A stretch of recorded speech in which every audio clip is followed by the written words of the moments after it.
The hero of this story is that guy who is always the best in any video game. Kang Jin-hyuk was the master in the absurdly difficult game Tower of Trials, which was popular for a while.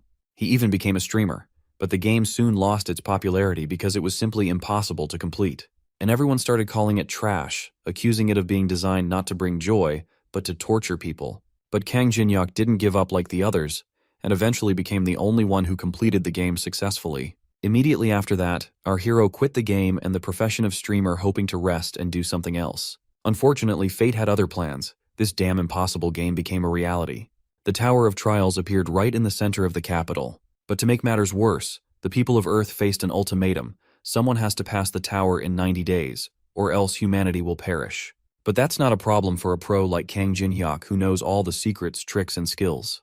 About 30 minutes after receiving the terrible news, the world plunges into chaos. As for Kang, he doesn't waste any time at all. So, he puts on his navy blue jacket and bursts out of his room to get to the nearest event area so he can get the first valuable item of the game.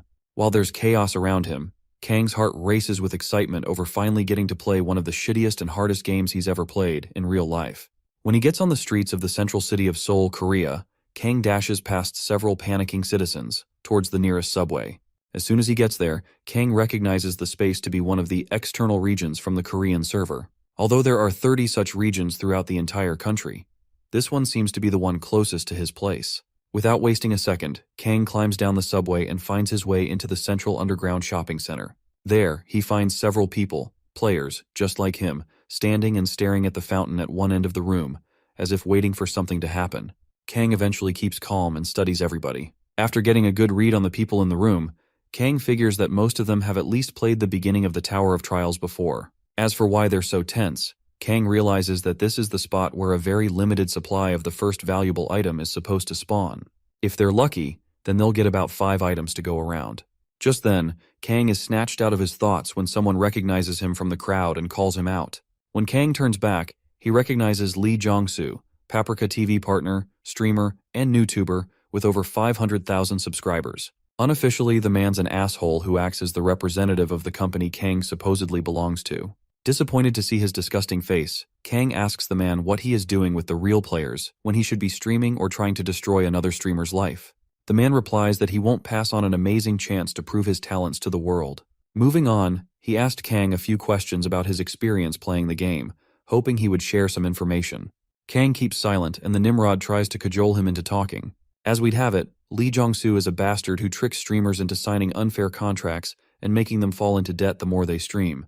When they all tried to protest, this idiot snuffed them all out with his so-called hotshot lawyers. To date, countless streamers and Kang's day ones have all left the company in search of a better life, leaving Kang to his terrible fate at Jong-soo's hands. Anyways, Jong-soo tries to strike a deal with Kang on the condition he's going to give him better terms on his contract if he helps him. Tired of Lee Jong-soo's bullshit, Kang headbutts the bastard's nose and takes him by surprise. Once reality sets in for Lee, he holds his bleeding nose, coughs profusely, and kneels to balance himself.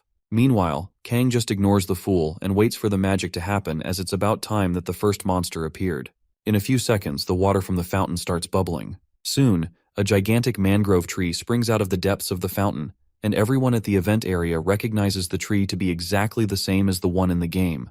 As for Kang, he just smiles and gets a system notification, informing him that the mangrove of greed, aka the tree in front of him, is growing. Just then, the tree blooms and produces just 4 fruits for all the players to share. As it turns out, eating such fruit is sure to raise one of the players' stats, including strength, agility, stamina, and magic. Kang recognizes the fruit's importance in the game, but the only problem now is that there are only 4 fruits to go. Since there are obviously more than 4 players around, Kang stands guard and watches every player in the room to see who's first. After the awkward silence, the whole event area erupts in chaos as every other player, except Kang, rushes to the tree to grab a fruit for themselves. For the next few minutes, Kang and Lee watch the other players push, pull, slap, and punch the shit out of each other just to get their hands on a piece of fruit. In the meantime, Lee blames Kang for slacking off and not working together with him in the first place. If he'd avoided hitting his nose earlier, then they might have gotten a piece of fruit and shared it amongst themselves. Now the fool thinks they're too late and there's no way forward. Kang only chuckles and tells the Nimrod to stay put if he doesn't know anything yet. While everyone thought getting the fruit was the main goal, Kang knows that the real prize lies beyond the pesky fruit everybody was trying so hard to get. So for now, he just stands there smiling at the other idiots grasping at straws. After a few more minutes of chaos, someone finally gets one of the fruits. Upon eating it, the man gets a +3 boost in agility, confirming the rumors everyone heard about the tree earlier. Apparently, not everybody knew the fruit existed in the first place. So, seeing one man try the fruit out and get the rumored powers made everyone go even crazier to get the fruit. Kang, on the other hand, is one of the few players who's played the game well, so he knows that the true prize in this part of the challenge isn't the fruit. A few moments later, once all the fruit's been eaten, the mangrove tree comes alive and becomes a monster to terrorize those who ate its fruit. The greedy bastards stop to remember how dangerous the tree is. When they figure it out, they turn their backs on the monster mangrove and yeet themselves out of there, leaving just Kang and Lee Jong-soo all alone in the area. With everyone gone, Lee gets up and decides to join the losers, but Kang calls him back and talks him into working with him to get the huge reward left by the others, knowing fully well the exact kind of person the asshole is. This realization piques Lee's curiosity, so he asks Kang a few times to make sure this cool bastard isn't trying to set him up. Kang gives an expression that seals the deal for Lee, so he gives up on trying to leave Kang alone and starts thinking of a sneaky way to get what he wants. After cooking up his wicked plan, Lee asks Kang what he's suggesting they do about the mangrove monster problem. Kang tells him that they have to get close to the mangrove. However, to avoid being easy targets, they will have to attack the monster from opposite sides at the same time. Lee figures Kang is trying to distract the monster, so he asks him if that's the case. Kang tells him yes and urges him to get ready to ride the monster. As both of them take their stances, Kang warns Lee against hesitating so they don't end up dying. Lee assures Kang that he's up and ready to fight this monster. So, when the time is right, Kang gives the signal, and the duo dash towards the monster from opposite sides, just like they'd planned earlier. The monster tree creates spiky vines and attacks both Kang and Lee to protect its main tree. Kang dodges the vines and waits for Lee to do his part. Sadly, Lee's nowhere to be found as he's already betrayed Kang. Upon searching the room for a while, Kang finds the idiot smirking. Just then, Kang heaves a sigh of relief and thanks his guardian angel that Lee Jong-soo is still his normal self. You see, Kang had intentionally tricked Lee Jong-soo into thinking he trusted him, so he formulated his entire plan to make sure it succeeds with Lee betraying him. Now that the dumbass has betrayed him, Kang is happy that his plan is finally going to work. To enact his plan, Kang stands in between the monster and Lee, so when the monster extends its vines to attack Kang, he dodges it and redirects the vines to capture Lee, who is standing behind him. Before the fool could even realize it, Lee gets covered in the spiky vines and begs Kang for help as the tree monster squeezes him to death. Rather than feel any remorse for the dimwit, Kang bids him farewell, letting him know that the world will be better without assholes like him. Right after that, Kang moves on to face the next big problem standing right in front of him, the mangrove of greed. As the monster extends its vines to attack him, Kang recalls the exact movements he had to make to successfully dodge this specific attack. Over the next few seconds, he alternates these movements easily, dodging every single attack the vines had against him. Eventually, the monster tree gets confused and stabs itself with its vines, exposing the soft beating heart of the entire tree. Kang sees the beating heart of the mangrove and steps up his game to finish off this tree as quickly as possible. Just as the tree's about to launch another attack, Kang grabs a twig from the same tree lying on the ground and arms himself with it. Around that time, the mangrove uses its skill, blood-sucking vine, to amp up its vines with vampiric traits before sending it towards Kang. With the vines fast approaching, Kang thinks on his feet and deflects the vines with the twig he picked up earlier. After deflecting a few attacks, the tree gets super pissed off at Kang for dodging all its attacks, so it becomes much faster than before. Kang refuses to be afraid of some child's play, so he braces himself for round 2 and deflects every single one of the blood-sucking vines like a pro. Since he's been playing the game for the past 11 years, this should be a piece of cake for him. After the first wave, Kang senses something stronger coming for him. With minutes left for the next big attack, Kang preps himself and patiently waits for it. Just then, the tree hums and releases a bright cyan light with holographic butterflies flocking around it. Kang recognizes the butterflies from the game to emit sleeping powder as glitter. To avoid breathing the powder in, Kang ducks and covers his nose. While he's at it, Kang also holds his breath to stop those specks that manage to get through his jacket from getting into his nostrils. Soon after, he dashes toward the mangrove's heart, stabs it with the twig he got earlier, and squishes the mangrove's heart with his hand to kill the mangrove monster. Minutes after defeating the mangrove of greed, Kang receives a system's pop-up notification congratulating him for being the first player to defeat the mangrove of greed. By this time, Kang rests easy and is grateful for everything he's gone through. As Kang fills himself with positive remarks, another system pop-up message notifies him to input his name and details, so his video can be uploaded to the Hall of Fame. Kang, however, decides against this, and he wouldn't want to be distracted by unwanted attention once he gets word that he's a seasoned player. For now, he keeps his anonymity and lets the system blur out his face and distort his voice. Once he's done giving the system all his details, Kang dips his hand into the mangrove carcass and harvests the shiny green orb he called the tree's essence. For context, ingesting the tree essence is sure to give the said player no less than 12 bonus stats. This means that if a player considers getting 3 points per level, then he's leveling up 4 times. Kang stares at the little pearl ball and brings himself to understand the lengths he had to go to get the little green ball in his hands. Anyway, Kang swallows the ball and glows green as Kang feels a strange power welling inside of him. Once the glowing stops, Kang opens his system screen and navigates his way to the status menu. There, he finds the usual details he's supposed to find, but then scrolls downward to see that he has about 12 available stat points. Although he's still a level 1 player, Kang knows that he's still the strongest level 1 player there can be. About an hour later, Kang returns to his room and an article with the title, "First Defeat of Mangrove of Greed," gets posted online. At the time, a video recording of Kang fighting and defeating the Mangrove of Greed was yet to be uploaded. Comments soon start pouring in on the article with some talking and others praising the anonymous fighter. However, when the full video was uploaded to the internet, the doubtful responses instantly disappeared and everyone started thanking the unknown savior. After the first 5 minutes of the video being posted online, Kang soon starts getting offers from the big shots in the gaming and manufacturing industry, all begging him to be their brand ambassador so they can pay him huge amounts of money. Kang was shocked by the hype around completing just the easiest level in the game, as he didn't think defeating the Mangrove of Greed was that big of a deal. Anyways, he brings himself to understand how pathetic most players have been over the years. Earlier, someone had promised to pay him 1 billion won if he'd come out and let them use his name and newfound fame. Sadly, Kang just couldn't risk letting the world know what he'd spent 11 years of his life trying to figure out. With that said, Kang gets concerned about his next destination. The moment the game updated, mana leaked out from the tower and spread throughout Seoul. Although the mana leak had little to no significant effect, there was one notable difference. The artifacts outside the tower became relics. Just for clarity, these so-called relics are not real. However, these legendary items have powers inside the tower. Currently, the ones outside the tower are replicas, aka copied versions, but even at that, Kang still needs to get his hands on one of them to see if they'll work well in the tower. For starters, he has to get to the National Museum of Korea to find the replicas he's searching for. Since it's rich in countless artifacts, he's almost sure to find something of use there. As Kang makes his way to the museum, he gets worried about competitors who might have figured it all out as well. Since there's only one museum in Korea, he needs to be extra careful this time, especially with the seasoned players. When he gets there, he opens the door to reveal a quiet but eerie scenery to him. While he was expecting some thieves to be there before him, the sight before him is something straight out of a horror movie. Upon getting further into the museum, Kang finds the charred body of what seems to be a former security guard. This can only mean one thing: someone's been there before him.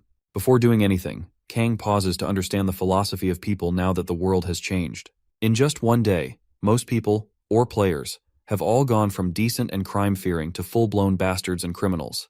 The expectations of the change are far wider than the reality Kang is now seeing. Anyways, judging by how stupid and inexperienced most of them are at this game, Kang figured most of them would be aiming for the relics kept in the medieval and modern era showroom.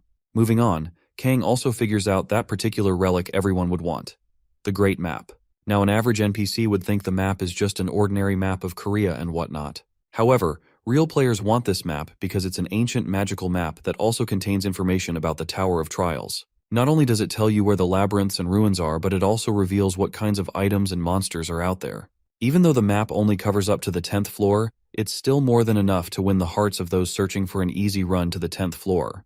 Having established the fact that the map is what most players would be after, Kang recognizes where the real treasure is kept, and that's in the mud somewhere around the museum. In the showroom for medieval and modern era art, more than a dozen players are seen trashing each other and the rich history around them.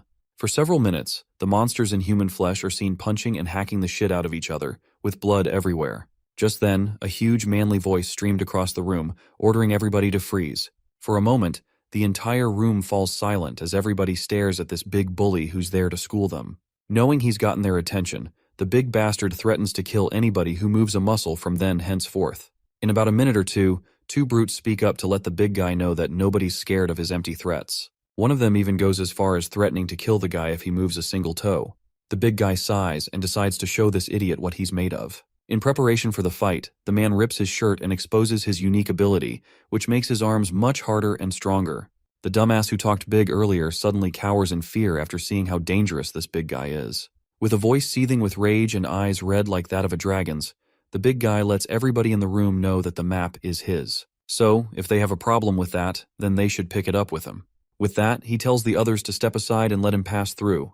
Before he gets far, however, another wriggly old voice tells him to stop his search and just hand the map over to him.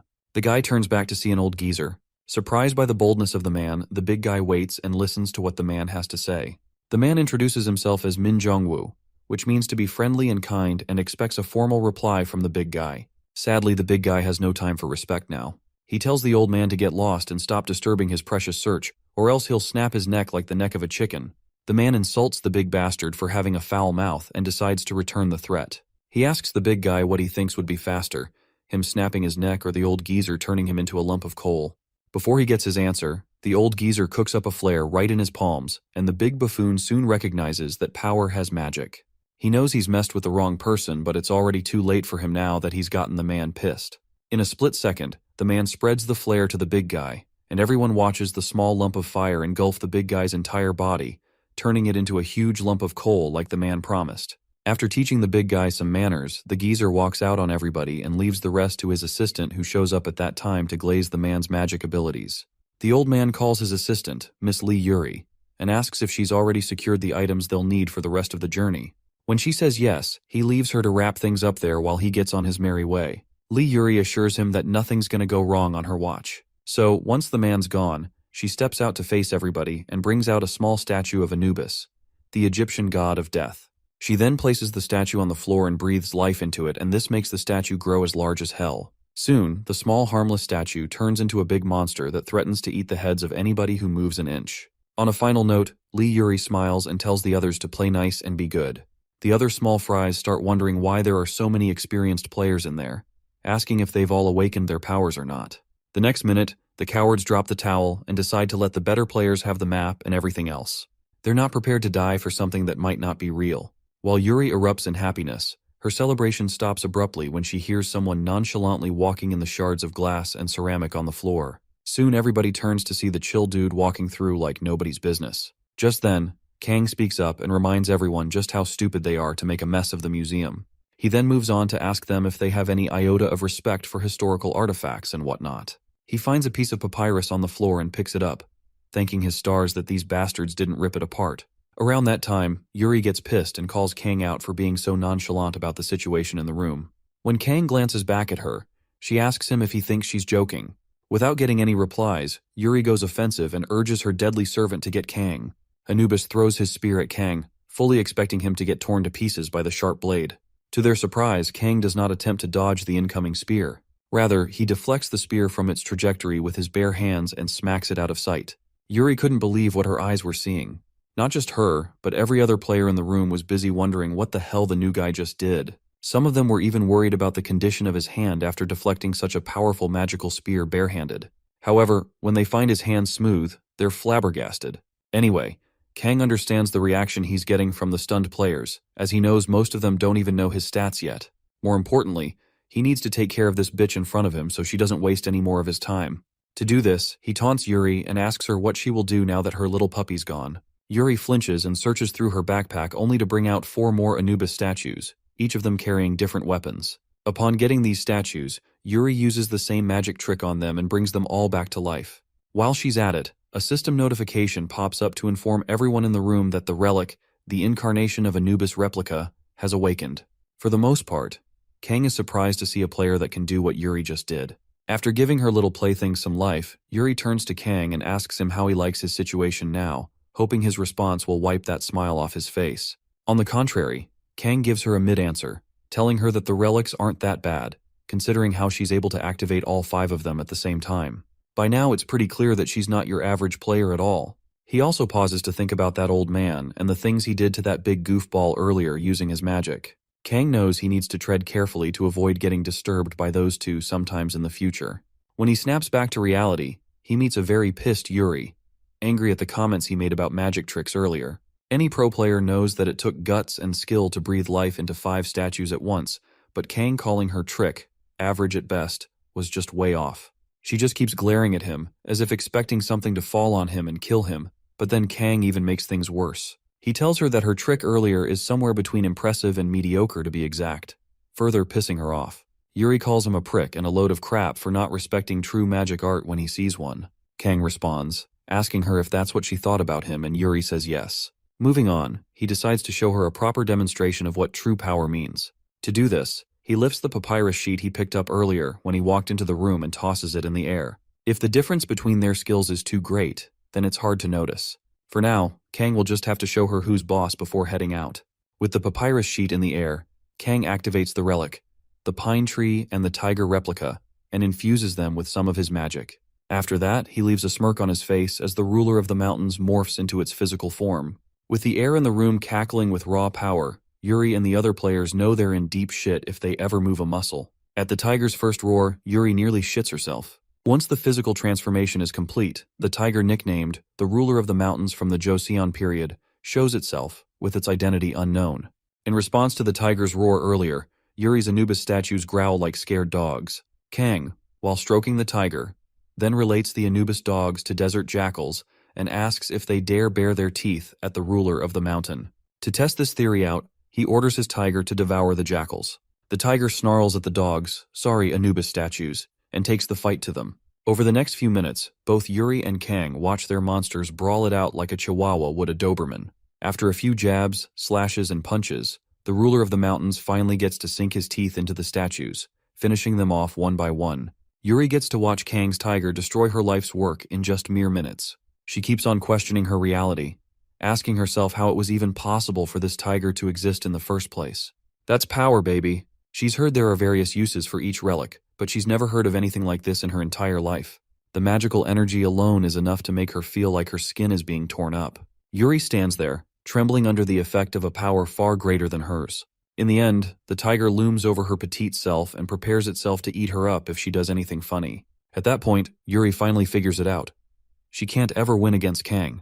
She gets on her feet and is disappointed by how far she's come. Initially, she was very sure she had an unbeatable hand, but this strange, mysterious bastard who couldn't stop that smug look on his face made her know that she was nowhere near strong. After a long pause, Kang stares at her and asks her to give him what he's searching for. At first, Yuri plays the fool, asking him to state what he's asking for out of the blue. Kang bends and asks her to give him Tutankhamun's mask. Yuri frowns, telling him that it's useless in Korea anyway. Before handing it over to him, she asks him what he plans to use it for, but then Kang doesn't have time to explain shit to anybody. Upon threatening her with the huge tiger, Yuri searches her backpack and finally gives Kang the mask. Kang soon gets a notification that he's acquired a replica of Tutankhamun's mask. Upon checking it out a little further, Kang realizes that he's secured the second relic he needs. Yuri continues asking him if he's after the Great Map as well, and Kang says he's forgotten about it. Now that he's gotten his second thing, he instructs the tiger to stand guard at the museum to make sure nobody follows him. The tiger lets out another roar to let the people know that he's the new guard of the museum. Following that, Kang gets himself ready to get the greatest skill in the Tower of Trials. Shortly afterward, Kang makes his way to floor 3F, a floor where special relics are being kept, and finds the old geezer who uses magic there. The geezer, though shocked to see Kang, wonders how he bested Yuri. Before uttering a word, however, he keeps his cool and waits for Kang to speak. Just then, Kang and the old man stare at the barrier in front of them and analyze it. Shortly afterward, Kang explains the nature of the barrier to the old man and tells him it's pretty easily weakened with offensive magic. After doing his analysis, the old man realizes that this barrier is like nothing he's ever seen before, as both physical and magical attacks are useless against it. Kang feels the barrier again one more time and finally detects the spot where the flow of magic is distorted. The next few minutes, he figures out the word he's to speak to get past the barrier. Carpo. Following that, he memorizes the word and tells the geezer to constantly use his flame magic on the barrier so he can keep the space open while he goes to collect all the relics he needs. Initially, the geezer chuckles at how Kang thinks he'll just keep the barrier open while Kang gets all the good stuff and he gets nothing, like a good little slave. On hearing how pained the geezer sounds, Kang promises to let him have the ancient magic map as a reward for keeping the barrier open, since he's in there searching for something else. Having heard everything Kang had to say, the geezer lets Kang have his way right after making him promise to deliver the map to him. With the stage set, Kang places his trust in the geezer's powers to keep the barrier open while he's inside. Soon after, The man activates his fire magic powers and pours everything in him into weakening the barrier long enough for Kang to get inside. Thankfully, after a few seconds of trying, the barrier finally cracks open, and Kang notices. In a split second, he shouts the word, "Carpo," and leaps into the barrier. Once he's inside, Kang gets on to work on finding the relics while the old man hurries him to be quick about it. Before touching anything, Kang observes the state of the relics in that room, and soon realizes that someone's been there before him, and the person stole the engraved iron sword of Qianlong. Kang figures the guy must have slipped in when everyone else was fighting like idiots downstairs, and taken his thing without taking any risks. Also, Kang finds out that the guy was the one who put up the barrier in the first place to keep other players from getting into the relic room and stealing other precious relics. What an asshole! Anyway, now that he's long gone, Kang won't have any issues getting what he's truly after. After rummaging through the relics in the room, Kang finally finds what he's looking for and presents the final piece of the puzzle, the Sangpyeong Tongbo. For some context, the Sangpyeong Tongbo is an ancient currency used in Korea during the Joseon period, so it makes sense for there to be some magical powers in it. Now that he's acquired everything he needs, Kang prepares himself to create the greatest skill ever recorded in the history of time and space. Next, he prepares the ingredients needed to make the skill, which are the Persian ritual mold and Tutankhamun's mask. By combining the relics, Kang gets a special pop-up message, recognizing how compatible these relics are during the fusion process. Before their fusion is complete, Kang decides to add a third ingredient into the mix. To do that, he snaps the small rope holding the Tongbo coins together and sprinkles each coin on the combining relics. The resulting reaction causes a bright yellow glow that lights up the whole room. After several minutes of waiting, Kang finally gets his end product, the Eye of Trust.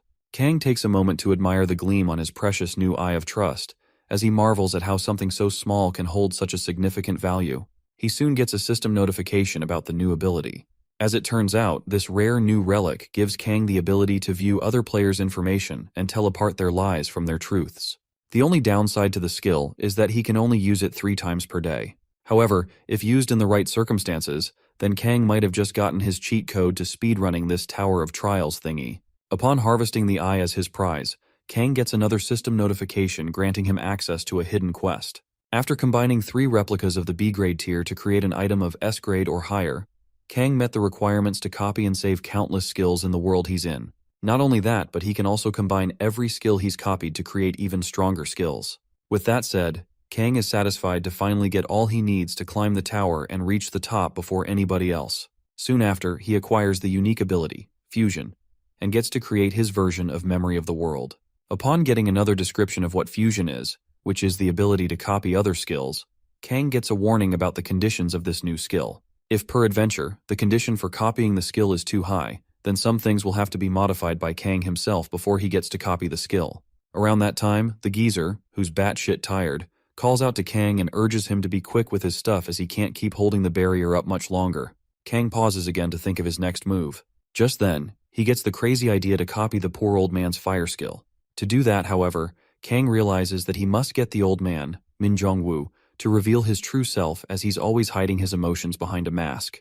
In a nutshell, Kang needs to piss Min off. Shortly afterward, Kang intentionally takes much longer than needed to make Min annoyed at him. A few minutes later, his plan works as Min angrily tells him to get the fuck out of the room so he can stop using his powers to keep the barrier open. In response, Kang tells him to stop using that skill for now so he can rest easy. Shocked by Kang's response, Min looks at him, puzzled.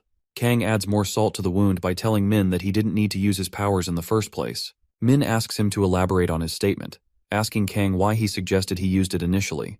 Before answering that, Kang lets Min know that the word Carpo, he shouted earlier, is a Latin deactivation spell he used to easily break through the barrier. So, in reality, the man did nothing but waste his time trying to disable the barrier. As Min stands there with a pissed-off look on his face, Kang stops to wonder if the man thought attacking an impenetrable barrier would even leave a scratch. To be honest, all Min ever did from the start was waste his freaking mana, and the worst part of it all is that the man was none the wiser. At least Kang took every precaution he was supposed to take to prevent getting into a fight with a magic user. Now that the old man's nearly out of mana, Kang needs to seriously piss him off even further. Since he already knows the tower's layout like the back of his hand, the so-called map, which supposedly has all the information regarding the tower up to the 10th floor, is completely useless to him. From there, Kang starts getting crazy ideas to just destroy the map to make Min, the old man, waste his time and effort searching for it. Moving on, he sparks up a lighter and points it towards the said map. Min, who could see what Kang was about to do, calls Kang out for going back on his promise. Kang turns back, sneering into the man's eyes, and helps Min remember that he doesn't need the map in the first place. So, if the map is of no use to him, then it surely isn't of no use to anybody. At that moment, Kang sets the map ablaze to reduce the chances of his advantage being put at risk by skilled players trying to get a spot in the limelight. Min screams his guts out when he sees Kang burning the entire map to a crisp. In a fit of rage, he asks Kang why he's burning the map, but just as Kang's about to respond, Min loses his shit and promises to kill Kang right after calling him a piece of crap. At that point, a systems notification informs Kang that he's already met the conditions needed to copy Min's skill. Without wasting any time, Kang copies Min's skill, the element of fire, and saves it in his book, The Memory of the World. Soon after, he gets a notification describing his new ability to control flames and raise his affinity for them. Following that, he absorbs the skill and faces his first enemy since this whole shit show started. Min, however, cooks up a giant flare and promises to make Kang regret ever double-crossing him. Moments before the chaos, Kang shoots back by asking the old man if he even cared to find out why he burned the map.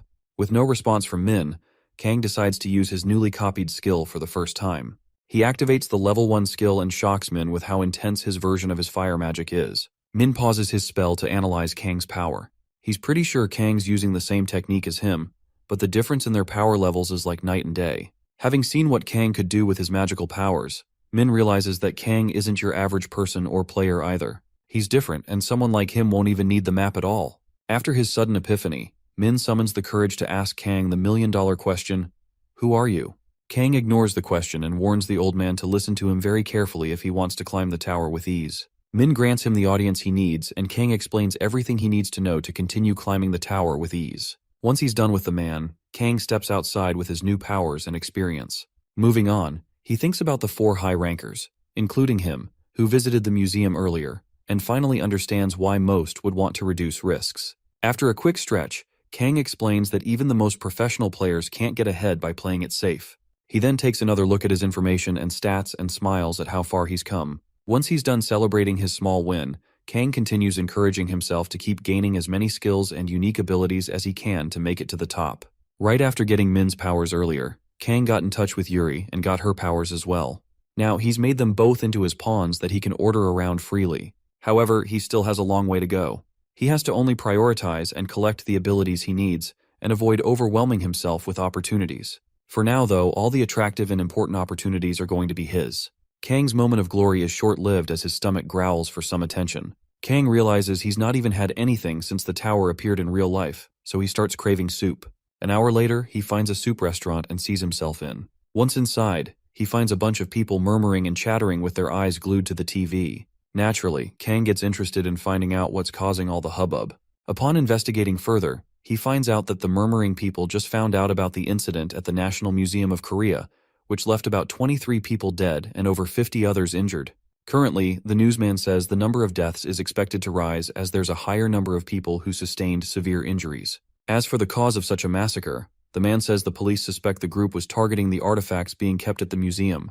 Not only that, but he also states that the same incident has been happening in museums all over the world. Hearing this, Kang understands that the other world players must be getting ready to ascend the tower. Just then, the newsman plays the footage from the scene of the massacre, and everyone gets to see a blurred Kang fight Yuri's Anubis statues with his big tiger. After watching the Anubis statues get ripped to shreds by the big tiger, everybody gets confused over who this motherfucker is. One of them recognizes him to be the same guy who beat the life out of the mangrove tree earlier, and the others agree that the dude's got sick moves. Kang, on the other hand, gets irritated by how popular he's become lately. If anything, he has to find a better way to mask his identity.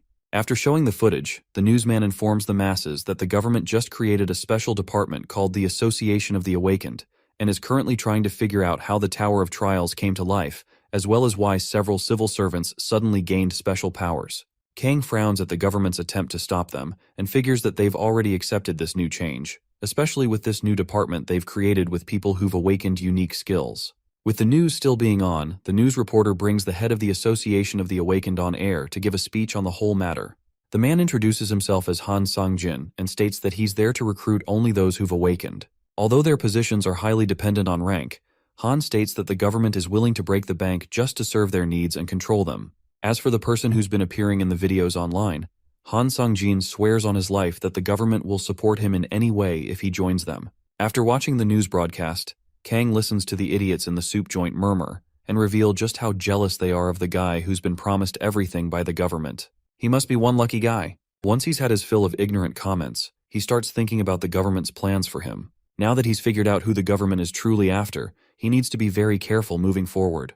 Firstly, he's not as gullible as the government thinks he is. Simply put, no matter what he's offered, Kang would be doing himself a huge favor by remaining solo and avoiding too much interaction with useless people. One highly skilled player is far more valuable than 100 average players. Kang knows that, Han knows that, and the entire government knows that. That's the reason why he has come forward with such a vague offer to win the special player over. Following this thought process, Kang starts thinking about the skill Han has that made him head of such an important association. Or maybe he's head of the association simply because he's played the Tower of Trials for a long time. Whatever it may be that got him into that position, Kang wishes it was a nice skill so he could copy it when the time comes. After hatching his evil plan, Kang snaps back to reality and turns to check the time to make sure he's not running late. As it turns out, the Tower of Trials will be open by 7 p.m. that night, and anyone who's not within the zone by then should kiss the game goodbye. About a few minutes to 7, Kang and a few other people make it to the zone on time. Once the timer hits 7 o'clock, he and the others get yeeted into the tower through a portal. Kang's first few minutes in the tower are met with nostalgia, as things suddenly start looking familiar in a world he once explored in a game. While the other people chatter and murmur amongst themselves, Kang smiles as he brings himself to believe that everything around him is real AF. When he stops glazing the world inside the tower, he continues analyzing the skill level of the buffoons around him. So far, they all seem like total noobs compared to what he's been through. Up next, the system's control issues a total of 100 coins to commemorate the player's entrance into the tower. These coins are the currency to be used in the tower and can be multiplied by uploading personal achievement videos. For every 10,000 views, a player receives 100 more coins. However, the fee received from every view is largely dependent on the player's ranking. After mentioning the nature of the viewers, the system's control informs everyone about the live broadcast feature and lets them know that it can only be used during a battle with the boss before moving on to the next floor. Before ending the broadcast, it warns every player against manipulating views and engaging in misconduct. Anybody who's caught will face the music fair and square. With that, the broadcast ends, and Kang acknowledges every single thing the system talked about in its short speech.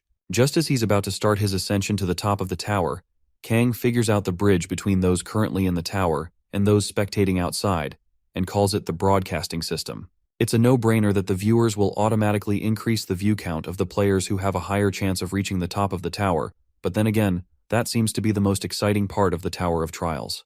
When all has been said and done, the players start making plans on which exciting parts of the tower they get to visit first. While most of them choose to go to the Goblin Cave to farm coins, Kang chooses to go somewhere else. He waits for everyone to run towards the fun side of the tower, and pauses to think about how foolish and idiotic they all have to be to think the game will start them off that easily. Earning coins is easier for him since he knows the ins and outs of this tower. Even at that, he's not planning on uploading any videos yet because leaking all this knowledge he has in him just for a few coins is an even bigger loss in the long run. Once the crowd has cleared out, Kang picks up the pace and heads toward the road nobody would dare to pass. The first time he found out about the road about 6 or so years ago, Kang was at an impasse after trying desperately and failing to reach the 30th floor.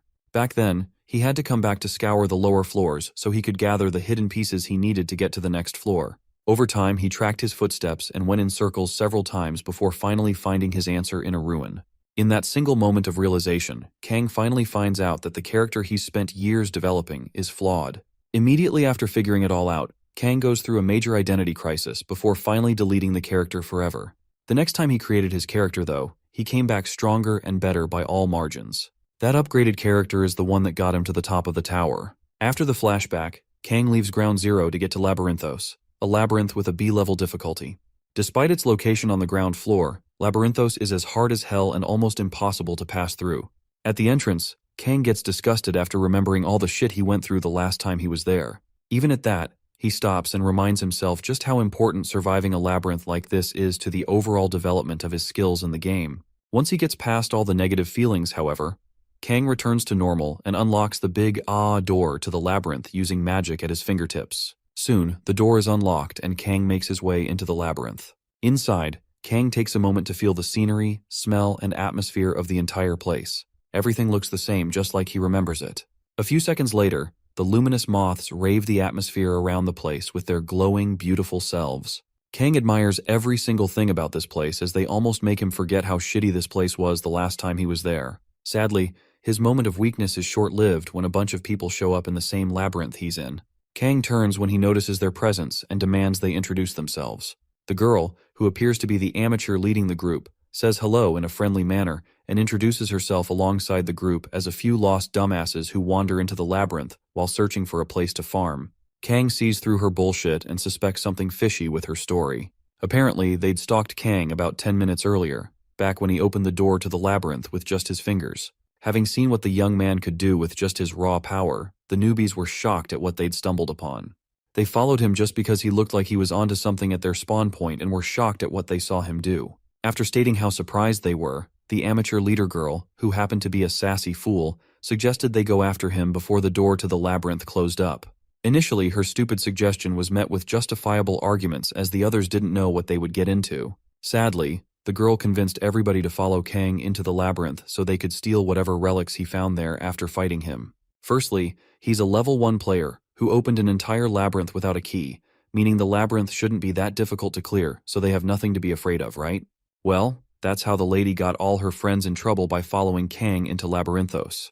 When they asked her how she planned on getting Kang to give up the relics, the lady said they would trap Kang and make the labyrinth his new forever home. After all, he's just one guy against all of them, so nothing can go wrong. So that's what happened, folks. Now, about 6 or so brain-dead McDonald's graduates set themselves up against their worst nightmare. A level 999 boss who can literally read their minds. Anyway, after her surreal introduction, the lady suggests they all move as a group so they can be safe in numbers. Kang, on the other hand, remains cautious and uses his hidden ability, the Eye of Truth, to find out her information and figure out what she's after. Once the Eye of Truth is activated, Kang gets her name and age to be Park Hana, a 22-year-old who's been to the second floor of the Tower of Trials before. At the same time, Hana introduces herself to fit the description Kang is getting from her info log. Moving on, Kang checks out her skill and realizes she's a commune user who can also speedwalk and heal herself sparingly. The commune skill, in particular, piques Kang's interest as he continues to investigate what it's all about. As it turns out, commune is a skill that allows its users to be friendly with almost anybody right from the first time they meet. After just a few minutes of talking with the person, the caster can also erase the person's sense of uncertainty. To copy her skill, however, Kang is conditioned to spend at least 240 hours with Hana. By the end of the stipulated period, no other person can be with her besides Kang. Kang thinks about the usefulness of such skill and decides it's worth the risk of having a sidekick for 10 days. As both sides make progress on their plans, the other people accompanying Hana Park introduce themselves as well. The first one, Jang, played the first floor before he gave up. The next one, Lee Hyemin, also played the first floor. The third, Jang Mina, has been to the third floor already, but as for the fourth and fifth, Cheon and Do, they're total noobs. After the introductions, Kang smiles and tells them his real name.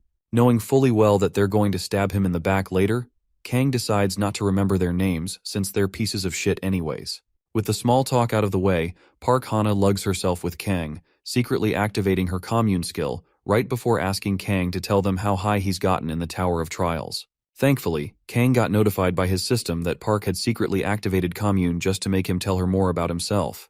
For the next few seconds, Kang fights the compulsion to be overly friendly with this shitty bitch. Fortunately for him, he wins the battle and shoves her aside after telling her nothing. If he hadn't known about her ability beforehand, then he might have gotten too friendly with her and spilled everything. Hana is surprised by this strange young man's reaction to her compulsive spell. She sweats profusely, wondering who the guy is to resist her commune skill so smoothly. Well, since he's obviously smart, Hana sheepishly asks her mystery man to tell them what monsters and features are in the labyrinth. Even that shouldn't be too hard for Kang to explain, and she was right. Kang sees no downside to explaining what they should expect. So, he prepares their minds and tells them that the labyrinth changes shape at certain times. Hearing this, Hana and the others ask him to come again, but before he does that, there's a little rumble underneath their feet which gets them startled. Before they know it, the entire labyrinth starts shapeshifting. Hana asks Kang to tell them why a labyrinth on the first floor would be shapeshifting like it's dangerous. Moments before getting her answer, the labyrinth shapeshifts and nearly crushes her. Fortunately for her, she's able to grab onto a ledge and hop on a safer spot in time, before turning into red mush. Elsewhere, another asshole nearly gets crushed by a boulder from the ceiling. Luckily for him, his friend called him back to Earth and helped him save himself before it was too late. Once the rumbling and shapeshifting stops, Hana and the others catch their breath before realizing that Mina's absent. Maybe she was crushed by a boulder with nobody there to save her. Nobody could tell at the moment. Anyway, Jang gets pissed and asks Kang why whoever's behind this gimmick would place such a tough labyrinth on the first floor. Contrary to what they know about games and trials, everything is usually easier at the beginning to help noobs like themselves get used to the game. Kang scoffs at such a lackluster attempt to silence them and asks the noobs if they've ever experienced a shape-shifting maze at least once in their pathetic lives. Hana replies, telling him that this labyrinth is too dangerous for a level 1 player, before telling them that they have to leave that instant. Moving on, she turns to Hyemin and asks if she can use her skill to find the exit. Just then, Hyemin tells Park that she lost control over her skill when the labyrinth changed earlier. Hearing this, Hana asks to confirm if Hyemin knows what she's talking about. When she gets her confirmation, the girls start arguing. From what he just witnessed, Kang understands that the noobs were relying on Hyemin's weak navigation skills to get through the labyrinth. Talk about stupid and senseless little shits trying to act all cool and big. Anyway, now's not the time to worry about those idiots as Kang knows what's coming next and has to prepare for its arrival. At that point, Hana's lost sense of accountability shoots up and she glares at Kang right before blaming him for everything that's happened to them ever since they followed him into the labyrinth. According to her negative IQ thinking, the labyrinth shifting earlier was Kang's fault, just because he didn't tell them about it before it all happened. She strides up close to him and gaslights him for nearly killing them for following him into the labyrinth. To make matters worse, the soy boys and sissies she brought along with her stroked her ego by also blaming Kang for their demise as well. Kang sighs after hearing their dumb comments about him and asks them why they followed him into the dungeon in the first place. If they all had working brains, they needed to remember that Kang never forced them into the labyrinth earlier. They just wandered in thinking Captain America was coming to save them from their idiotic selves. Hana is taken aback as that's the first time someone ever called her out on her bullshit. But then Kang doubles down by letting them know that he never forced them to follow him in the first place. Just then, Cheon, your average nincompoop, throws a tantrum like a 3-year-old, calls Kang a jerk, and conjures a baton from his empty head to fight Kang. After muttering a few more jargon from his rotten mouth, Bro gets ready to throw it down with Kang. However, before he gets his chance, a familiar axe swoops in from his side and slices the upper half of his body, killing him instantly. Hana couldn't believe what her eyes just saw. She screams at the top of her voice, asking Kang to explain what just happened. Around that time, the boss of the first level, aka the Minotaur, shows up, destroying every single boulder in his path with his stomp and roar. After establishing his presence and getting its axe back, the Minotaur stares down at the noobs who just stand there, frozen and scared shitless for their lives. Hana had already lost every feeling in her legs, but just as they were about to give up, Kang the Savior lunged at the Minotaur and dodged one of the Minotaur's swing attacks. Hana, who initially thought the man was on a suicide mission, soon changes her mind when she finds him matching skills with the Minotaur. Upon evading an attack from the Minotaur, Kang acquires the hidden stat, Gap. Gap is a stat that reduces the level gap against significantly stronger opponents and increases the gap against weaker opponents. In other words, Kang just acquired another cheat code to ascend the tower. During the fight, Kang thinks about the points he'll have to give up just to activate Gap and make his fights much fairer for him. Currently, he can reduce the difference in levels between him and the Minotaur by 1 level after sacrificing 3 points. Still in the air, Kang grabs one of the Minotaur's horns and swings around it to land safely on the ground beneath him. After countless failed attempts to kill its enemy, the Minotaur gets even more pissed and lets out a roar that chills my spine. As for Kang, he notes that this Gap skill was the only way for him to grow stronger at level 1, back when he was playing the game. During the Minotaur's next attack, Kang grins as he recognizes that exact swing the big ol' monster was using from the game.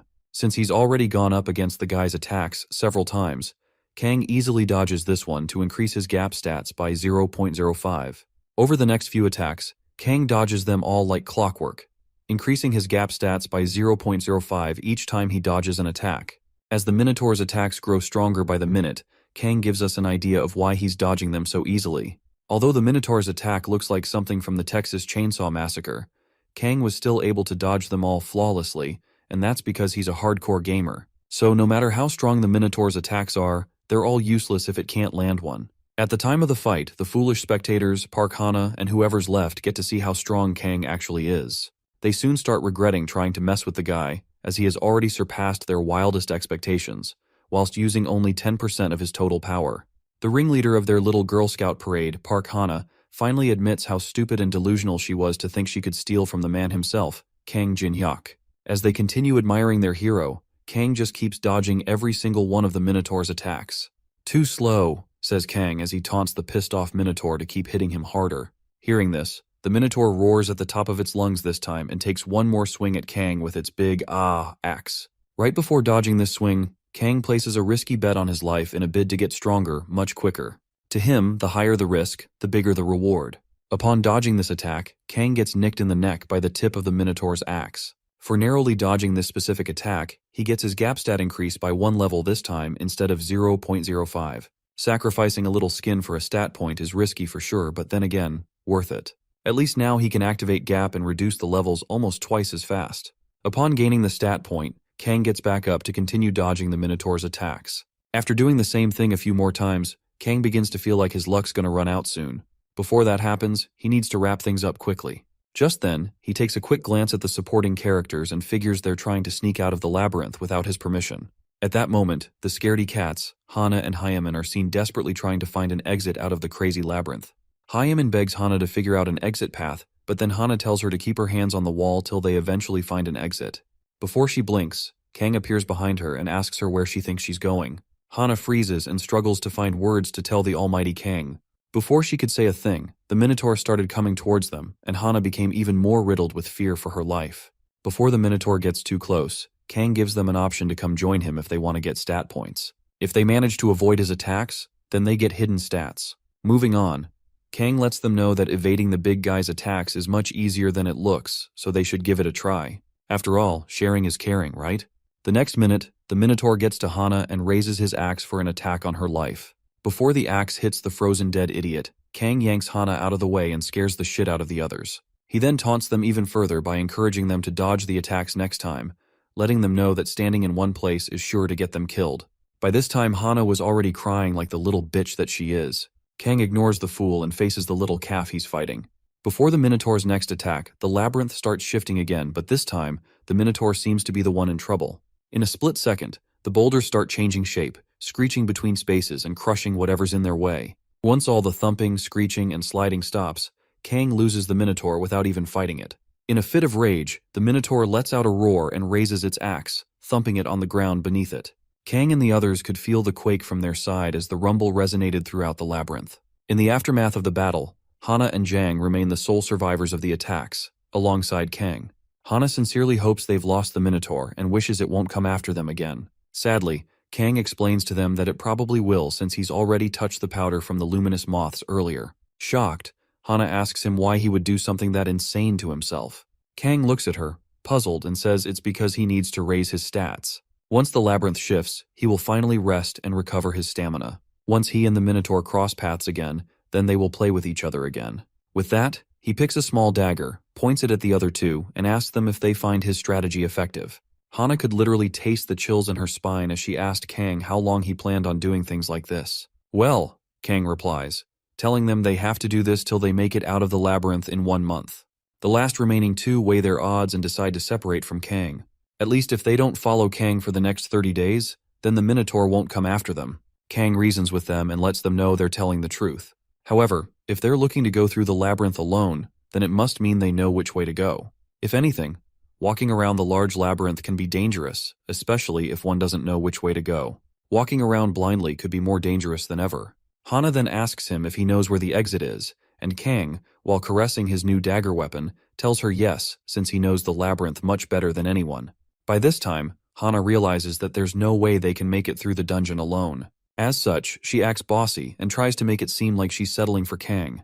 Kang takes note of this and lets her know that there'll be a fee for hitching a ride with him. While pointing his dagger at them, he orders both Jang and Hana to cough all their coins and give them to him if they plan on moving with him henceforth. In the meantime, other players continue to have fun killing goblins and posting videos of their battles online for their supporters outside the tower. One player, in particular, named Himosu, who is also a master of theatrics, becomes the new online fave as his battles get watched by over 1 million people in just a few hours and earn him about 1,000 coins.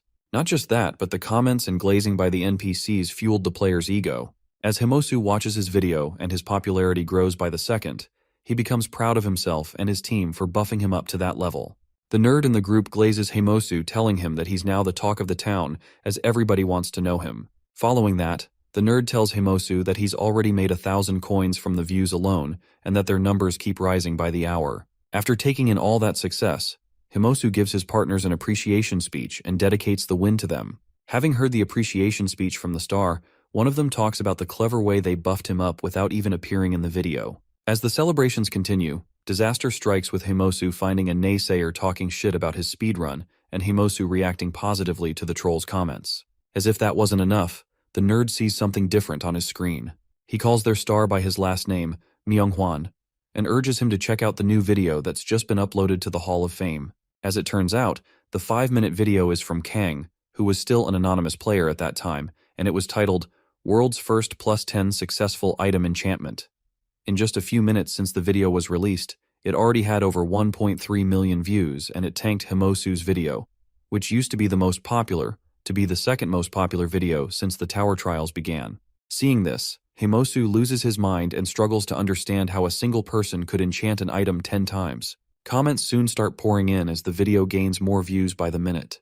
Himosu, on the other hand, can't believe someone like this even exists. He just stands there in shock when he finds the view count increasing like crazy in just a few seconds. About 10 minutes ago, before the video was uploaded, Kang sent his new servants, Jang and Hana, to go out and pick supplies they needed to survive the night in the dungeon.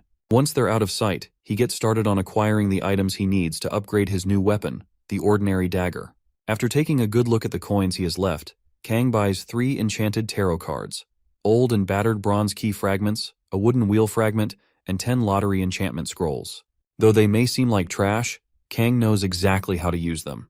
After purchasing these items, he combines the bronze key fragments, the tarot cards, and the broken wooden wheel fragment, all together to create an imperfect replica of the goddess Fortuna's Wheel of Fortune, which allows the user to raise his luck stats to max capacity for just 10 minutes, with the only 2 downsides being that the scope is limited due to its imperfect state, and also that the user can only use its powers once. After getting the Wheel of Fortune, Kang takes out his dagger, grabs the wheel, and spins it for a few minutes, making sure he doesn't exceed the limits set by the wheel. As the wheel starts spinning, Kang finally gets to increase his luck to max capacity for 10 minutes. Around that time, he takes out the 10 lottery enchantment scrolls and increases his chances of getting a weapons upgrade in all the 10 scrolls by 100%. This means Kang can now use those scrolls to upgrade any ordinary weapon by 10 levels for the next 10 minutes. With that done, he uses all 10 scrolls to upgrade the dagger by 10 levels, turning it into a mythical weapon of some sort. Once the upgrade is complete, Kang acquires a new version of his old dagger with a +10 level upgrade. As a reward for being the first person to achieve this feat on the Korean server, Kang receives 5,000 coins and gets his achievement video uploaded to the Hall of Fame.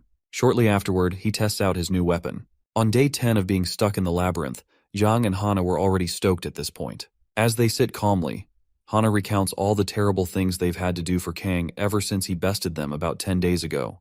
If anything, Hana was getting fed up as this wasn't what she signed up for when she came to the tower at all. While awake with her buddy Jang, Hana stares at Kang, who is fast asleep, scared that she's going to die if she continues with him. When she expresses her feelings to her partner, Yang starts thinking of a way out. Just then, the guild members Hana's been secretly chatting with all this time start telling her to give up and chill with some of the others, warning her against double-crossing such a psycho. Curious, she asks them if they were able to dig up any information about him. Unfortunately for her, the answer's no, as all his personal information and achievements have been blocked from the internet. Hana gets disappointed by her supporters outside and wishes she had more competent people working for her. After listening to their chatter for a while, Hana asks them if they've informed her brother about the situation in the labyrinth.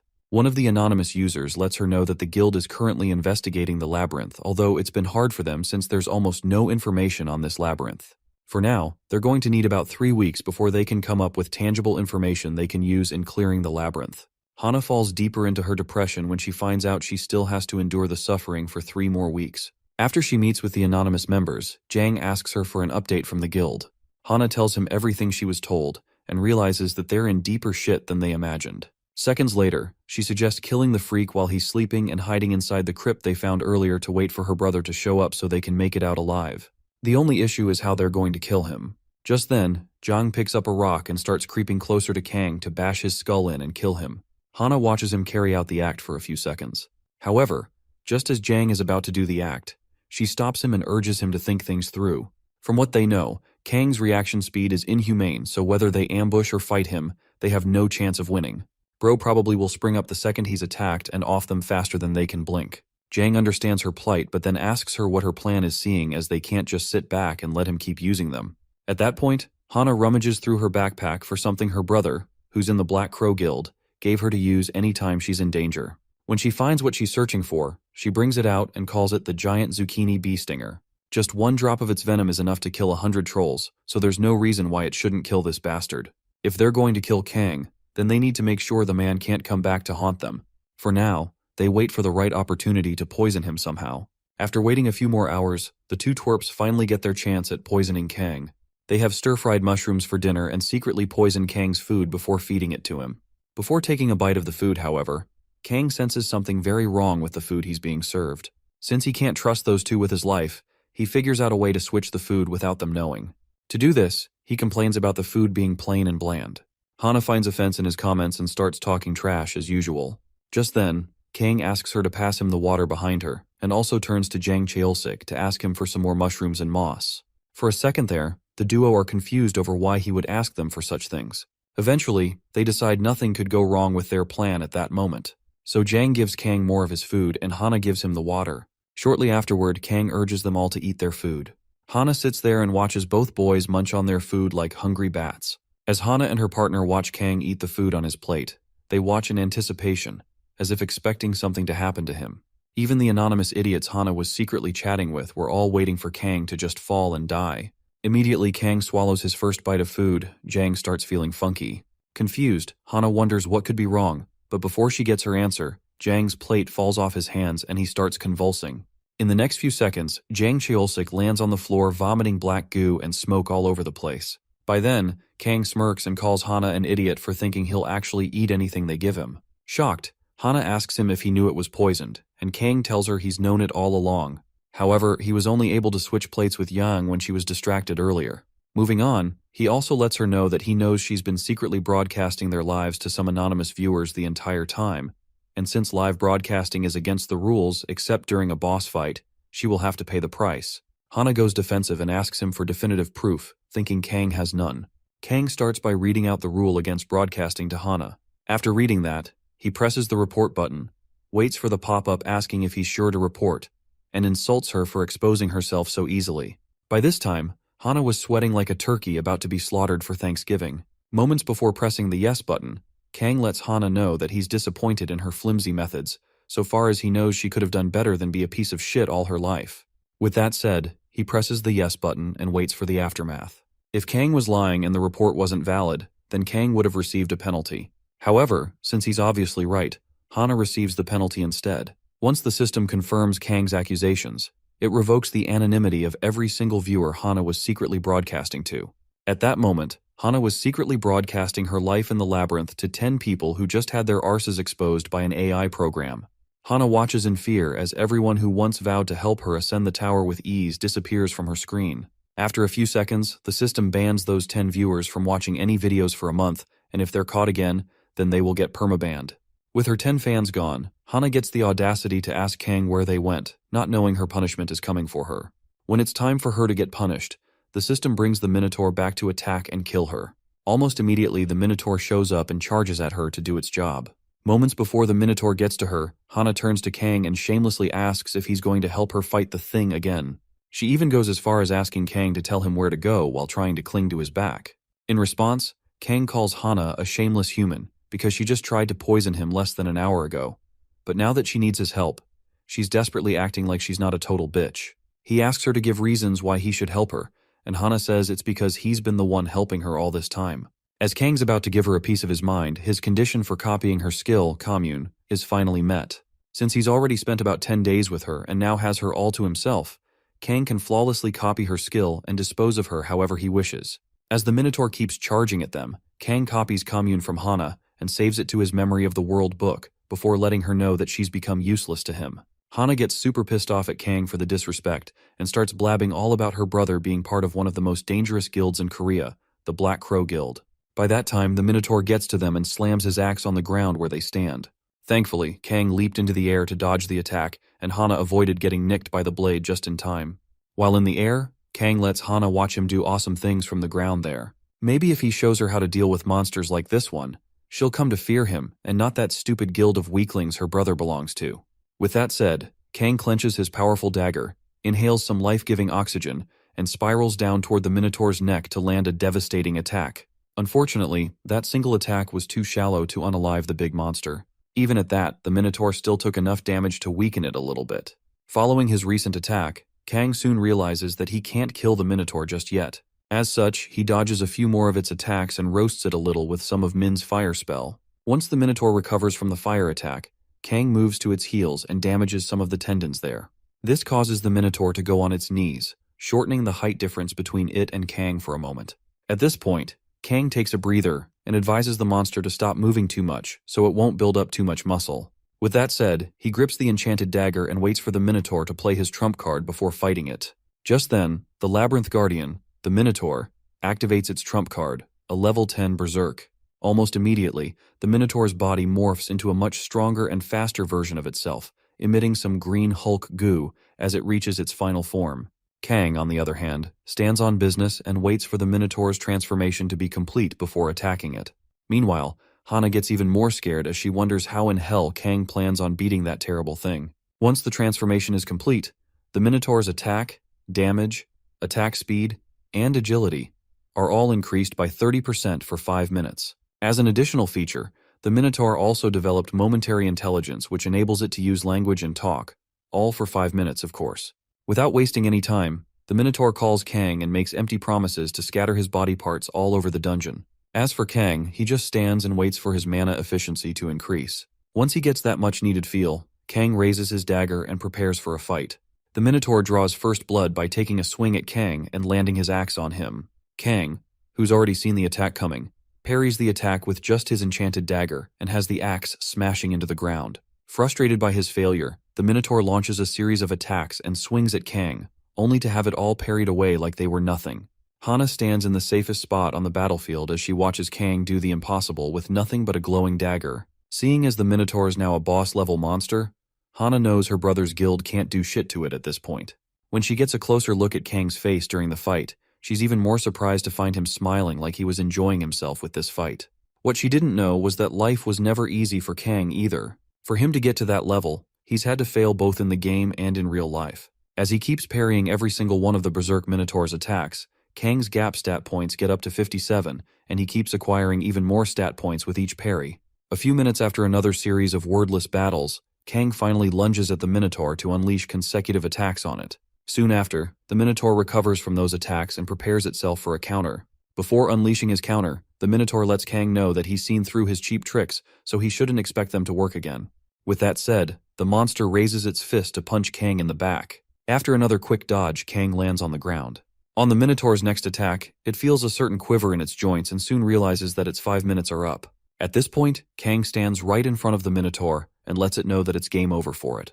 As a punishment for using the Berserk skill, whenever it expires, the user will fall asleep for 24 hours. As such, the Minotaur falls into deep sleep mode and exits the fight in the meantime. Shortly after it's gone, Kang checks his gap stat points and figures he can now bridge up to 19 levels with the 57 stat points he's acquired so far. Since he still has 20 days before leaving the labyrinth, Kang realizes that he should meet his goal of 100 gap skill points if he keeps at this pace. At that moment, Hana calls him and asks him if it's already over. Kang, who's completely forgotten about her, remembers she's still there and tells her the Minotaur's taking a break. Once the labyrinth shifts and a day passes, the Minotaur will come for them again.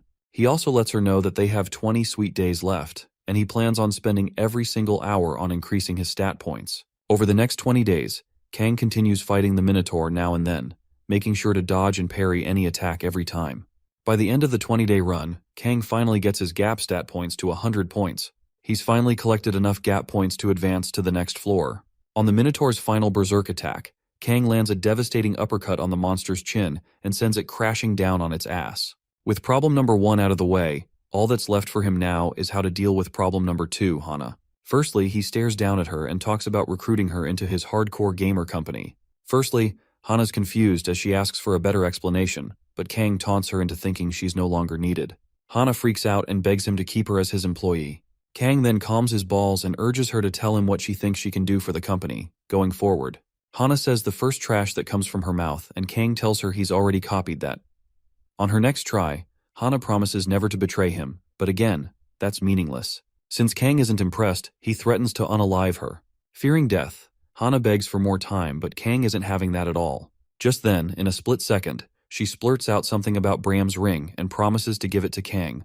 Apparently her brother was going to trade the ring for some special ginseng from a Chinese guild, but now that her life's in danger, he can have it.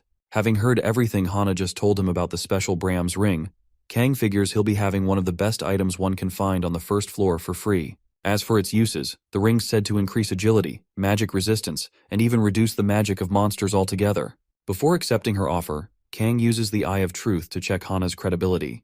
Luckily for her, she's telling the truth. As such, Kang congratulates Hana for being the first intern for the hardcore gamer company. Moving on, he lets Hana know that the company currently doesn't pay their interns any salary, and that she'll have to rush to his side each time he calls for her, whether she likes it or not.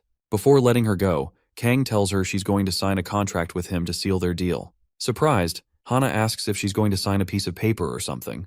Just then, Kang takes out the skills, Commune and Element of Fire from his Memory of the World book and combines them to create an even stronger skill, Brand of Obedience. With the blue flames crackling in his hand, Kang grabs Hana on the shoulder and pulls his other hand towards her to brand her as his slave forever. As he does the deed, he welcomes her to the black industry and leaves his sign on her face. The blue flames leave Hana screaming like a baby from the pain. Now that she's been branded, Hana must obey his commands without question and mustn't harm him in any way. If she decides to disobey him, then she will experience excruciating pain throughout her body. A few hours after signing the contract, Kang and Hana successfully find the exit and become the first players to clear the labyrinth on the first floor. Hana's first breath of fresh air is exactly as you'd expect it, gasping and panting like she just got out of the sauna after 5 hours. Following their success, the system informs them that their achievement will be recorded in the Hall of Fame the next day, and as a reward for clearing the labyrinth on the first floor, they each get awarded 5,000 coins. Hana stares at her account balance with a wide smile of relief on her face. Sadly, she's not worth shit to Kang right now, as he knows she might go behind his back to backstab him with all that money in her possession. To avoid that, Kang calls her and demands she hand over all the money to him. Unable to disobey his commands, Hana gives Kang every single cent she was given. With over 10,000 coins now in his bank account, Kang knows he now has more coins than any player in the tower. Thereafter, Kang turns to his new intern and orders her to go get Bram's ring and bring it to him within 3 days. Hana complains, saying 3 days is far too little for her to get the ring. Unfortunately for her, this makes Kang reduce the time limit to just 2 days. As Hana's about to complain again, he activates that bluish glow, and soon enough, Hana's face glows red with Kang's fingerprint on her face. She instantly obeys her master and gets right on to doing her thing. Later on, Kang and his intern get out of the tower after spending a month there. While walking the streets, Kang stops to hear the news on the big off-screen on a building. In a week, the Korea's representative guild, Dangun, will attempt to take on the third-floor boss. Dangun's the #1 guild in Korea right now, and since the guilds from other countries aren't doing so well, everyone's got their sights set on Dangun not to mess things up.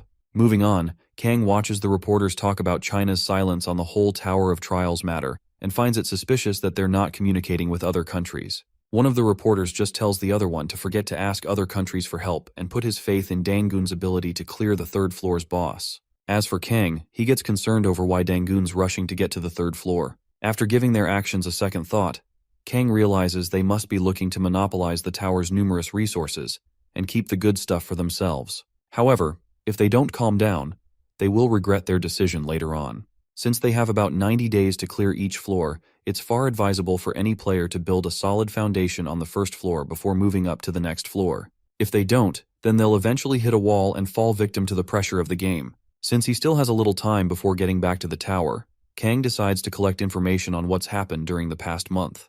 To do that, however, he needs to consult with people he can trust to avoid getting fed with fake news and bullshit. Knowing this, Kang recalls 2 people he's played the game with in the past and picks up his phone to contact them. 2 hours after chatting and discussing with them, the trio finally agreed to meet at a public place. The first person, Human Baldy from earlier, shows up and introduces his real name as Lee Tamey. The second, whose in-game name was Bulguangdong Nuclear Fist, introduced herself as Yu Yeonhwa. Kang's taken aback by how chill these two are in real life. He used to think most gamers were assholes, but after seeing these two look so calm and composed, he's happy he played the game with them. Before releasing any of his personal information, Kang uses the Eye of Truth to check their details. As for Lee Taemin, he's a 23-year-old on level 11 and has a total of 2,500 coins. His unique ability, Mechanical King, is next to none, and some of his skills are pretty decent. Kang's not surprised about Lee's unique ability, as he was pretty good with it in the game too. On the other hand, Yeonhwa is pretty much on the explosive side. As a 25-year-old level 12 female with amazing stamina and agility, alongside over 4,000 coins, it's no surprise that her unique ability is Earthquake Taekwondo, which is specially designed for proximity tanking and damage dealing. As for her skills, they're above average and good for surviving as well. Seeing as their levels are so similar, Kang figures they must have been hunting together, meaning they make a good team. To copy their abilities, Kang finds out he has to reach the 20th floor with them in one piece. Just then, Lee calls Kang and urges him to introduce himself.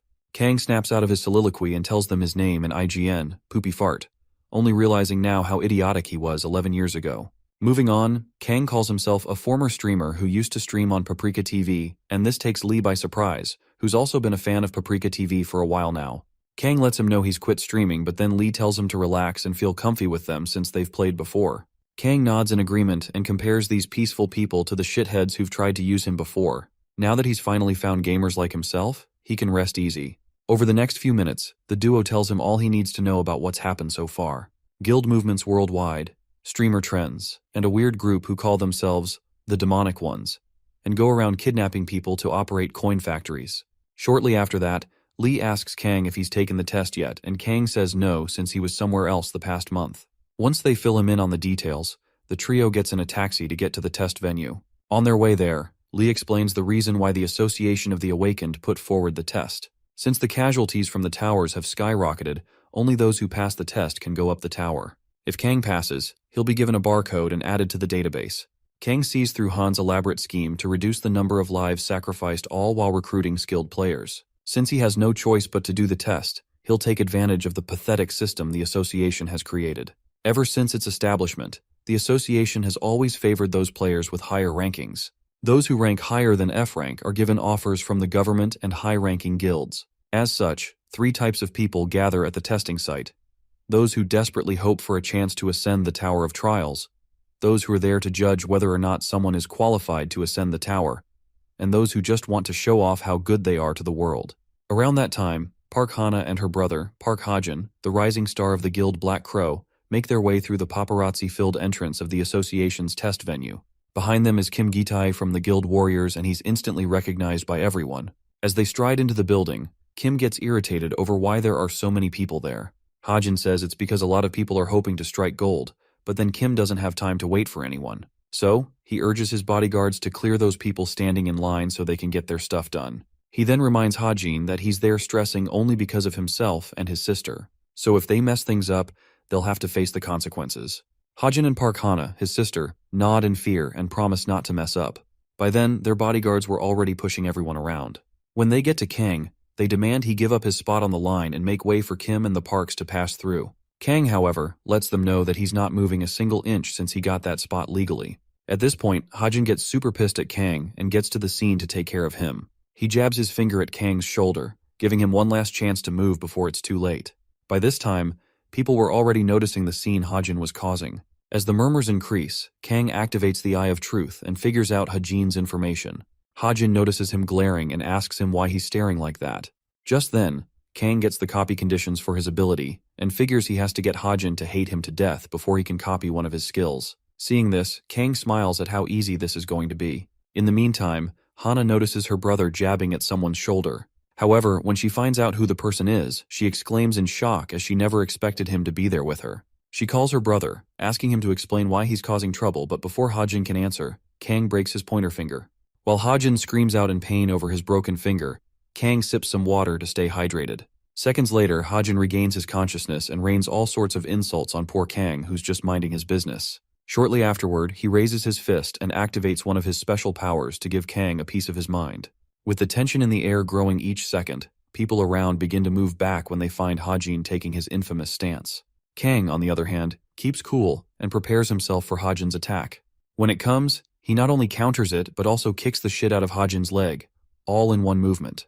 In the end, Hajin is the one lying in pain on the floor. Since Kang was too fast with the kick, people standing just a few feet away from the two were confused as they didn't see Kang kick Hajin's leg. While the hubbub increases, Hana keeps wondering what the hell Kang is doing in the association's test building. Moments before things go out of hand, Kim Gidai shows up and orders everyone to stop talking. Up next, Kang checks him out with the Eye of Truth and soon finds out the hard way that Gitai's level is way too high for his eyes to see after getting warning notifications and red alerts. Kang figures Kim must be at least over level 20 for this to happen. Moving on, he speaks up and calls Kim Haejin's babysitter. Rather than getting pissed by his comment, Kim doubles down on the sarcasm and lets Kang know that while Haejin's a handful to manage, he does have his uses. Kang takes note of the phrase and asks Kim if he knows anything or two about the Goryeo ginseng that his guild supplies to China. Shocked, Kim asks Kang to explain how he knows about that. In response, Kang tells Kim that the how doesn't matter. What matters now is how they deal with the side effects of Goryeo ginseng. Before Kang continues spilling all the guild's secrets, Kim activates a level 3 blackout barrier to engulf himself and Kang so nothing they discuss henceforth is heard by those around them. As the barrier encloses Kang and Kim, Lee Taemin and Yeonhwa rush towards Kang to get him out, but unfortunately for them, they don't get there in time. Now inside the barrier, Kang states his conditions for the deal. If Kim can reveal information on 10 of their exclusive dungeons around the world, then he will give them all the information he has on the Goryeo ginseng. Before proceeding with the deal, Kim asks Kang how he can prove that his information on the ginseng is accurate. Just then, Kang begins the crash course on what Goryeo ginseng is all about. After describing the physical structure, Kang tells Kim that it's an edible item useful for recovering stamina and mana. The only side effect of this useful item is that it can cause mana poisoning if taken raw. By now, he's probably sure that the side effects are giving them hell currently. Thankfully, there's a cure, and Kang names 3 ingredients Kim needs to make the cure: Karassian juice, moonstone, and mandrake root. Moving on, he tells Kim that he knows his team is having trouble finding mandrake roots. Luckily for them, he knows where they can find some to use, but before he can do that, Kang needs to hear Kim's take on what he just said. Based on everything Kang said, Kim fact-checks the information, and soon realizes that it matches everything the guild's researchers found. Surprised by the new guy's knowledge, Kim accepts his condition and makes a deal with Kang. Moving forward, he warns Kang against doing any funny business behind his back so he doesn't end up facing dire consequences. Soon after, Kim thinks about Kang's condition and realizes giving up 10 dungeons just for that little piece of information is too high a price to pay. As such, he draws the line and tries to state his conditions, while pointing his yellow glow. Just then, Kang fires back and lets Kim know that he's the one making offers and giving chances, not Kim. In the meantime, Yeonhwa and Lee Taemin continue kicking the shits out of anybody trying to disturb Kang and his moment with Kim. Upon kicking one of the guards, Yeonhwa stares at the rest and commands them all to step back if they still want to keep their balls intact. Minutes later, Kim's barrier is deactivated and Kang steps out unscathed. The concerned duo asks Kang if he's okay so they know what to do with Kim and his people next. Kang waves them off after assuring them that he's fine, even lying to them by saying Kim was more reasonable than he thought. As Kim walks out of the building, Haejin calls him back and asks if he's just going to let Kang go with the disrespect. He then asks for one more chance to deal with Kang and show him who's boss, but then Kim grabs his neck and lets Haejin know that he's no match for someone like Kang. Before putting him down, Kim threatens to shit on Haejin if he ever acts out on his own again. Once Haejin gets the warning loud and clear, Kim drops him and moves out. Thereafter, Haejin wonders what could have happened in the barrier to make Kim respect Kang like this. Now it doesn't matter as he's going to do everything in his power to kill Kang, no matter what. Around that time, Kang meets the conditions to copy Haejin's skill, so he picks the D-level skill, Shallow Breathing, which allows the user to control a target's breathing and heart rate and copies it. Shortly after copying it, Kang heads into the testing area, feeling like a boss, to take the test. At the entrance, he finds Park Hana's score ranking first so far and is impressed by how far she's come to get such a high score count. Once he's inside the evaluation room, the instructor tells him to hit the magic crystal in front of him, using any technique he wants, as they're just measuring his potential and whatnot. Kang takes out his dagger and prepares it for a swing. The instructor, upon noticing this, asks Kang if he's okay using a dagger, and Kang tells him yes. With that said, the instructor gives him the go-ahead to get shit done, but then Kang ignores the smaller crystal and gets close to the bigger one. Seeing this, the instructor advises Kang to avoid hitting the intermediate crystal as that's too hard for most people to hit. Just then, Kang activates his stat, Gap, to the max, takes his stance, and swings his dagger at the crystal, cutting it into 2 perfect halves. The instructor, seeing this, asks Kang how he could slice an intermediate crystal clean in half, as this is the first time he's seen something of this nature. Moments later, Kang's results come out and the instructor gives him an S rank. The instructor gets ready to send a report to his superiors, but then again, Kang tells him to hold on and only send the report after a week. The instructor asks him to come again, but this time, Kang threatens to do something bad to his life if he doesn't hold off on the reports. Eventually, the instructor obeys Kang and holds the report for a week. Upon finishing his business in the evaluation office, Kang heads out of the room and finds Park Hana standing right there. After the small talk, Hana hands over the item she promised him, Braham's ring, and waits for him to make his comments.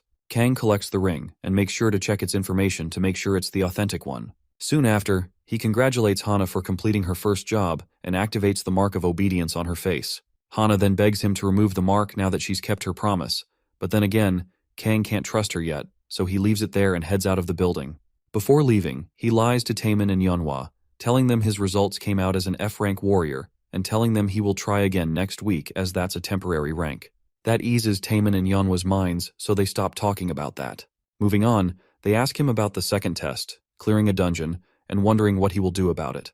At that point, Kang leaves them with a vague answer and enters a taxi. On his way, he starts recounting the details about the first and second tests, claiming that while the first test is to classify one's ranking by measuring magic, only those who pass it can move on to the second test. Not that it's tough though, as clearing the dungeons in the tower is one of the easiest things to do. Since the level doesn't matter, most people will choose ones with goblins and orcs. As for him, he'll be going to the ruins only on the first floor as it's been untouched for a while now. The Corridor of the Corrupt, as he calls it, is the next place Kang prepares to visit for his next second test. For now, he disguises himself as a guild porter and finds his way into the Tower of Trials for his next run. After a few days, Kang manages to sneak into the mountain's ruins on the first floor of the Tower of Trials, disguised as a porter for a guild since he can't be allowed to get into the ruins alone as an F-rank player. As he walks with the other loser bunch, someone takes an interest in him and asks him how he ended up there with the other porters. Surprised by the question, Kang says he's there because he needs money to support his lifestyle. This lie works as the old man smiles at Kang and lets him know he's not alone. Moving on, the man explains he's there to make enough cash to feed his family. Kang knows the man's nonchalant because saying shit like that to just anybody will get you killed in this world. After that, he warns Kang to be very careful as they can die from making just one wrong move, and since there are electronics or ambulances, there's no telling what can happen. Kang assures him not to worry about dying as he can assure him that everyone there will make it out of the ruins alive. The man's a bit shocked by Kang's confidence, but he still thanks him for the sweet words and compliments his ballsy nature. Soon after, an exclusive quest pops up for the strike team of the guild Kang's working for. To complete it, they have to clear the ruins and defeat the boss monster in the deepest reaches of the ruins. If they defeat the boss, then they get to choose one relic they'd like to keep. Otherwise, they're in deep shit. Moments later, Kang and the other porters finally arrive at the rendezvous point for the guild's strike team.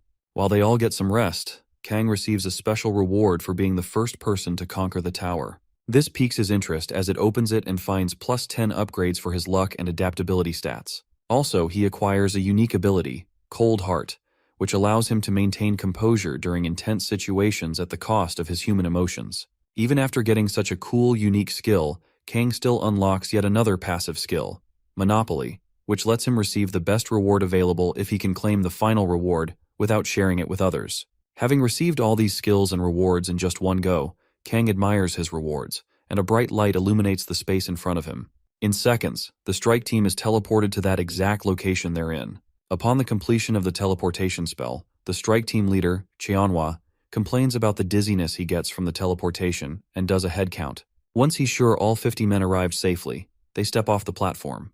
Almost immediately, everybody's gaze is fixated on them, even Kang's, as he's eager to get a read on the leader. He activates the Eye of Truth and figures the leader's name out to be Song Cheonhwa, a level 14 player with decent stats and the unique ability, Item Weight Lightning. As for the copy conditions, the system tells Kang to earn Cheonhwa's loyalty during the raid first, before he's allowed to copy his ability. Kang knows this is the hardest one yet, as he's not sure how to go about earning a proud bastard's loyalty in a freaking raid. Then again, he stops to think about why the leader of such a prominent guild strike team is that weak. Well, as of now, that doesn't matter as long as Song doesn't slow him down. Over the next few days, the porters continue walking the entire journey to get to the advance team in the ruins. When they finally get there, the magician lights an orb to reveal what lurks within the darkness. Upon lighting up the space, the others are finally able to see the harsh reality of the ruins as they find the bodies and remains of both monsters and fallen heroes. As they press on, the porters notice the monsters the advance team crushed earlier and thank their stars that they're still alive.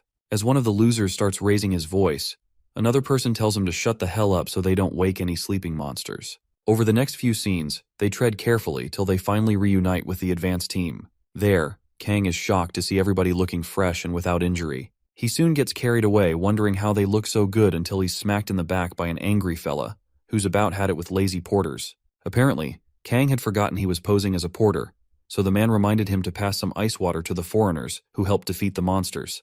Before doing that, Kang checks the foreigners out and notices the symbol on their armor to be from Guild Zion, a small group of elite warriors. He then notices one single warrior with a slight build standing out and decides to hand out ice water to that particular person so he can befriend them. When he gets the attention of the warrior, he commends their work in the ruins and urges them to drink the water. While he's at it, he activates Commune and finds out that the target has a slightly favorable impression of him so far. When they remove their helmet, Kang gets to see what a wonderful beauty the warrior is. He instantly recognizes the lady warrior to be the youngest daughter of the Lorenzia family, a European noble family. According to what he knows, she is an all-rounded player who wields divine powers and possesses great attack, defense, and healing skills. Also, she's the hero who saved Amsterdam from becoming a wasteland due to an outbreak. To crown it all up, she's almost the most famous player across Europe. If he remembers correctly, her name is Teresa de Laurencia. Now Kang knows why nobody was harmed during this first raid, as her abilities are most effective when facing the undead. Anyways, he activates the Eye of Truth to see her information and find out why she's not on the 3rd floor yet with the other hotshots. Again, he gets the red alerts since the difference in their level is too high. Just then, his luck and adaptability stats cancel out the level difference, enabling Kang to see her information window. He then activates a level 2 Eye of Truth and finds out that she's currently on a quest with these bozos to obtain a class. Not just that, but she's also got the Blessing of the Stars as a unique ability. Everything else is exactly as you'd expect for a level 29 warrior. To copy any one of her skills, Kang has to rescue her from a life-threatening situation and make sure she's truly indebted to him.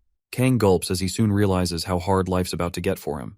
When he notices the class quest, he finally understands why she's there with the small fries instead of being up there with the other hotshots. After drinking the entire cup, Teresa returns the empty cup and thanks Kang for the water.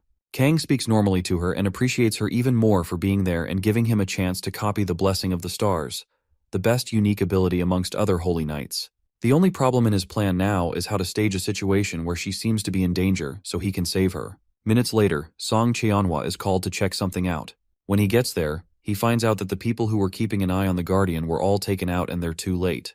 Moments later, they realize that the Guardian of the Ruins is now watching the intruders, and they have 10 minutes to get the hell out of there or face the wrath of the Guardian. Since it's already too late to point fingers, his mind races as he tries to figure a way out of this mess he's in. He can't fight them with his current manpower as it'll be suicide, and he can't quit, or else people will think lowly of him. Eventually, he makes his decision and tells his subordinates to keep moving. Despite all the warning signs by his men afterward, Cheonhwa urges his bro to shut the hell up and follow him. If things go their way, then they'll win without backup. After all, they have the Saintess Teresa on their side. Following the leader's decision, the warriors warn themselves to be ready to face anything that comes their way. One of them tells the other not to be scared of whatever's coming for them, as there's no way Cheonhwa won't have a plan. The scaredy cat asks the arrogant bastard if he's sure about that, and another solo player says they can trust the strike team's leader to lead them towards the right path. Just then, a guardian shows up behind the idiot talking and squishes him into red mush. The others soon realize that they're screwed, so they gear up and prepare themselves for battle. Before the guardians get to them, Cheonhwa takes charge and immediately starts creating a battle formation. Without fail, he orders all tanks to move to the front to defend the others, and at the same, urges all porters and non-combatant personnel to fall to the rear side so they can be safer there. With no time to waste, he makes sure everyone gets to their stations within 2 minutes, so they can be ready for the Guardians once they show up. While the move goes on, Cheonhwa moves to the dealers and orders them to buff the tank's powers to the max, all while saving their mana for any surprises. In a few seconds, the tanks get amped up and ready for anything that comes their way. Also, Cheonhwa activates a level 3 Iron Shield skill, as well as a level 2 wedge formation for himself and the rest of his men, all in preparation for the Guardians. Moments before the chaos begins, Lee Yunmi, a magician amongst them, activates a level 2 warrior's song skill, which further increases the attack power of the warriors on the battlefield. Seconds after that, the whole room begins to shake as the Guardians all approach the intruders. Cheonhwa gives his men one last command for them to maintain formation. At that instant, armored Guardian giants arrive on the battlefield and begin the war against the intruders. The first person to get hit is Cheonhwa, but fortunately for him, his shield and formation were enough to completely defend against the Guardians' attack. The next minute, about 5 or 6 other guardians attack the formation from all sides, and in just a few seconds, the solo players get stranded. Scared shitless, the solo players, who are not part of the formation, scream out for help from the captain so he can send in tanks and healers to protect and heal them. Cheonhwa gets the message but then decides to ignore them since they're not part of his team. As always, there's bound to be casualties, but then Cheonhwa would rather prefer that the casualties come from the solo players who don't know how to work in a team than his guild members. As such, he abandons the solo players and urges his guild members to continue facing the monsters ahead of them. Knowing fully well that they've been abandoned, the solo players accept their fate and surrender their lives to the guardians. Just as things are about to go sour for them, Teresa, the Saintess, shows up after activating the level 4 skill, Sign of the Cross, and destroys all 3 guardians, threatening to off the solo players. Shortly afterward, Teresa takes a peek at the rear side of the battlefront and soon notices that about 2 other guardians slipped past the main strike team. This means that the non-combatants are in danger, and if she doesn't do something about it quickly, then they will die as well. So, she dashed straight for the rear side, not knowing that she was already too late. Moments before Teresa's arrival, the rear supply team faces a fate far worse than the warriors fighting up front. Just seconds after the Guardians' invasion, almost every porter who came along was already dead, with more of them getting severely injured by the minute. A few meters away from the massacre site, the man who befriended Kang back when they just got into the tower sits his arse down, injured, and smiles at a Guardian that's about to chop his head off. Luckily for him, Kang gets to the scene as quickly as possible and knocks down the Guardian before it can finish off the man. The man stares at Kang in disbelief, as he never for once thought Kang was hiding his power all this while. Kang gets his 2 seconds of recognition as a background character and spends it all gloating about the promise he made to the man earlier. Soon after, the Guardian gets back up and readies itself for another swing at Kang. Kang sees the attack and dodges it just in time before activating the Element of Fire spell to use on it. When he gets his chance, Kang blasts the Guardian to smithereens, making sure to avoid killing it completely. Currently, he has to stay at level 1, so he needs to avoid finishing any low-level monsters to avoid collecting too much XP. While thinking about the fool who woke the Guardian up, Kang turns to the man to check up on him and make sure he's okay. Moving further, he realizes that the bastard who activated the Guardian doesn't have anything to gain at all, so why would they just do it? As he thinks his way to the answer, Teresa stomps into the scene and carries the wounded man away from Kang. After getting the man to safety, she opens her dirty holy mouth and starts accusing Kang of threatening a non-combatant with a dagger. As if that wasn't enough, she moves on to blame him for waking the Guardians and promises to restrain him with all her power. Shocked by her stupidity, Kang tries to explain himself, but Teresa attacks him out of question and urges him not to resist her attacks as she doesn't want to hurt him. Kang still tries talking to her amidst the fight, but then Teresa tells him to defend himself at the association when she's done with him. After several more attempts, Kang soon realizes there's no reason with an angry bitch, so he shoves her to the ground and points his dagger at her face. Now that he's got her attention, he lets her know he didn't awaken the Guardian as if he was the culprit, then he'll have killed her moments ago. Around that time, the man Teresa took from Kang screams out her name and lets her know that Kang was the one who saved him earlier, not the other way around. Hearing this, Teresa gets very sober and starts apologizing like crazy to Kang for being stupid earlier. Kang lets her off the hook this time and continues doing his thing. After apologizing, Teresa asks Kang why he's hiding his identity from the others. Rather than giving her a tangible answer, Kang tells her his reason is similar to her own. Thereafter, he tells her that he knows she's been using the Guild Zion as a smokescreen to secretly get Peter's Covenant for her class quest. He's also on a mission to find something without others finding out about his mission. Teresa's stupefied, as she never would have thought Kang would even know that. Moving on, he lets her know that he can clear the ruins and would love to work with someone like her. Since the items they're looking for are probably in the same place, Kang asks Teresa to let him accompany her on her secret quest. Before giving her full response, Teresa gets to Cheonhwa and asks if he could let her move separately from the rest of them just for a short time. Well, initially, Cheonhwa refuses to let her leave the main strike team as he fears they'd be lost without her. But then Teresa reminds him that the map they have covers about 20 kilometers of the ruin, and since almost everyone knows how to clear the ruins, her being gone for a while won't change anything. Moreover, there are clauses in the contract that allow her to do as she wants for a good cause. Cheonhwa tries to argue the facts, but then Teresa gives him a stern look, as if warning him not to even go there. Eventually, Cheonhwa lets her go on the condition that she returns to them before they reach the point that hasn't been mapped out yet. Teresa thanks him for the opportunity and promises to be back before that. Before leaving, she asks Cheonhwa to let her pick a porter to move with. Cheonhwa gives her the go-ahead to do so, and Teresa searches amongst the porters for Kang. The powerless porters all move away so they don't get picked, But when Teresa starts taking her sweet time searching for Kang, Kang raises his hand and offers to go with her. Just then, a few other losers and failures in life try to advise Kang against following his heart, as they all thought he was following her because he was in love with her or something. Kang thinks of a lie to tell them so they can leave him the freak alone. Since they already got the wrong idea about things, he doubles down on the bullshit and puts a display for the geezers to look up to. After setting the mood, he somehow lets the geezers know that he wants to burn for the person he loves. When they ask for a plausible explanation, Kang screams out, telling them that this is the moment he must burn for the one he loves. Even if he's not strong enough and dies in the process, he still wishes to go. This charade moves the hearts of the geezers around him, so they all let him follow his heart, adoring him as the last romantic of that pathetic generation. Finally relieved to have fooled the geezers, Kang joins the puzzled Teresa as they trek to their next big destination. After walking for a few hours, the duo finally arrive at a tomb filled with undead monsters. Seconds after their arrival, Teresa notices the sarcophagus enclosed within a red barrier in the center of the tomb and calls Kang's attention to it, telling him that Peter's covenant is hidden inside it. Upon seeing it, Kang asks her if she knows how to disable the barrier around the sarcophagus. Luckily for them, Teresa says yes. Just as they're about to begin their plan, they each get a red alert from the system, telling them that the master of the corridor of the corrupt is watching them. Seeing this, Kang figures they just received an indirect message from the boss monster and pauses to wonder why the monster will show any interest in players now more than ever. Around that time, Teresa asked him if he could also see the red alert message she had received earlier. When Kang says yes, Teresa tells him she thinks it's from the boss monster.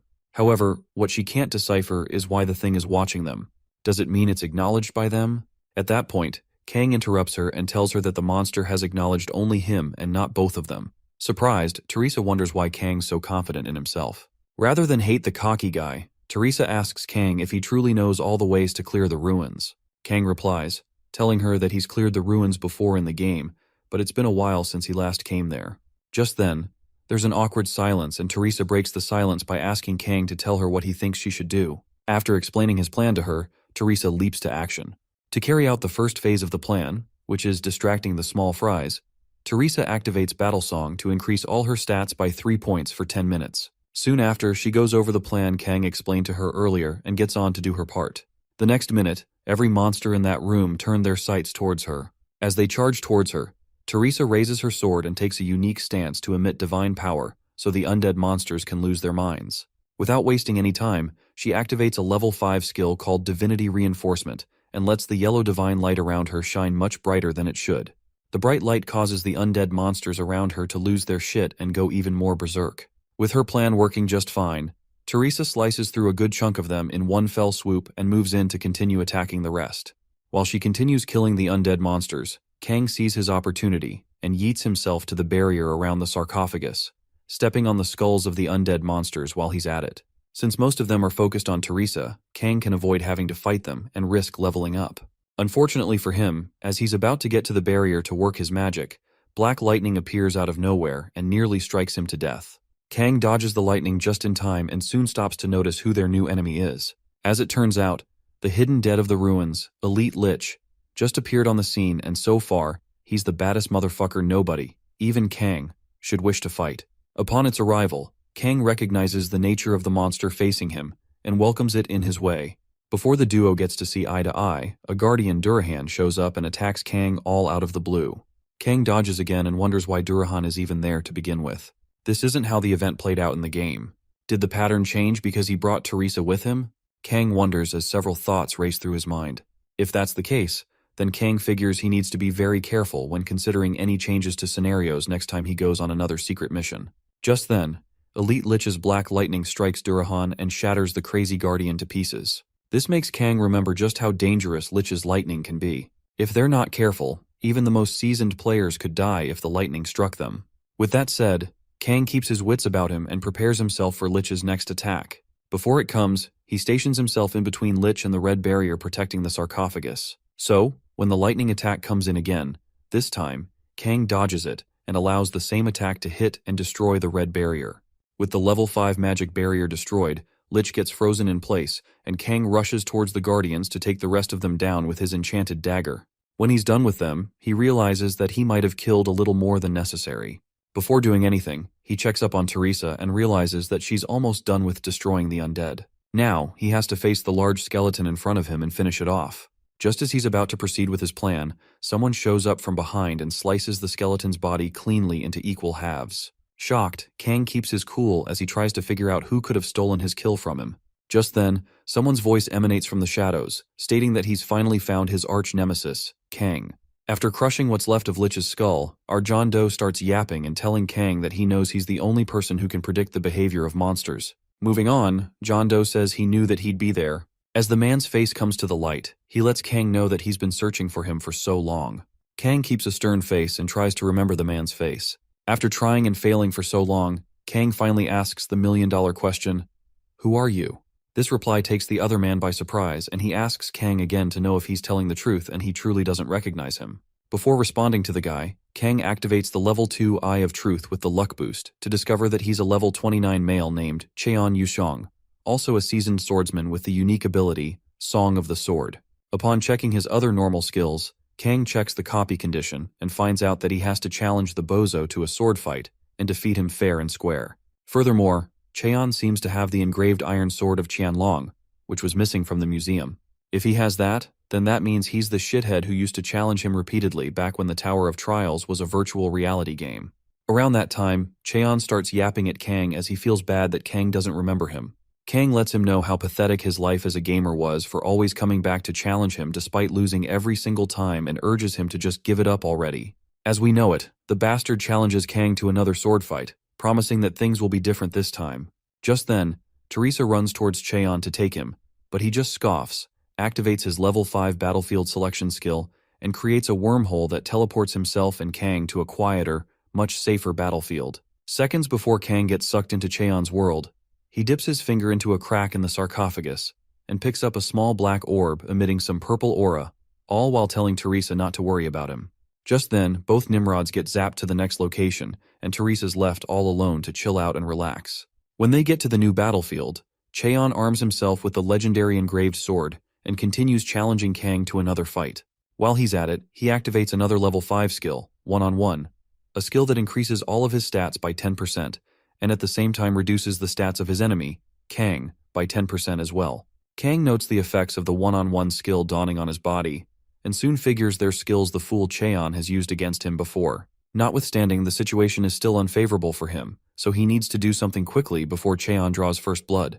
A few seconds later after the nerf attempt, Kang gets a systems notification recognizing the overwhelmingly disadvantageous situation he's in. In light of this, his system awakens a special condition of skill, Fusion, which enables Kang to copy any of Cheon's skills before fulfilling the copy conditions. Without wasting any time, Kang copies Cheon's unique ability, Song of the Sword, and gets his understanding of swords increased by 200%. Not just that, but his body will also naturally find the most effective sword movements, and his senses will become extremely sharp. Upon saving this new skill to his memory of the world book, Kang smirks, knowing fully well that this guy in front of him is toast. By then, the guy charges at Kang blindly. Moments before getting to him, Cheon tells Kang to take him seriously as this attack might kill him. As Cheon approaches him, Kang takes out his dagger and counters all of Cheon's first 3 attacks or so. Surprised, Cheon gets surprised at Kang for fighting him with a dagger instead of his signature mid-range fighting style, like he used to do in the game. Kang replies, telling the bozo that he prefers using the dagger now as it's pretty fun and easy to use. Cheon interprets this as Kang trying to patronize him, so he gets even more pissed and decides to use one of the engraved swords. A special technique, a level 6 soul-chasing sword aura. Upon activating this dangerous skill, Cheon shoots more long-range attacks using the wind's energy and flow. Kang teases him by asking for mercy, but then Cheon notices the way he dodged the first strike and concludes he needs none. With that, Kang starts to think about the long-term effects of deflecting Cheon's sword aura with his dagger. If he keeps at it, then he's pretty sure the blade will chip. To prevent that, Kang takes out the small black orb he took from the coffin earlier, the demon spirit marble, and fuses it with the sword song skill embedded in his dagger to create a skill that counters Cheon's sword aura. The combination technique, once done, gives Kang the ability, Grave of Swords, which is an S-rank skill that lets his understanding of swords increase to 500% while also enhancing his body movements to swords and maximizing all his senses. Furthermore, the system informs Kang that the skill is one of the talents he needs to receive the title of Sword Demon, so Kang just needs to keep at it. Moments after acquiring the new ability, Kang activates it, and another skill, a level 1 skill called Night of the Black Moon. Just by using only a tenth of the skill's original power, Kang starts feeling its effect on his nerves and tendons, as his magic isn't enough to handle such immense power. After deciding to work on his magic, Kang emits an unbelievable magical aura that scares even Cheon. Before making his next move, Cheon wonders why things are working against him this time. So far, he's brought them to the battlefield he specifically chose just to suit his needs and use skills that even nerfed Kang himself. Why is he still unable to beat the bastard even after sacrificing that much? The thought of powerlessness alone pisses Cheon off so much that he starts recalling how many times he's died to Kang after challenging him to random sword fights in the game. Unable to accept another loss, Cheon loses his shit and releases several sword aura attacks all aimed at taking Kang down. Kang, on the other hand, destroys all the aura attacks with just a few swings from his dagger before Cheon could even notice it. Kang then appears behind him and lets him know that he's fought several people who are faster and stronger than his lazy ass. After that, he swings his dagger and launches another strike on Cheon, which he blocks effortlessly. With both of them within range, Kang works on disrupting Cheon's balance and yeeting his so-called legendary sword away from him. His plan works and Cheon eventually loses his sword and the match. After the whole charade, Kang wins and asks Cheon for the battle count. As you'd expect, the loser tells him that he's fought and lost against Kang 138 times. Soon after, Cheon asks Kang to kill him and end his suffering, but Kang decides to prey on Cheon's vulnerable state. He does this by sweet-talking Cheon into believing he's much stronger than he gives himself credit for, and asking for his loyalty so they can ascend and clear the dungeons and ruins together.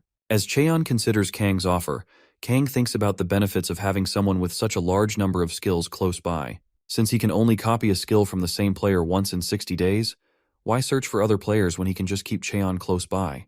To get Cheon to accept his proposal, Kang activates Commune, which works just fine. In time, Cheon takes his hand and accepts defeat for now. After making a promise to make their next fight much better, he waltzes off into the horizon, leaving Kang with an evil smirk on his face. After the battle, Cheon deactivates the battlefield selection and returns Kang to his friend, Teresa. Before leaving both of them, Cheon asks Kang to tell him his real name, but since Kang was so cocky about giving out his real name, Cheon chooses to call him by his username, Poopy Fart. Kang tries to get him to pause so Teresa won't hear the crazy name, but it's already too late as Teresa already heard it all. In the meantime, Cheonhua and his peeps return from clearing out all the monsters up ahead of them, only for the magician amongst them to detect another magical creature racing towards them as fast as possible. Cheonhua, who's just as stoked as anybody else there, tells the magician to shut the hell up and avoid pretense. However, minutes later, the entire group heard stomps in the distance. Before the monster shows up, they all arm themselves and wait for whatever happens later. After a few seconds, an iron golem shows up with a man standing on top of it. The men immediately notice the strange figure riding the golem and bring Cheonhua's attention to it. Upon further investigation, Cheonhua recognizes the silhouette to be that of a vampire elder. Knowing that he's been discovered, the vampire descends the golem and introduces himself as Bellis, master of the ruin, and one of the blood relatives of the original vampire, all while bowing his head. In response, Cheonhua and the other idiots following all point their swords toward the vampire's neck, demanding he explain his intentions. From his speech pattern, Bellis figures Cheonhua must be the leader of this pack of humans. Upon realizing that, he decides to make Cheonhua an offer. For starters, he gives Cheonhua and his men two choices. While explaining the first choice, Bellis pricks his hand with the edge of Cheonhua's sword and allows his blood to drip to the ground. For his first choice, he suggests Cheonhua and his men follow him without resistance. However, the moment his blood touches the ground, Bellis activates a skill called Bloodfest, which is of an unknown level, and uses the magic skill to multiply and solidify his blood's viscosity to create human-sized sacks that encapsulate and crush a few men from Cheonhua's strike team. As he watches the horror unfold, Cheonhua knows this vampire's the real deal and he shouldn't be fucked with. After showing him what he can do if pissed off, Bellis gives Cheonhua the second choice to resist him and piss him off so he can drag them all off after devouring a few more of his men. From the look Cheonhua gives him afterward, it's pretty clear which choice he picked, but before we get to know his actual response, the scene goes blank. In the next scene, Teresa is seen using her level 5 divine decryption technique to refine the stat-inducing powers on a particular artifact Kang just collected from the sarcophagus, the frozen tear. Just as she's about to complete her ritual, Kang gets to see some information about the SSS-ranked item with a possible magic absorption of 100 points. From the information given, it seems that the frozen tear is an item that can be used to increase magic stats periodically. Sadly, before a user can absorb it, it must be properly refined. Otherwise, it could cause fatal harm to the user. Once Teresa's done refining part of the frozen tear, Kang absorbs the refined part and gets his magic stats increased by 12 points. Because he's already obtained the demon marble spirit and the frozen tear, all in one trip, Kang knows he has Teresa to thank for using her divine powers to refine the tear and save him some time. Having finished her part of the deal, Teresa asks Kang if she's done enough to refine the frozen teardrop. Kang thanks her for the help and tells her he's had enough for now.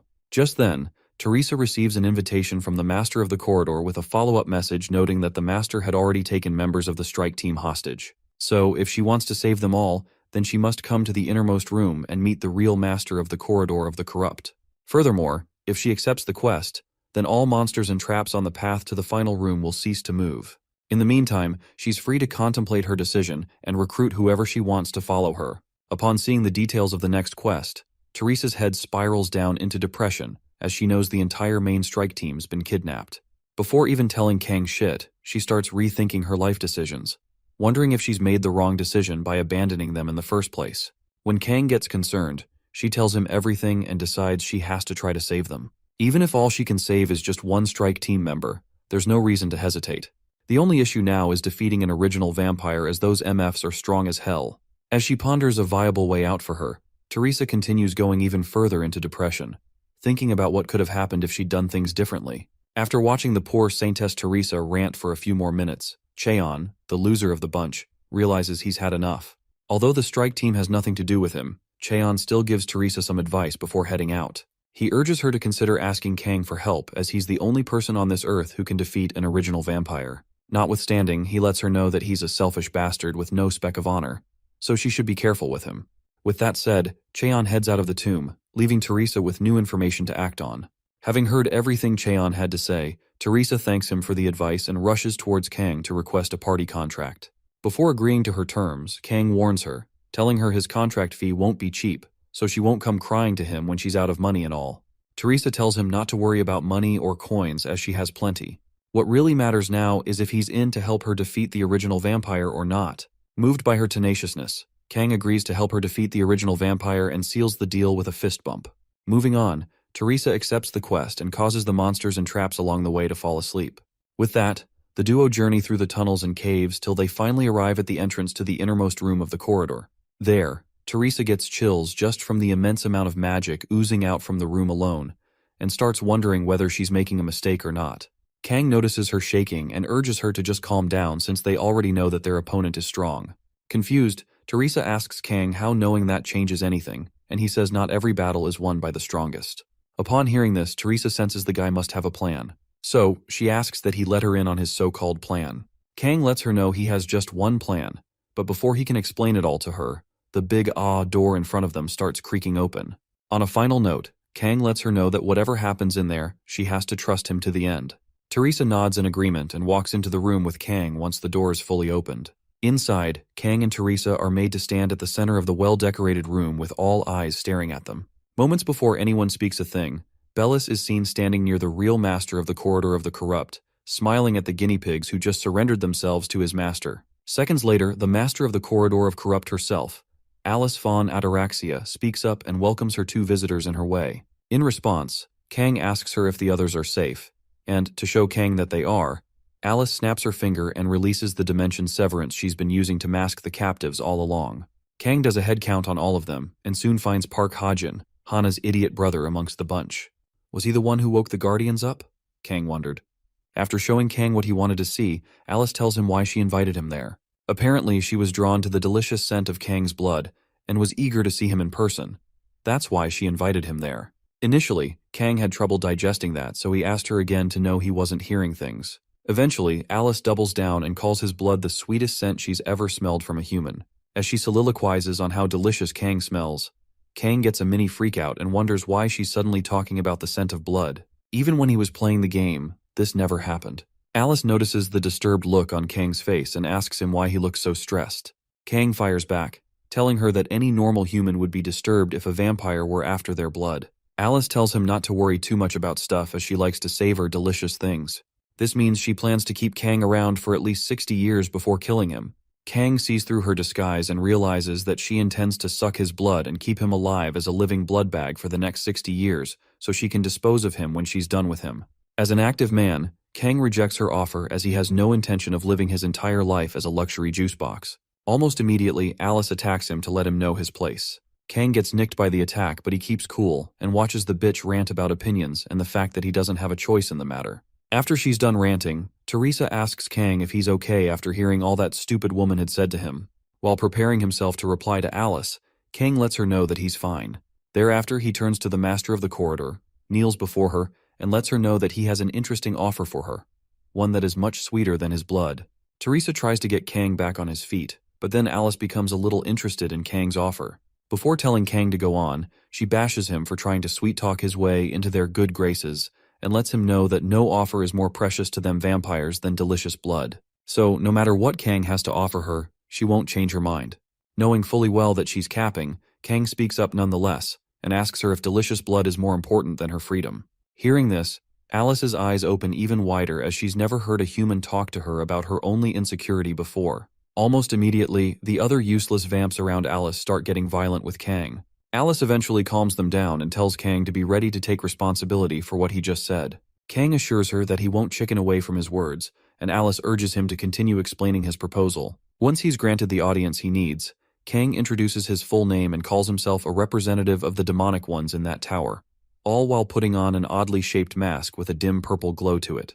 Having worn the mask, Kang promises to free Alice from the bondage she's been in for over 1,000 years. For some context, the demonic ones are those beings who've turned their backs on humanity, whether it be for money, revenge, or even personal beliefs. In the Tower of Trials, these disgruntled bunch interfere with players ascending the tower, sometimes even joining forces with monsters in labyrinths and ruins just to keep players away. After the crash course on the subject matter, Alice remembers the group name and asks Kang if he's truly one of them. Kang replies, telling her that he's already gotten in touch with the temple on the 27th floor. There, he met with the demonic ones and they told him to find the master of the corridor, aka Alice, in that exact room. Not only that, but they also told him how to fool the barrier encasing the ruins so they can temporarily disable it for Alice to sneak out of her bondage. While Kang yaps on, Teresa starts to wonder what his endgame is. If there's one thing she knows, it's that Kang is actually pretending to be one of the demonic ones, but she still can't figure out why. Besides, this temple thing he just muttered out has got the other small fries murmuring amongst themselves. Is the temple some kind of big deal to them? Before she gets her answer, Alice acknowledges Kang's authenticity since he knows about the temple on the 27th floor. Moving on, Kang asks Alice if she believes him now, and she says no. Just because he's who he claims to be doesn't mean he can solve what has been impossible for ages. Moreover, she doesn't trust smooth talkers, as they lie too easily. With that said, Alice activates her unique ability, Blood Spears, which helps her create countless spears forged from her blood. With her spears ready to attack Kang, Alice pauses to regret not tasting such delicious blood. Once she's past that, she starts the attack by launching all her blood spears at Kang. Kang stands in place as Teresa steps in to save the day. Just as the spears are about to hit her, she activates Divine Reinforcement and creates a barrier that protects her and Kang from the spears attacking them. As she takes the hit from the spear attacks, she urges Kang to stay behind her so she can continue blocking her attacks without having to worry about him. As Alice's attacks become more intense, Teresa activates the Divine Shield to further protect herself and Kang from Alice's attacks. After seeing Teresa try so hard to defend against only an inch of her power, Alice chuckles as she finds it amusing. Once she's done with her fake laugh, she gets bitter after noting just how much divine power disgusts her. To crush Teresa and Kang in one fell swoop, Alice uses another crazy skill, Blood Explosion, to create something like a large Rasengan she holds in her hands before unleashing. Seeing just how big Alice's next attack is, Teresa gets worried and wonders how long she will last against an attack like that. Before getting too scared, she places her trust in Kang, who's right behind her, and hopes he'll keep the promise he made to her earlier. Just then, Teresa feels a sharp object pierce through her back and then looks down to find Kang's dagger gaping out of her chest. Was she dreaming, or did Kang just literally stab her in the back? Sadly, the latter is true as she finds Kang in his mask trying to hold her body up, all while leaving his dagger piercing through her. With tears in her eyes, Teresa calls Kang's name, as if hoping for an explanation for whatever the heck is happening, but Kang keeps quiet and urges her to play along. Soon after, Kang removes his dagger from Teresa's body and leaves her lying on the ground, gasping for breath. Moving on, Kang turns to Alice and asks if she'll finally believe him if he proves that he's not all talk. After seeing him betray his colleague just to prove a point, Alice stops the blood explosion technique and gets amused by Kang's display of confidence. Before giving in to his request, She asks Kang to show her more proof that he's truly on her side. Around that time, Teresa tries to call Kang and remind him of the promise to help her save the strike team. Rather than giving her a response, Kang raises his dagger and finishes her off. At this point, Alice bursts out laughing as she finds Kang's actions to be very impressive for a human. Eventually, she believes that Kang is on her side, so she gives him a chance to talk. Kang continues, letting her know that to trick the barrier confining her, he's prepared a 7-star spell in conjunction with Bram's ring. If he can seal her soul in Bram's ring, then he's certain that he can temporarily fool the ruins barrier. Shocked, Alice tells him that this is the first time she's ever heard of such a method. As she searches for other words to say, Kang gets to provide the reason why he's not been leveling up so far. As it turns out, the major reason why he chose to stay at level 1 since he started the Tower of Trial was so that he could use the 7-star skill, Soul Transfer, in the scenario he's in currently. Contrary to popular belief, the 7-star skill can only be used by a level 1 player, and since Kang needed to take care of the vampires before ascending, he had to avoid leveling up. At that time, Kang meets the requirements for activating the spell. Moments later, he successfully activates the spell, creating a large magic circle on the floor around the room. For now, the spell's cooldown time is a year and only 1 soul may be transferred at a time. Also, before completing the spell, the subject has to give their consent. Knowing this, Kang hurries Alice to make a decision and consent to get her soul transferred into the ring. He also says the circle will disappear forever in a minute, but if she can accept the conditions before then the spell will take effect immediately. With that said, Kang turns to Alice to make the big decision. Moments before saying yes, Alice communicates telepathically with Bellis, her confidant, instructing him to unalive Kang and destroy the seal if he tries any funny business with the spell while she's gone. Once Bellis assures her that a backup plan has been arranged, Alice ends the connection and mumbles a few more things in her head before finally giving her consent to Kang. Naturally, she doesn't trust Kang, but even at that, she still wants to give getting out of that hellhole a chance. It's been over 1,000 years since she was exiled there. So, if she doesn't take that chance, then she'll have herself to blame. When all's been said and done, Alice steps into the magic circle and asks Kang one more time if she can trust him about this. By this time, Kang activates Commune and uses it to nudge Alice towards accepting his offer. He also makes sure to sweet-talk her even further until she finally consents to transferring her soul into Bram's ring. Almost immediately, the ring zings to life and absorbs Alice's soul before sealing it inside. Once the soul transfer has been completed, Alice gets acquainted with her new space and compliments how good it feels to be inside such a cozy space. Kang grips the ring, noting how relieved he is to hear Alice not complain about her new home. When she hears Kang talk about the ring being her new home, Alice gets concerned and asks Kang to explain what he means by that. Just then, Teresa, who's thought to have been dead, activates her unique ability, Blessing of Stars, and staggers back to her feet.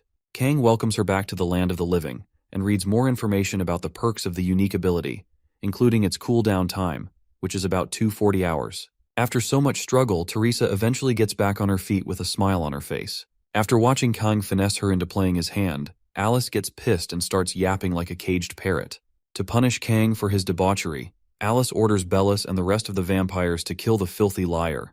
Moments before the chaos ensues, Teresa realizes she has tons of questions to ask Kang, but for now, she reads the room and decides to save them for later, as she suspects they're about to get busy.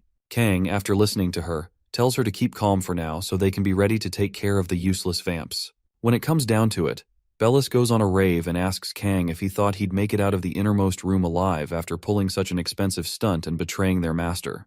With no response, Bellis activates a level 13 blood wave and releases a blood prison so large that it almost traps both Kang and his girlfriend inside of it. Before the blood wave prison is completed, Kang activates a level 5 element of fire, aka Minza's spell, and burns the entire blood wave to nothingness. While he's at it, he hurries Teresa to go save the hostages while he holds the vampires off. Teresa immediately gets to it, leaving Kang alone to face the vamps about to attack him. When she gets to the Domain Dimension Severance barrier situated in a corner of the room, Teresa uses her level 4 Sign of the Cross skill to release them all from their bounds. After getting his ass saved by a woman again, Cheonhua smiles and thanks Teresa for coming to save them. When he asks about the vampires, Teresa points to Kang and lets Cheonhua know that the man in the mask is taking them all alone. Meanwhile, Bellis is seen carefully analyzing the type of powers Kang might possess because he's never seen a mere human block his magic just like that. Kang, who could see the surprise on Bellis's face, tells him he blocked his blood wave because his magic and Kang's fire are total opposites, so they cancel out. Also, he tells Bellis not to get things wrong as the vamps already lost the moment their master was sealed in that ring. With her gone, they've lost the fight already. With that said, Kang arms himself with his dagger and activates the unique ability he copied from Cheon, the fool from earlier, Grave of Swords. At the same time, Bellis activates the level 9 Dark Battle unique ability to amp up his sword skills. Since his magic doesn't work with Kang, Bellis seeks to unalive him with his sword. With that said, he orders the other vamps to destroy the ring in Kang's hand and free their master. The next minute, every vampire in that room turns their sights on Kang to attack him. Just mere minutes later, Cheonhua and Teresa watch Kang take down every single vampire in the room. After seeing what the masked man could do, Cheonhua asks Teresa to tell him who the man in the mask is. Before replying to him, Teresa figures that Kang wearing a mask must mean he wishes to mask his identity from other people. So, with that in mind, she lies to Cheonhua and tells him he's just some random dude she met on her way there. Thankfully, Cheonhua believes the lie and moves on to check on his men. Moments later, Teresa gets some time alone with Kang to talk. She tells him that she never expected her first time dying to be in the hands of an ally. Kang fires back with a smile, telling her that the end justifies the means. Since they won in the end, her death wasn't in vain. Teresa acts maturely and, with tears on her face, acknowledges herself and Kang as an incredible two-people party. Moving on, she thanks Kang for helping her save everybody, including her, and finally gives her loyalty to the man in the mask.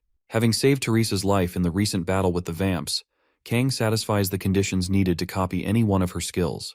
Without wasting any time, he copies her unique ability, Blessing of Stars, and saves it in his memory of the World Book. Following that, he checks out the details of the new skill and finds it to be the same as Teresa. Once that's settled, he notices Teresa crying and asks her why she's tearing up so much. Teresa tells him she doesn't know why, but then asks him if he knew she'd come back to life after killing her earlier. Kang leaves her with a vague answer which pisses her off in the end. After their conversation, Kang takes Teresa to the archive and asks if she would help him take some of the relics they need so they can get the freak out of that creepy place. Just then, the failure, Cheonhua dashes in and introduces himself as the strike team's leader. Moving on, he explains to Kang by telling him that all items collected in that raid are all for Guild Balhae, so he can't allow Kang to get a single relic for himself. Kang fires back, asking him if he's claiming ownership of the rewards even after saving his pathetic life minutes ago.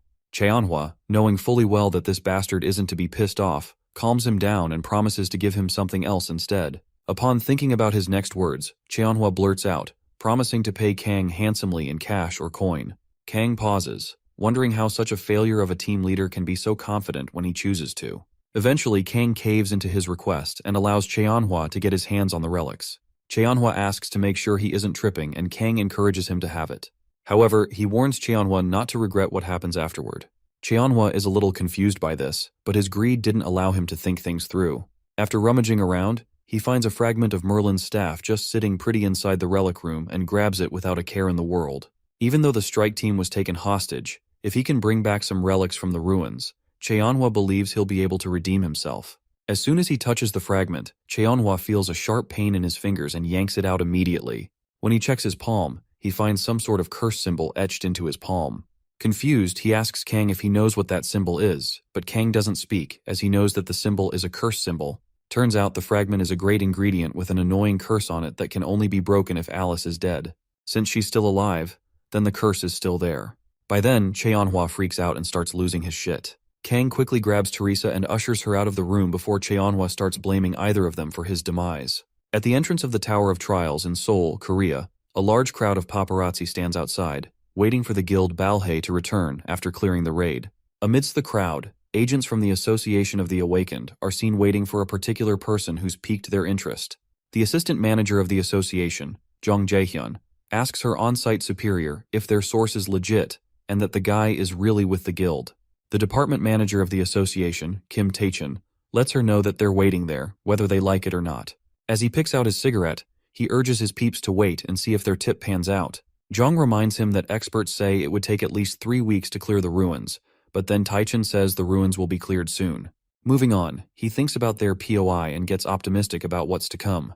As he sparks his lighter, the notification comes in, and everyone there realizes that the ruins have been cleared. Seconds later, the heroes waltz out of the portal to be greeted by the paparazzi. Everyone there congratulates the Guild Balhae for clearing the first-floor ruins, with several reporters asking them to explain how they cleared the ruin and who the MVP was in the fight. Just then, the leader of the strike team, Song Cheonhua, exits the portal with no hair on his head, eyebrows, or even lashes. While some people feel sorry for him, Others wonder what could have happened in there to cause such a devastating effect. While people wonder, the Saintess of Amsterdam, Teresa, calls their attention and lets them know that Cheonhua wasn't the one who cleared the dungeon. When they ask her to reveal the man who did, Kang steps out of the portal wearing his mask and allows Teresa to give him credit for clearing the dungeon alone. At that moment, Jung asks for permission to call the association, and Taechun gives her the go-ahead. Somewhere in the crowd, Park Ha-jin, with a bandage headband, scoffs at Kang almost as if he was pissed at him for saving them all. His colleagues soon urge him to stop ranting and just let them get home safely. The next morning, Kang wakes up to find blogs, forums, and nicknames all created online in his honor, with most of them demanding the identity of the man behind the mask. While having his cup noodle breakfast, Kang takes note of the weird nicknames people have given him so far and pauses to wonder why people are going crazy over a single player who could do the impossible. If anything, he knew the reaction would be intense, but this is just taking things too far. Notwithstanding, wearing a mask to cover his identity was a stroke of genius. And even though Teresa knows his identity, he's still confident in her ability to keep secrets, so there's nothing to worry about. After his heartfelt breakfast, Kang stops worrying about some asshole revealing his identity, and instead decides to have a nice little chat with the grumpy original vampire that's been in his pocket since he came back. With that, he dips his hands into his left pocket and takes out Bram's ring, which was tied to a chain at the time. After taking a breath of fresh air again, Alice speaks out and condemns her new master for daring to keep her in his dark, smelly pocket for an entire day. For the next few seconds, Kang listens to the foolish girl yap and rant about him being a mere human and whatnot. To put her in her place, Kang comes up with a diabolical plan to spin the ring she sealed inside around so fast that she loses balance. When she finally shuts her ass up, Alice finds King keeping an evil smirk on her face.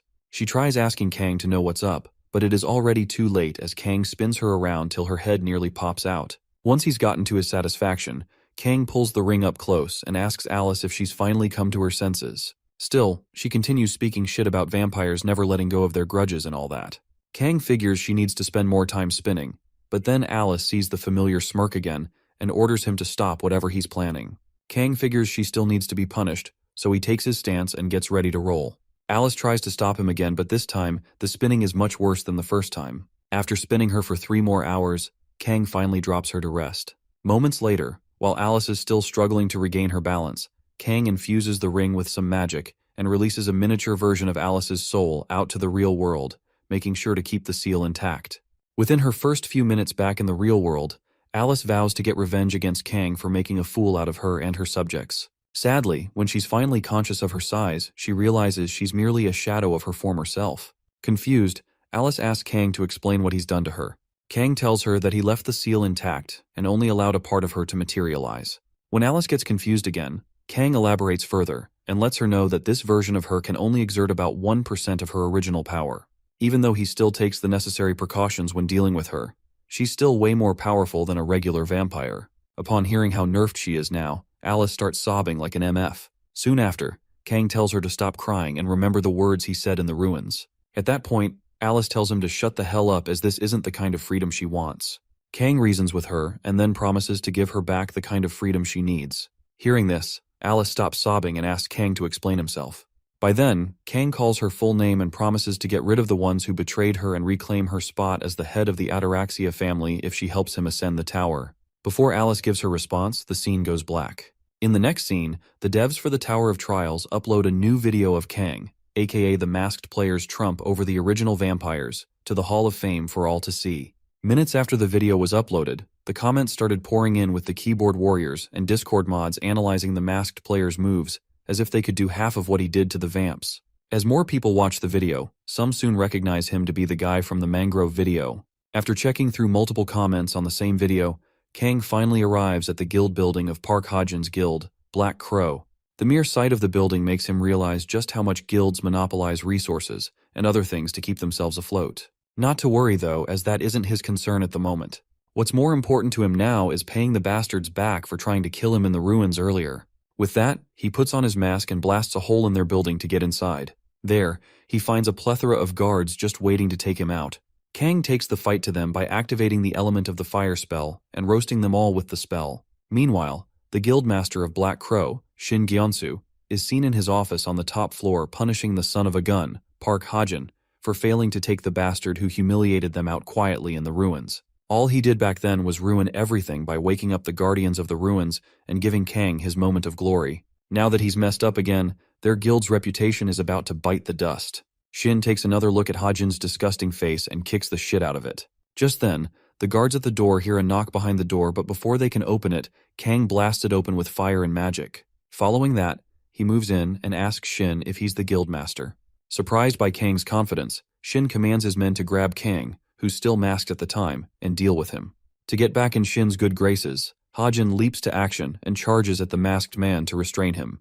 Just as he's about to get to him, Kang removes the mask and helps Hajin remember who he's fighting. A second later, while Hajin's distracted, Kang kicks the shit out of his head and sends him crashing into a bookshelf nearby. Having seen Kang's face also, Shin remembers him as the bastard who humiliated the guild in front of the association and starts making empty threats to the unfazed Kang. Upon hearing enough bullshit, Kang settles down on Shin's chair and urges him not to worry about the videos. Shin gets super pissed off and decides to teach Kang a lesson. To do this, he picks up his katana and activates a level 5 fleeting sword technique. Before fighting him, Shin boasts about his fleeting sword skill being faster than the speed of sound, but then gets worried when Kang doesn't look fazed by its presence. In time, he charges at Kang to stab him.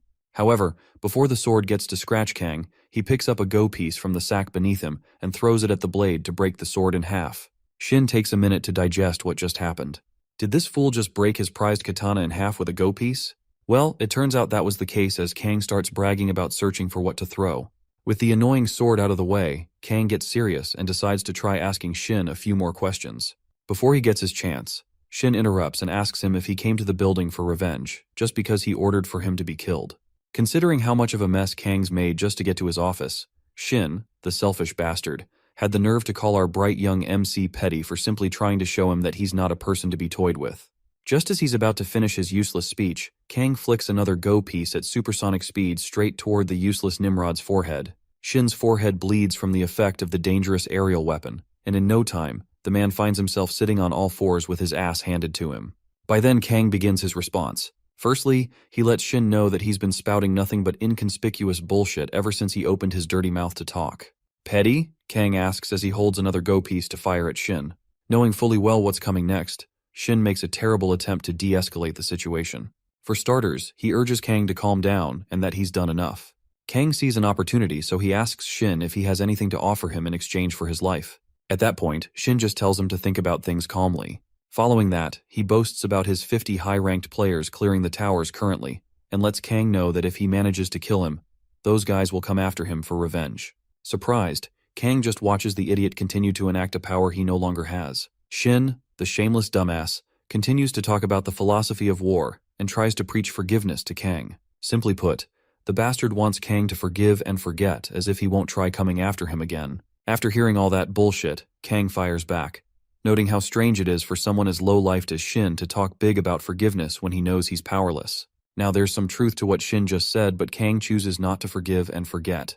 Instead, he proposes he evens out the playing field by enacting his revenge. Then, Shin's men can do the forgiveness once they figure out who killed their pathetic master. As Kang prepares himself for the final attack, Shin calls Kang's logic nonsense as it doesn't make sense to him. Kang then lets him know that he's just using his logic to converse, so if Shin sees a fault in that way of thinking, then he's a stupid fool to begin with. With that said, Kang infuses multiple go pieces with magic and fires them all at Shin, who's currently sitting behind the edge of the top floor. The attack pushes Shin away from the safe zone and has him breaking through the glass panes before falling to his death. Shortly after taking care of the useless guildmaster, Kang moves on to deal with the brainless oaf, Park Hajin.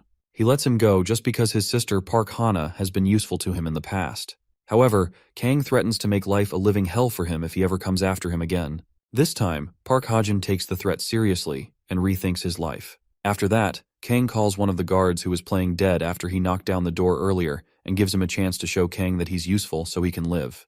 Without fail, the man introduces himself as Kim Hui-ung, a 26-year-old in charge of overseeing the general affairs of the guild Black Crow. Moving on, Hui tells Kang he's majored in computer science and accounting at a prestigious university, so if there's anything Kang needs, he's his man. Having heard everything the man just said, Kang smiles as he knows the guy's a smart one. He explains the situation to Hui and lets him know that the guild shouldn't break up at this point, just because the leader is dead. As such, Kang names Kim Hui to be the new leader of the guild, effective immediately. Kim Hui, upon hearing this news, freaks the hell out as he never expected such an important post to be handed to him on a silver platter, just like that. Kang urges him to calm down, but then Kim explains that nobody will follow him if he becomes the guildmaster. Kang sees the truth in his words and thinks about what will happen if a non-combatant, especially a secretary, is made leader of the guild. Almost nobody will follow such a person, and there'll be lots of opposition to the guy. Knowing this, Kang still tells the guy not to worry about the people opposing him. Kim Hoi asks if he'll take care of them himself, but then Kang says no. For now, he's going to lend him someone else to take his place as the guild leader. A few minutes later, every A-ranked player from the guild Black Crow is ordered via text to stop whatever they're doing and show up at the penthouse office immediately. Seconds later, everybody pauses their raid and returns to the office pronto, with many of them complaining about the sudden summons. When they get to the entrance of their building, they find a crowd gathered there. Confused, one of the players investigates what's pulling the crowd. Seconds later, he finds his former boss, Mr. Shin, lying dead on top of a car. Almost immediately, the player and several others dash into the building, only to find the remains of what happens to be a brutal battle between their guild and someone incredibly strong. Before making assumptions, they head toward their master's office in the penthouse, and are shocked to find Kim Hoi-ung, the secretary, sitting on their boss's chair. The player from earlier attacks Kim Hoi and forces him out of the chair when he dodges it. After that, he holds Kim Hoi by the neck and tells him to explain exactly what happened, making sure not to leave a single thing out. While under duress, Kim Hoi tells the guy that there's been a change in management. Just then, the guy notices a little girl with silvery white hair standing behind Kim Hoi without a care in the world. Upon noticing the hubbub going on, the girl, who later turns out to be the miniature Alice, scolds Kim Hoi for making her do things herself. Shocked, the player talks without manners and asks Kim Hoi if this little kid is really responsible for killing their boss. When Alice hears the guy call her a kid, she loses a few more screws in her head and asks him one more time if he just called her a kid. Before the guy answers, Alice bombs the shit out of him and knocks him out cold. The explosion is noticed by Kang and a few other passers-by. Kang just sighs, disappointed in how Alice is about to handle things.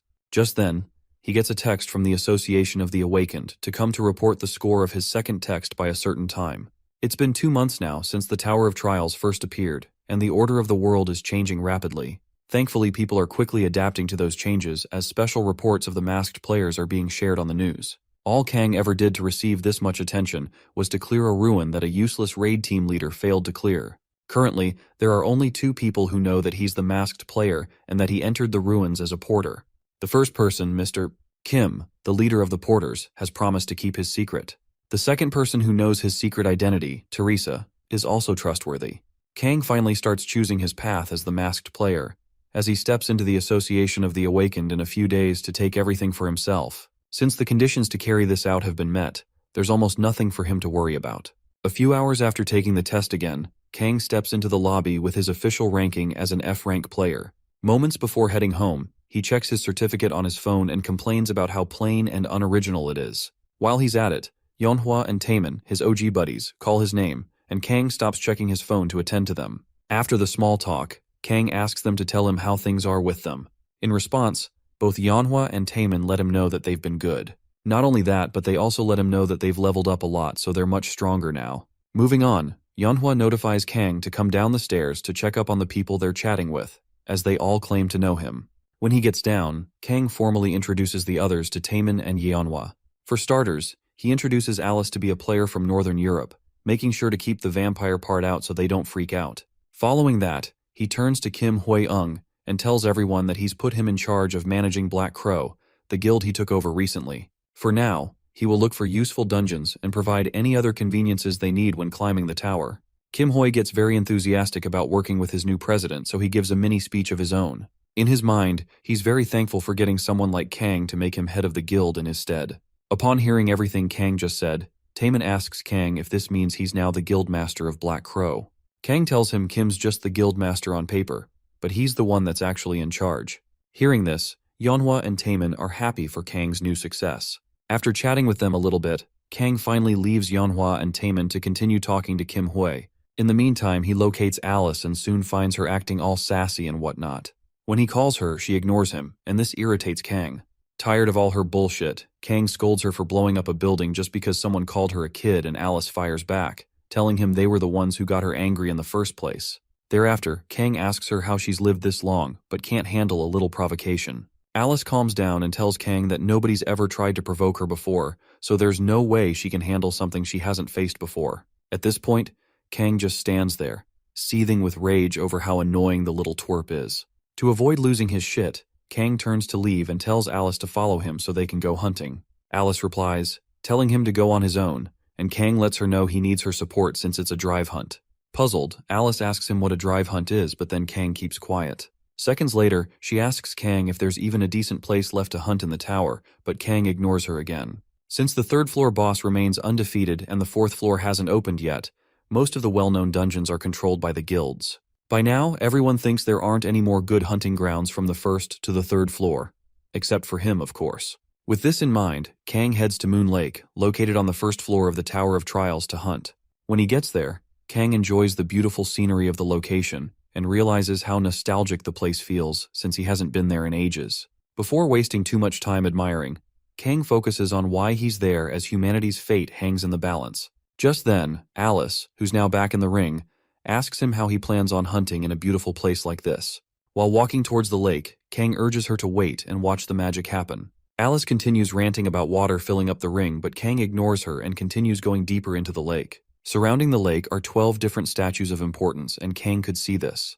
However, he singles out a particular statue just because it serves another purpose apart from beautifying the lake. While he gets closer, Alice asks him if the statue has a secret button or something, but then Kang tells her it's not that easy. Currently, hundreds of players have discovered the slot they're at.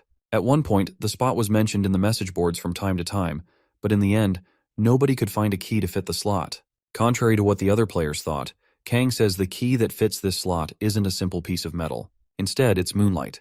If one can control the amount and angle of moonlight that goes in with the palm of their hand, and shine it in the correct sequence engraved into the crystals, then they will unlock the statue's secret purpose. Around that time, Kang shines the moonlight in the correct pattern using his palm and turns the mechanism to finally open a door that leads to an underground room system. Once the door's wide open, Kang enters the first-floor basement of the Tower of Trials. Inside, he releases Alice from the seal and lets her take in the atmosphere of the beautiful and massive basement. To her, this is a once-in-a-lifetime feeling, so she takes her time admiring the beautiful scenery and remembering what freedom feels like. Knowing fully well she's having an epiphany, Kang asks if she's glad she made the contract with him. At this point, Alice can't complain, so she just gets in her feelings and decides to trust Kang just a little bit. Moving on, Kang activates the Blessing of Stars to exert divine power and defrosts the frozen tear a second time to get a plus 18 increase in his magic stats. Once that's done, Kang returns the frozen tear so it can cool down for the next 24 hours. Now that he's absorbed the frozen tears a second time, he finds it much easier to maintain Alice's form. With a little more time to kill, Kang stops to wonder what the residents of the tower think of the players, especially now that the game has become a reality. To find out, he gives Alice a certain look of curiosity, which she notices, and gets concerned about. Kang then wonders if she, a vampire who's lived for thousands of years, believes she's just a piece of data inside the game.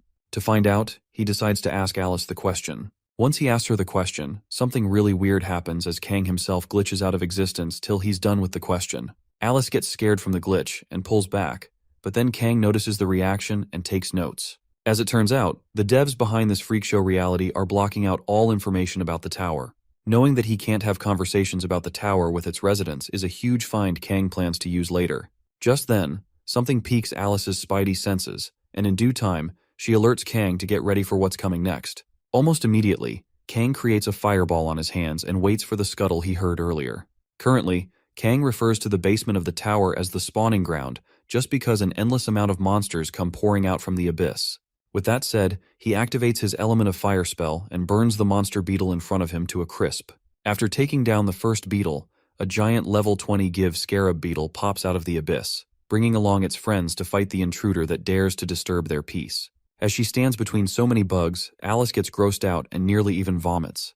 Kang sees her reaction to the bugs and quickly orders her to get out of his way so he can deal with them. Once she's out of his line of sight, Kang activates Teresa's unique ability, Blessing of the Stars, and releases a bright flash of yellow light that blasts the bugs to smithereens. With the monster's physical defense already down to by about 30%, Kang decides to let Alice fight them for once so he can measure her miniature self's power output in the real world. With that, he turns and tells her to show him what she's got. Since she's too disgusted to even look at the bugs, Alice starts ranting about being a noble and whatnot. To get her to stop whining, Kang threatens to do the ring centrifuge technique again. Alice would rather die than let that happen again, so she eventually gets her shit together and gets to action. To fight the bugs, she activates Bloodbind and creates blood sacs, which she uses to trap each bug. With the pesky bugs trapped in the blood sacs, Kang arms himself with his dagger and applies Gap to reduce the level difference gap by 33 levels. After that, he slices through every one of Alice's blood sacs and kills all the bugs in that room. In the aftermath of the attack, Kang levels up like crazy and is finally happy to release all that pent-up energy he's been holding back all this time.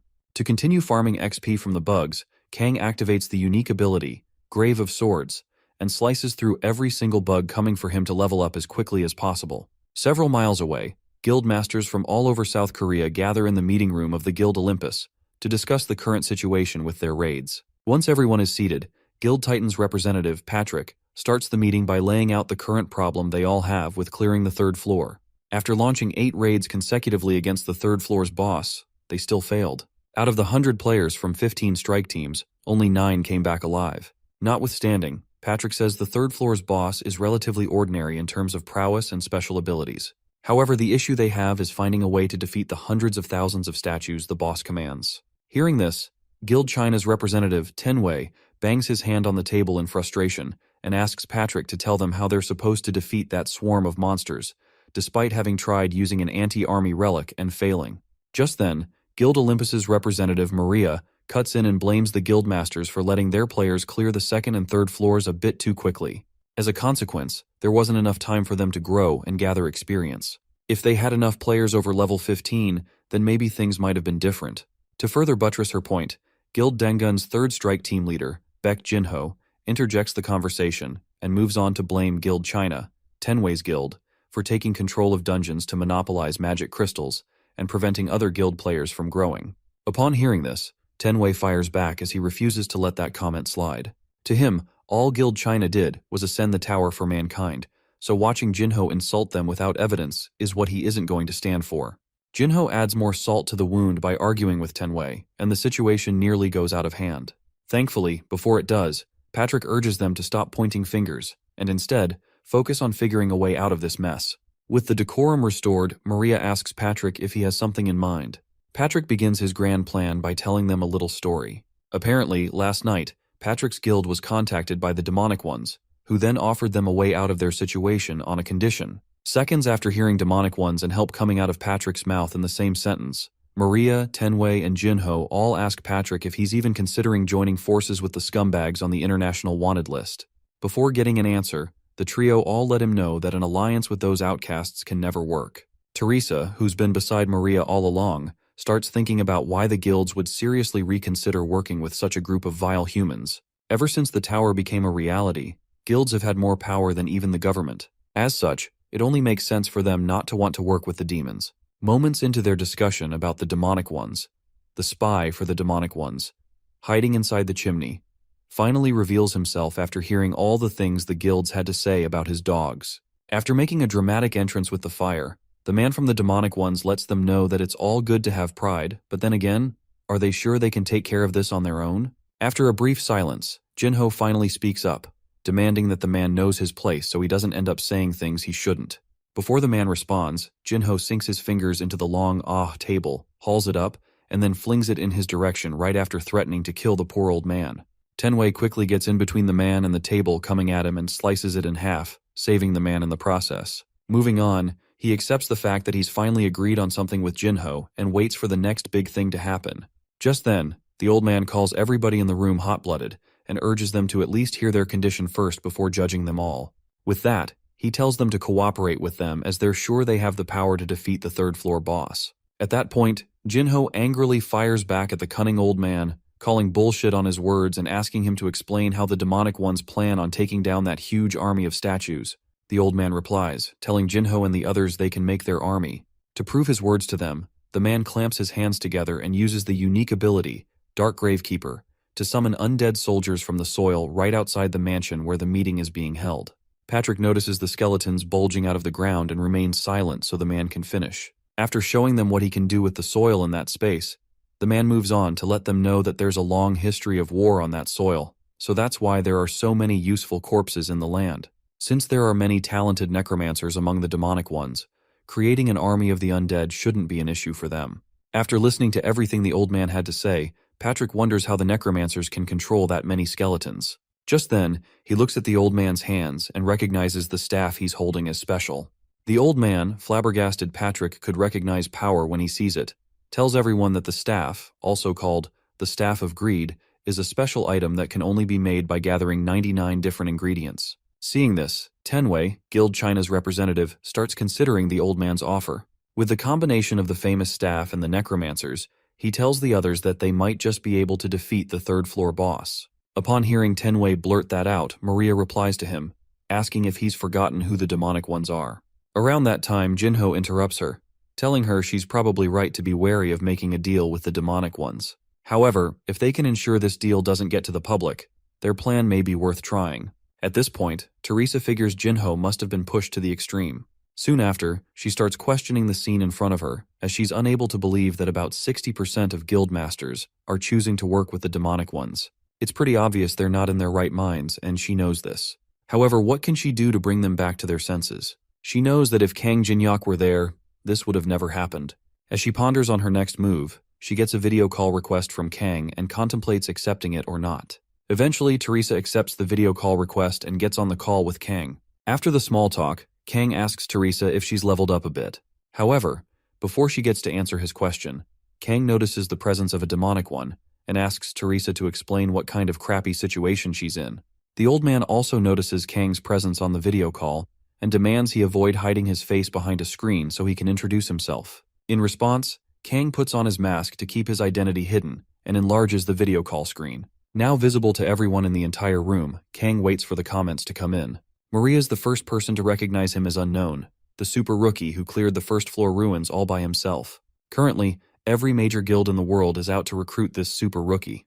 Now that he's appeared before them out of nowhere, all those who have been trying to get in contact with Unknown must be overwhelmed with joy by his sudden appearance. Having recognized the masked player too, the old man smirks and says a thing or two about Unknown's show in the first-floor ruins. Thereafter, he asks Unknown if he knows that the boss raid for the final boss of the third floor will be much harder than the raid on the ruins. Unknown, who's already seen the trick behind the old man's question, moves on to ask him if he thinks the demonic ones can pull it off. Without hesitation, the man says yes and directs Unknown's attention outside the windows so he can see the huge number of skeletons outside. After that, he tells Unknown that the guild representatives were just about to agree to work with the demonic ones, so there's almost nothing he can do at this point. Just then, Unknown exposes the bastard and calls the staff he's been bragging about to the representatives a knockoff. The old man takes offense at Unknown's comment and asks him to explain himself. By then, Unknown calls out the last two ingredients, those cheap bastards left out while creating the staff. The first one being the heart of an adult, and the second, burial clothes soaked in holy oil. With that said, he asks the old man to argue with his revelation, and the old man keeps his useless mouth shut.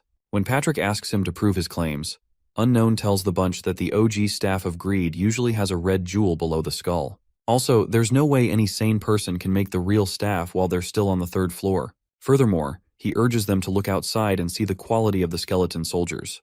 They'd see that those soldiers are designed poorly and aren't very sturdy for long-term combat. If used in a raid, the players won't last half a day in the boss room with those crumbling soldiers. Soon after fully exposing the old man and his peeps, Unknown, who's also Kang in the mask, says the demonic ones wish to buy enough time for them to steal all of the players' coins and items before abandoning them and going into hiding.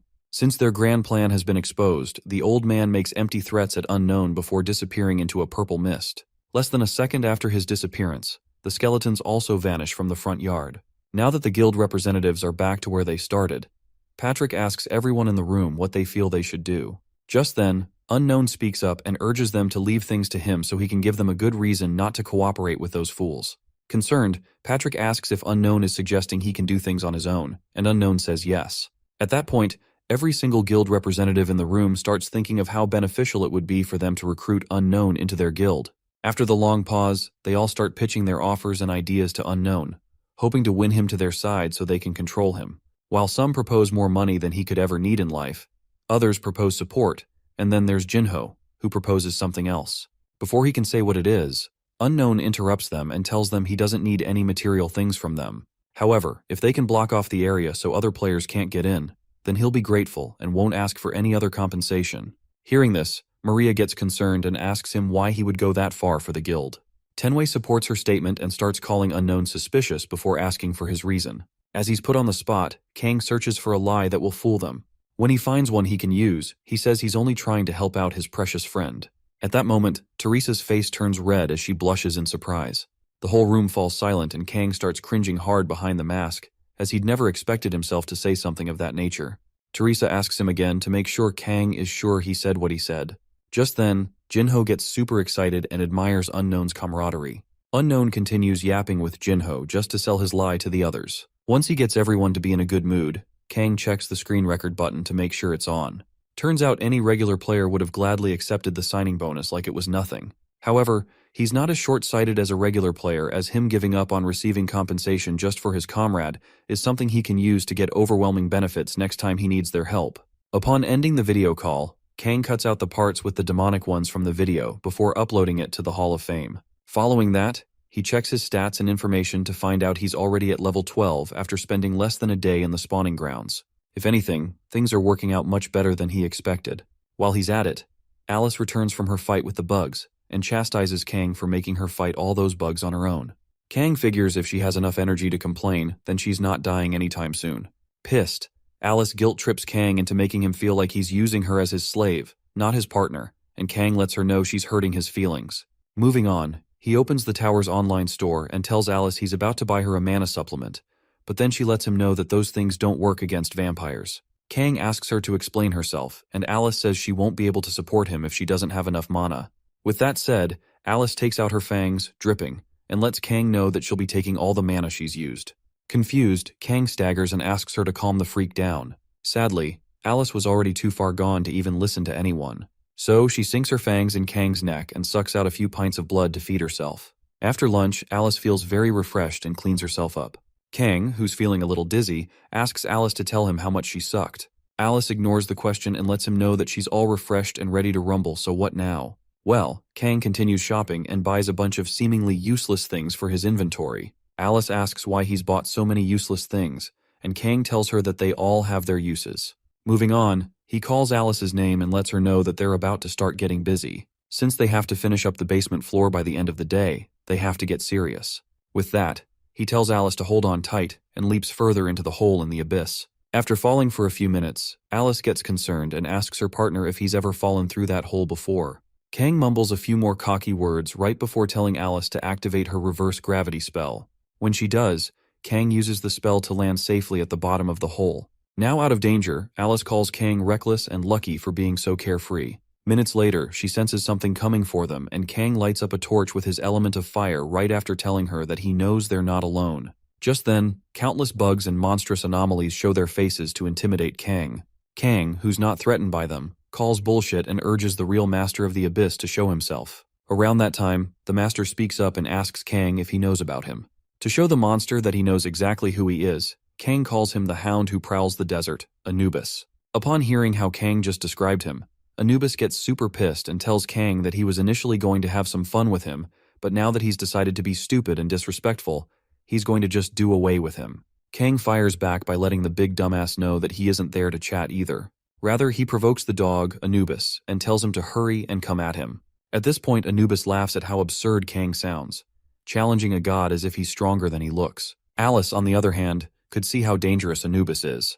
To save her partner from sudden death, she gets in between them and tells Kang to find his way back up while she holds him off for as long as she can. Kang smirks when he finds out just how much Alice cares about him. Following that, he pushes her behind him and tells her to just watch him do the impossible. Alice warns him not to get cocky, but then Kang tells her to just relax and watch him show her the kind of person she made a contract with. Amused by Kang's confidence, Anubis raises his staff and activates his unique ability, Anubis Judgment. Kang recognizes this skill as the special skill Anubis always activates each time someone faces him. This absolute judgment skill activates once the victim answers 3 of his questions. For the first question, Anubis asks Kang to tell him if Alice told Kang about him. Kang, who's already sensed the scales of obedience behind him, checks for the copy conditions of this skill and realizes that he has to make Anubis lose his patience and destroy the vessel that contains his consciousness. If he can meet those conditions, Kang will be able to ask the strongest question in the world. So for now, he just needs to answer those questions. regardless of whether or not he tells the truth. To answer the first question, Kang confirms Anubis's suspicion and tells him yes. Moving on to the second question, Anubis asks Kang if he's come for the hive, and Kang says yes as he plans on selling the item on the black market for a quick buck. With the second question answered, Anubis continues to the final one and asks Kang if he thinks he can make it out alive after trespassing on his domain.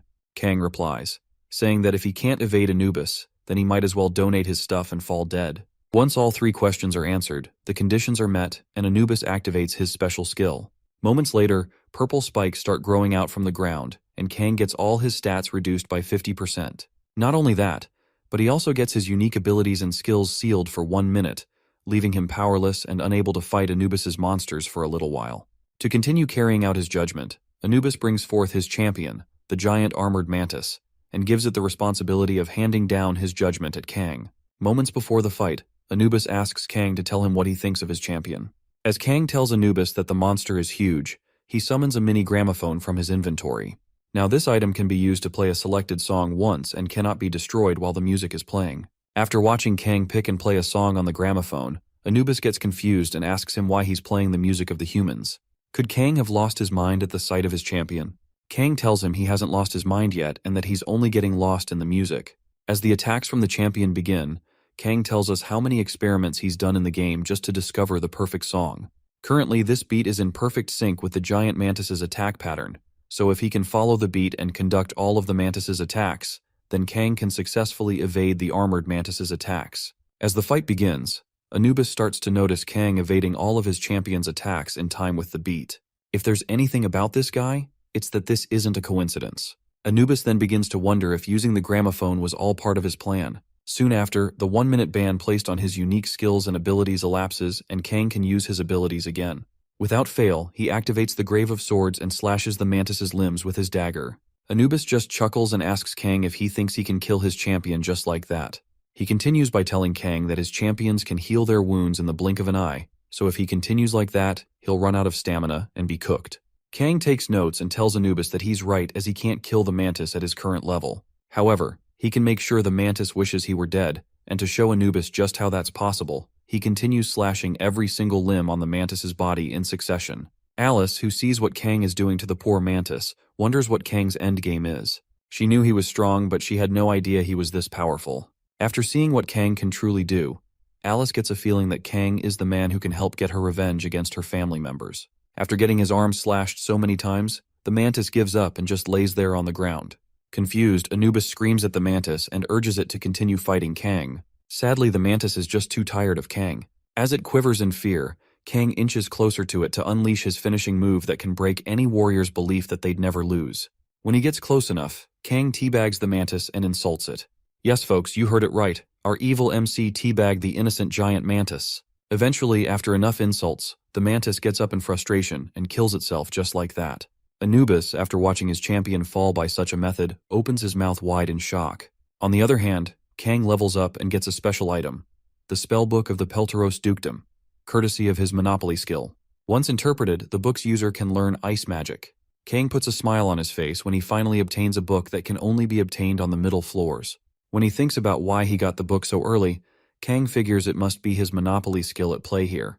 Without wasting time, Kang opens the book and acquires a level 1 spell that enables him to create ice sculptures. Soon after, he activates the skill and gets ready to use it in his fight against Anubis.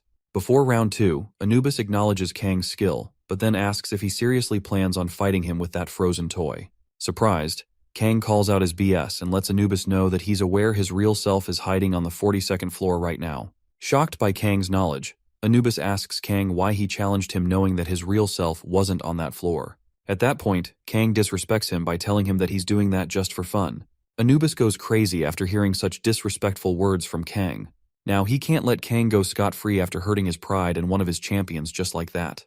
With that said, Anubis's eyes glow purple and he starts ranting like a newborn, calling Kang a blasphemous idiot. With nothing else to lose, Anubis unleashes Hive, an ancient beehive that infinitely summons enormous bees and orders them all to kill that blasphemous human. Almost immediately, the bees all charge towards Kang to kill him. However, Kang fires the icicles he's created earlier and destroys a few of the bees. When he realizes that didn't work, he moves on to use fire against them. By this time, Every single monster under Anubis's command was coming at him from all directions. Kang retains his composure and fuses the element of fire and ice sculpture to create the skill, Daylight. With this new skill, Kang blasts every monster coming at him in every direction possible and holds this off for several minutes. The level 1 Daylight skill is a special mass destruction skill that compresses and releases mana with white magic, and Anubis is forced to watch Kang massacre his army of monster bees. Soon after watching more bees get destroyed by the second, Anubis decides to change his strategy and create monsters that even Kang can't destroy. To do this, he activates another special skill of his called Target Selection. Moments after creating the skill, a strengthened creature is created in the so-called hive and brought forth to face its new enemy, Kang. Mere seconds after its creation, the creature, which looks like a giant wasp, charges at Kang, armed with its stinger. Before the creature gets to him, Kang creates more ice sculptures and fires them all at the giant wasp monster. The ice sculptures pierce through the wasp's body and create holes large enough to kill it completely. However, Anubis only chuckles at the sight of this as he knows Kang is just wasting his time. Seconds after his initial attack on the wasp, Kang gets to watch it not only come back to life, but also multiply. Following that, Anubis sees the chance to gloat about his new creation. He tells Kang that the monsters created with target selection don't just die, they simply multiply. So no matter how strong Kang's skills are, they are useless as he's now fighting a battle of attrition. Fully aware of his new reality, Kang decides to try a different approach to killing the wasps. Instead of hopelessly fighting and waiting for a miracle to happen, he picks up an enlargement pill, which is also known for multiplying the target's size tenfold, from the stuff he bought earlier from the store, targets the main wasp's mouth, and flicks it inside it. After getting the pill in the wasp's mouth, Kang needs to wait for one more minute before the pill's effects are activated in the wasp's belly. For now, he keeps his wits about him and hops from wasp to wasp, evading as many attacks as he can when he can, all while making sure not to kill any wasp while he's at it. During his charade, Kang goes as far as holding the antenna of one of the wasps and riding it around like his personal chariot. Seeing this, Anubis understandably gets super pissed as he orders his wasps to stop fooling around and kill Kang that instant. What he didn't know was that Kang was not provoking him just for fun. As it turns out, everyone would expect a player fighting creatures that don't die and just continue multiplying in numbers to just lose hope and give everything up. Kang, on the other hand, doesn't see things like that. As an outstanding player in this hellish game, he had seen his opportunity to create something good out of this seemingly hopeless situation. As he leaps from wasp to wasp, Kang takes out another item he bought from the store earlier, a mysterious cube, and uses it to trap all the wasps in the room. Furthermore, he combines 4 more things he bought from the store and uses the effects to enhance his mysterious cube so it can last a longer period. Once that's done, the wasps start banging and slamming every inch of the mysterious cube, hoping to get themselves freed from the restraints. Upon getting a sense of the patterns through the wasp's repeated attempts and calmly analyzing the situation, Kang finally created an infinite item glitch that forced the wasps into making something he wanted. Right after trapping the wasps in the mysterious cube, Kang activates a level 5 element of fire spell, gets the flame inside the cube, near the wasps, and makes it go kaboom. This action activates the effects of the enlargement pills, and, after a few moments of chaos, screeches, and blazing inside the mysterious cube, several dozens of enlargement pills start dropping like flies from the wasp's ass. If Kang plans to go up against any boss that has a large army, then he needs as many enlargement pills as he can get. So, monsters like this, which multiply indefinitely, are the most effective copy machines ever, not just for copying experience points, but also for copying items. At that point, Kang levels up like crazy and shocks Anubis to the bone. Upon seeing what Kang just did to his wasps, Anubis questions his reality and starts wondering if he's seeing things or not. Shortly afterward, he starts asking rhetorical questions about Kang preparing the items in advance, just to combine them. If anything, Anubis is sure Kang already knew the hive's characteristics and provoked him from the start, just to lead him into unleashing the wasps and trapping them. Having realized this, he slams his throne and reaches for the hive. When he gets a hold of it, he crushes the hive and destroys Kang's chance of infinitely multiplying the enlargement pills. Kang gets disappointed by the party pooper but still takes what he gets in the long run. Now seething with rage, Anubis scoffs at Kang's humiliation attempt and stomps his feet on the ground, screaming out the word blasphemy, so every monster in the depths of that room can hear him out. Once he's done letting off some steam, he points at Kang and tells him to make sure he survives and moves up the tower so they can meet again on the 42nd floor. In response, Kang tells him to stop shouting at him as he's going to climb the tower anyway. Anubis continues shouting anyway and tells Kang that once they meet again, then he will personally judge him for his blasphemy. Following that, He smiles and destroys his vessel, which makes him disappear. Right then and there, Kang meets the conditions needed to copy Anubis's judgment skill and saves it to the memory of the World Book right after copying it. He then checks out the details after copying it and realizes that he can now reduce his target's stats by 50% and disable the use of skills and unique abilities for 1 minute, right after asking them 3 questions they answer. For now, the ability can only be used on the same target just once. If used improperly, then Kang will incur the wrath of the gods of ancient Egypt. Just then, Kang receives a notification stating that the gods of ancient Egypt are interested in him. When he looks further into it, he soon realizes that they're pissed at him for shitting on Anubis like that. Turns out the gods in the tower are that petty, but who cares? As for Alice, who's been watching the whole thing from the start, speaks up when it's all over and asks Kang to explain what the hell just happened. Kang tells her Anubis just rage quitted on him, but then urges her to stop acting surprised since he already won the fight. Kang opens up his information log again and figures he's now at level 19 with average stats. Impressed by his progress so far, Kang says this is the first time he leveled up this much at this stage, so it's something he needs to be happy about. Since he doesn't know what's going to happen from then, Kang uses his available stat points to raise all his stats evenly. Seconds later, he receives a video call request from an unknown player and tells Alice to stay out of the camera frame to keep her identity hidden. Alice gets a little frustrated by this, but she obeys her master and lets him have his fun. When Kang picks up the call, he finds Cheon Yusong, the loser who's been losing to him since the game time, on the other end. This time, Cheon gives him a stern look and asks Kang to explain where he is at the time as well as if it's someplace he knows. Kang just tells him to mind his business and explain what he's calling him for. At that point, Cheon explains his proposal for Kang. In 24 hours, the Association of the Awakened is hosting a tournament that requires all players ranked AA or above to attend. Kang wonders why the association is holding a gathering now of all times, especially after failing to defeat the third floor boss so many times. When it comes down to the reason for his call, Cheon stares at Kang and tells him to come to the tournament and fight with him one more time.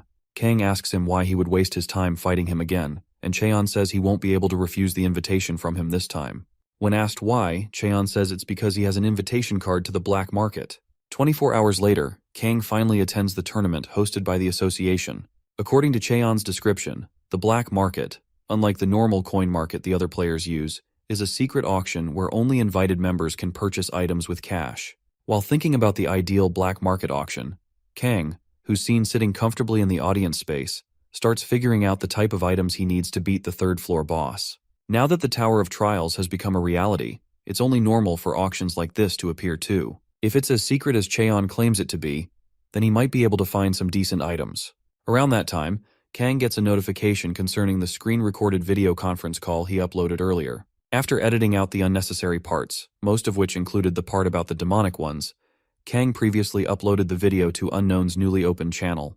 Rankers of major guilds, including Teresa, could be seen in the video with the masked Unknown. Since he's edited the parts with the demons, nobody can criticize the guilds. For now, nothing good can come from going against the major guilds yet. After his soliloquy session, Kang checked the comments to see what people thought about the video. Thankfully, the video passed the right message across, as everyone either thought he was a good person with a nice personality or remained hopeful and confident in his skills to beat the third floor's boss. Either or, Kang got the response he was expecting. The veiled player everyone was curious about confidently declared all that in front of the major guilds, so it was only natural for the video to cause a stir. Now moving on to the view count conditions, Kang does a quick calculation to figure out the revenue he's earning with the current view count. At 50 million views, Kang calculates his total revenue to be about 500,000 coins. Upon deducting the 90% fee, Kang is left with just 50,000 coins at the end of the day. Although the fee is pretty stupid, Kang is still confident as it's more than enough to get good items from the black market auction. After a quick yawn, Kang snaps out of it and starts wondering when the competition will be over. As it turns out, the small fries were still clanging swords like kids on stage. Worried that their consecutive failures at clearing the third floor boss would lose them public confidence, the association and the major guilds decided to live stream the tournament, which consists of 24 AA or above-ranked players, to show the citizens how strong and reliable their players are. Kang sees through the bullshit but then realizes that not everybody watches YouTube. As such, there aren't many chances to see a player's true abilities. All in all, it's not a bad plan to lighten the pressure. Earlier on, Cheon had promised Kang to give him the black market invitation card if he agreed to a battle. During their video call 24 hours ago, Kang tried to let him know that he's not an AA rank or above, so he can't participate in the tournament anyways. Thinking Cheon will just hand over the black market invitation card, Kang gets the shock of his life when Cheon says the winner of the tournament is given two choices. The first one being choosing a replica from the National Museum of Korea, and the other one being the right to battle with any player who didn't participate in the competition. Kang gets a bad feeling about things right after Cheon mentions all that, and listens to the overjoyed Nimrod promise to take him down this time in front of everyone. Knowing fully well that the fool is only going to embarrass himself, Kang takes him up on his offer. Now that he's at the tournament, Kang needs Cheon to win this shit as quickly as possible so they can get their banter over with in time. Around that time, Kang gets to watch two fools clang swords and mouth rubbish at each other just to add some fun to the tournament. Soon after, a familiar Anubis structure shows up on stage, swings its hand at them, and knocks both of them out like they were nothing, erupting flames from its hands. Moments after taking down the small fry, Min Jong-woo and Lee Yuri show their cocky faces and smirk at the audience. Just then, about 4 suits from the front seat make their comments about the duo. From their play, most of them acknowledge their skills and confidence, hoping the public remains at ease after seeing them fight. As the audience cheers the fighters on, one of the suits asks his guildmaster if he's already seen any player they can recruit to their guild. By then, the guildmaster of the guild, Black Cloud, Hong Deokpyo, speaks up and tells his men that there's only one fighter who's caught his eye, and that fighter is none other than Cheon Yuseong. As Cheon steps into the arena to fight the other players, Hong analyzes his fighting stance, restraint, control, and visibility. So far, they're all exceptional. On top of that, Cheon executes his opponents cleanly and with an acute technique.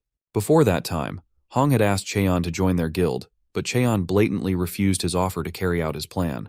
Being the first person to ever reject an offer to join his guild, Hong remains hopeful that Cheon will change his mind after the tournament.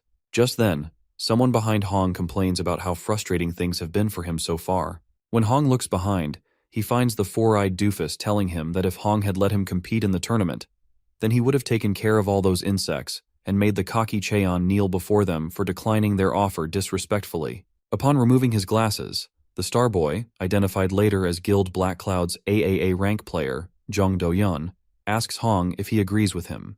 Hong scoffs and tells him to focus on the interview he spent so much money to get him and stop grumbling about the game. Do-yeon smirks and tells his boss not to worry about him too much as the camera loves him and won't fail him anytime soon. As of now, Do-yeon has the talent to become an S-rank shortly, but the only problem with him is that he likes to show off way too much. Anyways, if word comes out that Hong recruited such a promising player, then Black Cloud's status will naturally increase. For now, he just needs to tolerate Do-yeon's cockiness.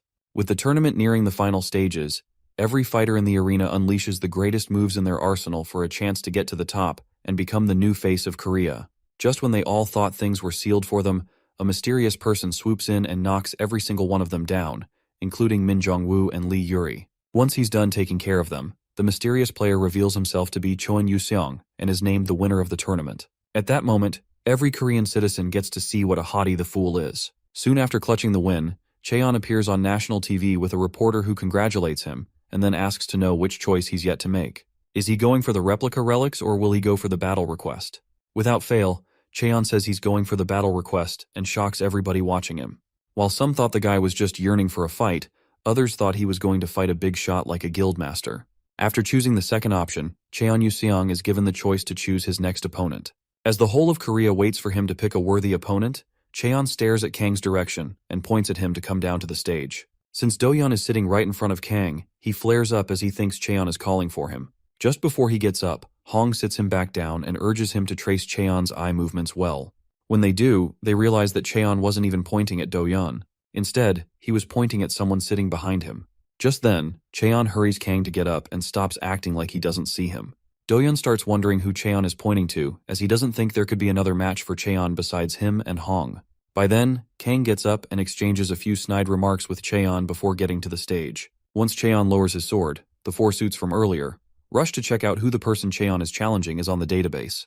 When they look him up, they find the player's name to be Kang Jin-hyuk, an F-rank player. Surprised by his choice, Hong wonders what Cheon stands to gain by battling someone who's not at his level. Does he enjoy harassing weaklings in front of an audience? Whatever Cheon is scheming, Hong is interested in figuring out his endgame. Upon getting to the stage, Kang begs Cheon to stop challenging him once he loses this time, as it's about time for him to learn when to give up. Cheon asks Kang why he thinks that he's going to win. How can Kang say such things after seeing Cheon beat the shit out of the others? Kang chuckles, letting Cheon know that he's certainly grown stronger than before. Cheon takes offense at Kang's words and tells him he's trained without stopping just to take him down.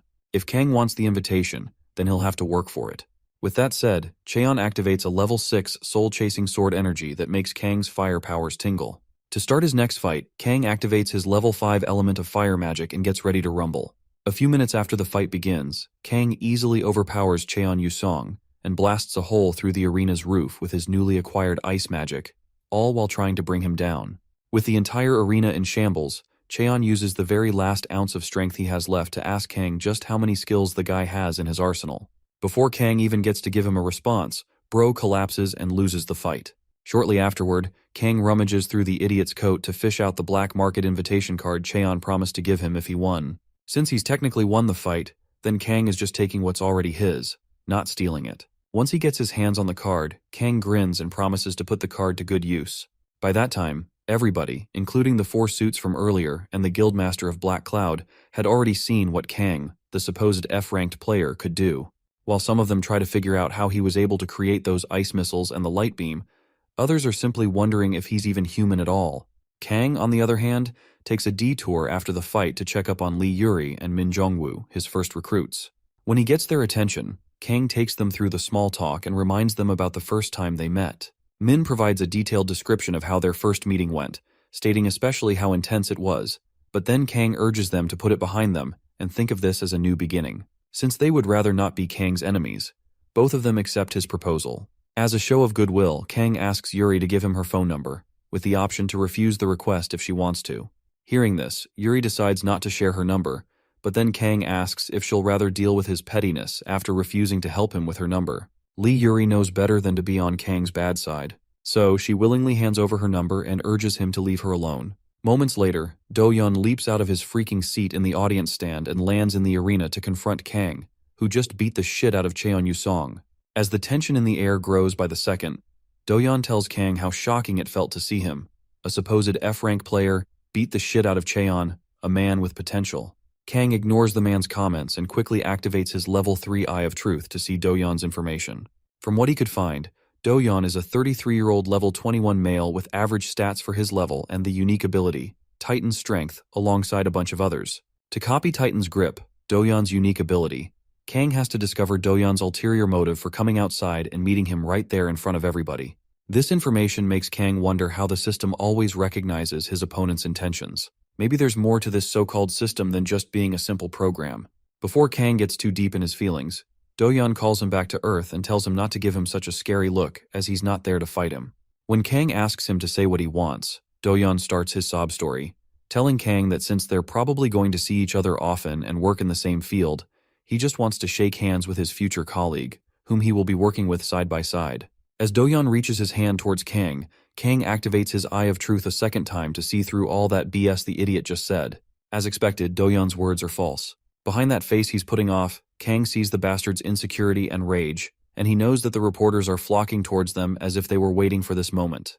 With his hand poised for a handshake and his unique ability being Titan's Strength, paired together with the look of anticipation from Black Cloud's Guildmaster, Kang figures that if this doofus in front of him can make a show of overpowering the newbie who just defeated the winner of the tournament in front of the reporters, then he'll steal the spotlight. Right after figuring out Jong Do-yeon's ulterior motives, Kang meets the conditions to copy his unique skill and copies it without fail. Once he's done, he checks the description of the skill and figures he can use to increase his grip strength dramatically. Not only that, but he can also use items that are up to 10 times his total body weight. Back when the tower was just a game, there were very limited skills for Kang to copy, but now, the opportunities are endless for Kang. Right after copying the skill, Kang asks Do-yeon a series of questions. For the first question, he asks him if he's representing his guild with that handshake. Do-yeon answers him and says yes, also noting that if he joins their guild, then he'll be given special treatment. For the second one, Kang asks him if he'll get a contract bonus once he joins their guild. Again, Do-yeon urges him to just drop them a number and they'll match it ASAP. At this point, Kang extends his hand to shake Do-yeon. Just as he's about to shake him, he asks Do-yeon if he thinks he can defeat him in a battle of brute strength. Do-yeon sneers, clamping his hands on Kang's after activating his level 5 Titan's Grip, and answers Kang's final question by telling him that he can and will. With all 3 questions answered successfully, Kang activates Anubis's Judgment, the skill he copied from the ancient god down in the abyss, and reduces all of Do-yeon's stats by 50%.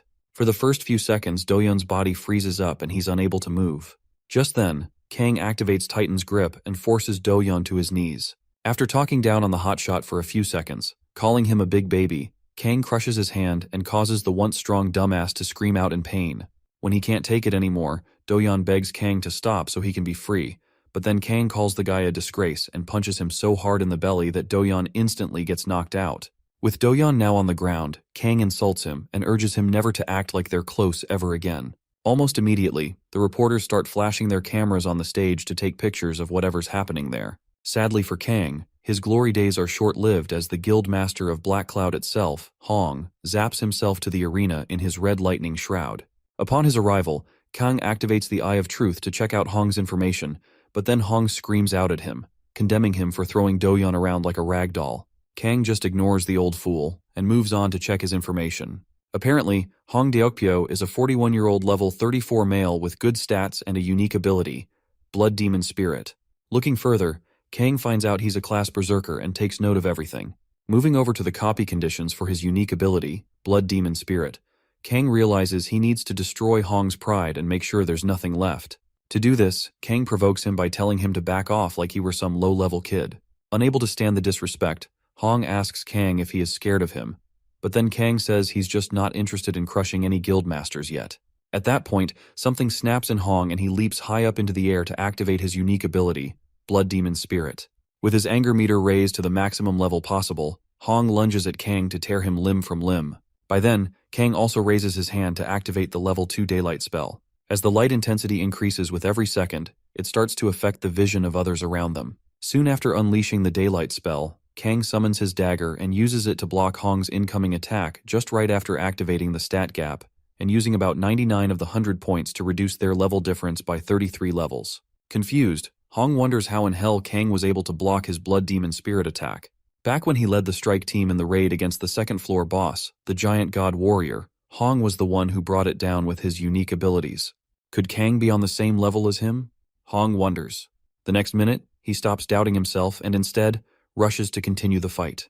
Moments before round 2 begins, someone intervenes and stops them from fighting using his level 4 mediation spell. Turns out the entire country is watching them, so those two should be trying to show how trustworthy they are. With that said, the mediator steps into the light and reveals himself to be Han Sang-jin, the head of the Association of the Awakened. Kang takes note of Han Sang-jin's presence and keeps his mouth shut in anticipation of how Han will handle this situation with the bullies. Soon after his arrival, Hong reports Kang to Han, blaming him for Do-yeon's sudden collapse and demanding punishment. Han tells Hong to stop crying as injuries are expected in a tournament.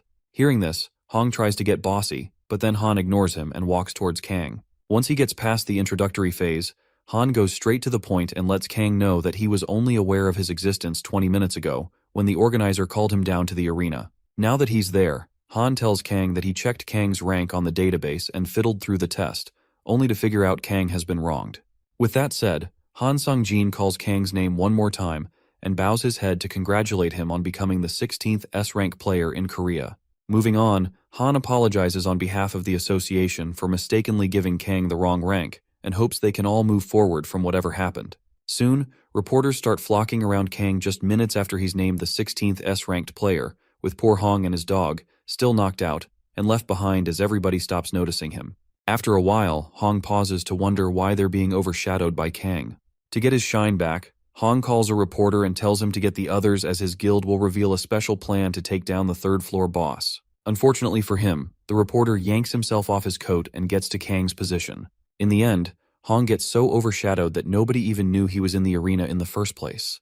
They were all flashing their cameras at Kang, the new zero-to-hero player who appeared from the rubble. Tired of begging for attention, Hong drops the reporter's coat and leaves the arena.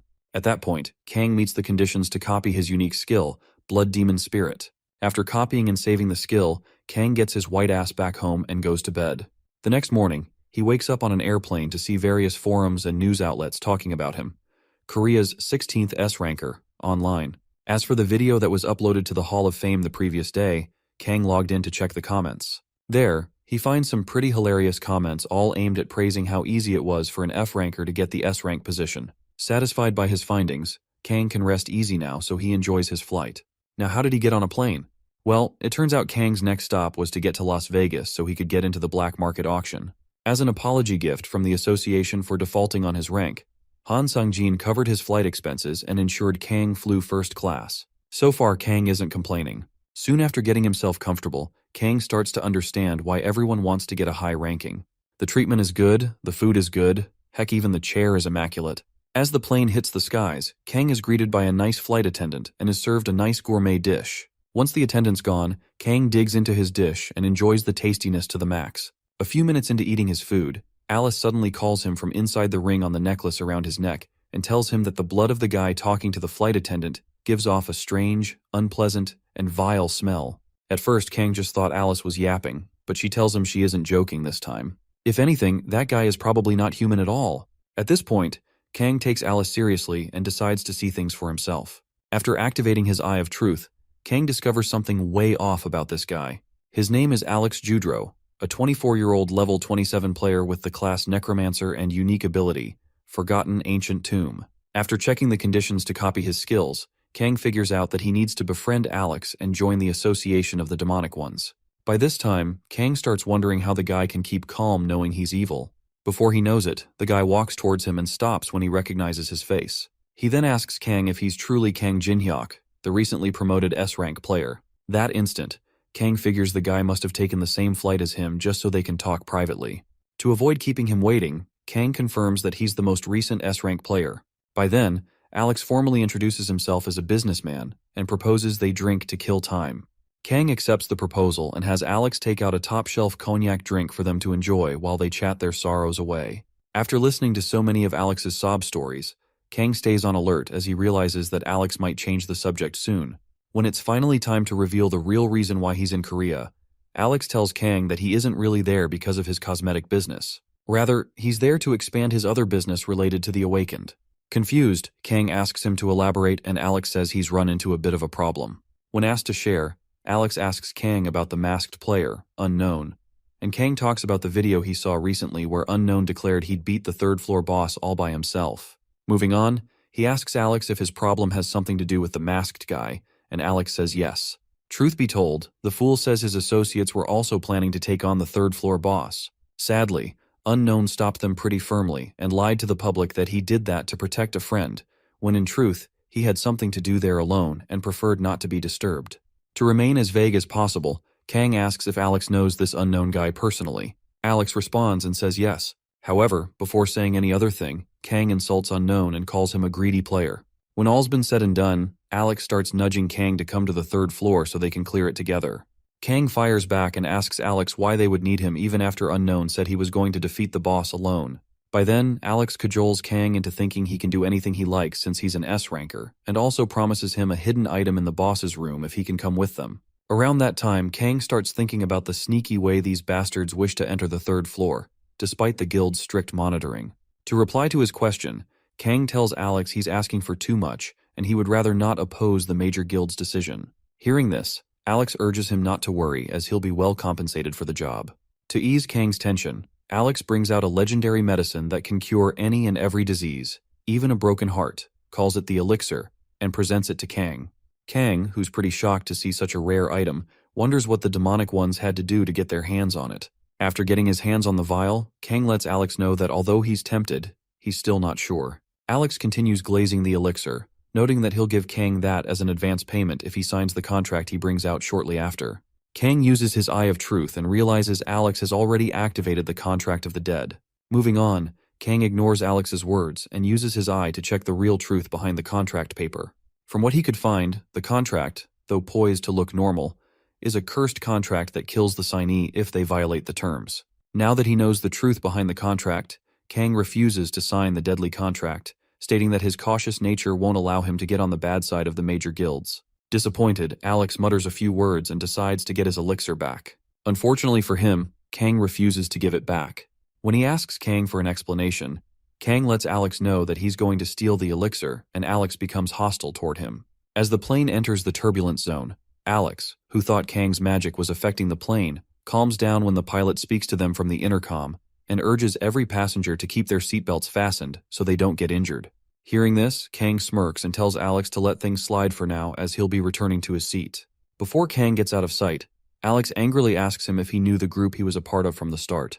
Kang smiles and tells him he only had a feeling, but then gives Alex some credit for being a pretty good actor. Hearing this, Alex threatens to send Unknown after Kang after warning him not to provoke them. Kang nearly breaks character as the buffoon still didn't know he's been talking to Unknown all along. In time, Kang turns and lets Alex know that he's a blatant liar. Following that, he asks Alex if he thinks he's that dumb to believe that Unknown is on the same side as them, especially after humiliating the bastards at the Olympus meeting. At this point, Alex is shocked to the bone as he never for once realized Kang knew so much about the Olympus meeting. For a second there, he convinces himself that Kang might be an acquaintance of Unknown, but then he quickly comes off it and says he's just bluffing as the major guilds might have shared information with him since he's now an S-ranker. Right before leaving Alex, Kang tells him that he might even share some information about Unknown to Alex if he behaves himself. By then, Alex keeps his mouth shut and lets Kang go. A few minutes later, the plane lands in Las Vegas, and Kang bids Alex farewell. Moments after landing, Kang summons a part of Alice out of the ring as a reward for helping him figure out Alex's true intentions, and lets her sightsee the beautiful buildings around the state. About an hour later, Alice speaks up for the first time and asks Kang if this is what a human city looks like. When Kang tells her yes, she compliments the beauty and walks with him. Soon after, Kang reminds her to stay quiet as promised or else he'll send her back to the ring. Currently, the tallest he could make her with his magic was 150 centimeters, so there's that. To prepare himself for the casino he'll be visiting next, Kang invokes the memory of the world and fuses the skills, Eye of Truth and Blood Demon Spirit, to create the skill, Eye of Gluttony. The Eye of Gluttony is a higher version of the Eye of Truth that allows the user to see all of a target's stats and cast vision sharing and mind reading, all at the same time. The only downside to using this skill is that the nature of the spirit skill makes frequent use by the user, increasing the risk of the user's personality becoming contaminated. Also, vision sharing and mind reading can only be used on players with a lower level than the user. Initially, Kang was going to fuse the Eye of Truth with a safer spirit-type ability, but since he needed the Eye of Gluttony right away, he had no choice. Right after fusing both skills, Alice calls Kang and points to a certain beautiful casino building before asking him if that's where they'll be going. Unfortunately, Kang says no as they're not there to have fun. You see, players aren't allowed to use their skills or magic at regular casinos like that, although Kang could take their money by force. But then again, it's not right for him to rob ordinary, hard-working people just to make enough cash for an auction. Turns out our MC's moral compass is still in the right place. Anyways, Alice gets bored and asks Kang to tell her where they'll be getting to. Kang tells her, with a wide grin, that they'll be going somewhere incomparable to an ordinary place like that. Someplace incomparable? Alice asks with a sparkly smile on her. To answer her question, Kang takes both of them to the private casino, Tortuga. At the entrance, Alice gets disgusted and says she likes the other building better. However, Kang reminds her one more time that they didn't come there to have fun. As he's about to continue talking, the duo overhears a private conversation between one of the casino staff and a loser, who's being kicked out of the casino. Turns out the loser saw his opponent using skills to cheat and win the game previously, so he was trying to let the staff know that the game wasn't fair. Just then, the staff kicks the loser's mouth and asks him why he wasn't complaining when he was using plenty of his skills. As Kang and Alice get to the door, Kang overhears the staff telling the loser that whoever gets cheated on is the idiot in their casino, and there's no help for such a person. Kang concurs with the staff's words and eventually gets into the casino. Inside, Alice instantly gets excited by the chimes and dings from every single machine in the casino. She asks Kang what's so different about this place, and Kang tells her it's a casino where one can use their magic freely. With that said, Kang picks her up and places her on a stool near the bartender. After that, he opens a tab and tells the bartender to give her any drink she wants to try. Alice starts yapping and complaining about him wanting her to stay before asking him what he plans on doing by himself. Upon taking a drink, Kang says he's going to earn himself some dollars. Before approaching the table, Kang uses the Eye of Truth to check out what skills the house uses to deceive the gamblers. He finds one of them to be using Advanced Blockade, a skill that blocks all of the gamblers' skills from affecting the house for 10 minutes, all while retaining the skill of the users themselves. Soon after learning enough from just watching, Kang gets to Pedro, a Tortuga table dealer's spot, and plays with him for a little while. After losing about $500,000 to Kang, Pedro finally gets a decent hand. To avoid losing any more money, Pedro raises all of his money and places it on the bet. Upon seeing this, people gather around the table to see the outcome of the final match between Kang and the table dealer, Pedro. To make the honeypot sweeter, Kang also pulls in all his funds and bets it on this final match. This bold act raises eyebrows as many people from the casino floor flock around Kang to see what kind of magic he's about to pull. If Kang wins this bet, then the house will have to pay him $5 million. Before playing the bet, Kang asks Pedro if he wants to chicken out, as this is quite a large sum. Pedro lets him know the house is always confident, so he should just shut up and play. With the first question asked, Kang moves on to the second and asks Pedro to tell him which guild runs this place. Pedro answers him and says the guild scavenger is in charge of managing and investing in the casino. After answering the second question, Pedro stops to think about why Kang's been asking a bunch of questions after keeping quiet the entire time. Just then, Kang asks if he's allowed to ask questions in the casino.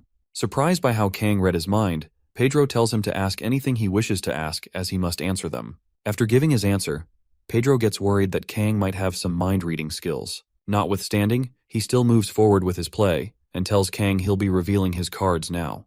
To him, it doesn't matter what Kang does as long as he can switch the cards as soon as he flips them. With that said, Pedro activates a level 3 sleight of hand skill and uses it on the cards as he's about to flip them. When he finally flips the cards, Pedro's shocked to see it's still a jack mixed pair. What the freak happened? Pedro wonders. As it turns out, Kang activated Anubis's judgment on the fool's ass right before he flipped up the cards to stop him from using his skill's full potential. Bro just keeps the fool Pedro wondering how in hell he lost the bet. At that point, nothing made any sense to him at all. Meanwhile, Kang reveals his hand and Pedro soon figures he's having a king mixed pair. This means Kang won the game narrowly and Pedro just lost $5 million. Before asking for his money, Kang dedicates the win to his mind-reading feature and realizes just how useful it is. Eventually, he reaches for all the chips so he can cash them in by the receptionist. Before getting a chance though, a group of men rush to the table and demand he stop whatever he's doing. When they get there, one of the bouncers tells Kang that he's going to have to come with them to the back rooms. Kang asks if that's how they treat their guests, and another replies, saying they don't consider someone who tries to make off with this much of their money a guest. Kang smirks and asks them if that's so. Just then, the loser orders his men to take Kang to the room.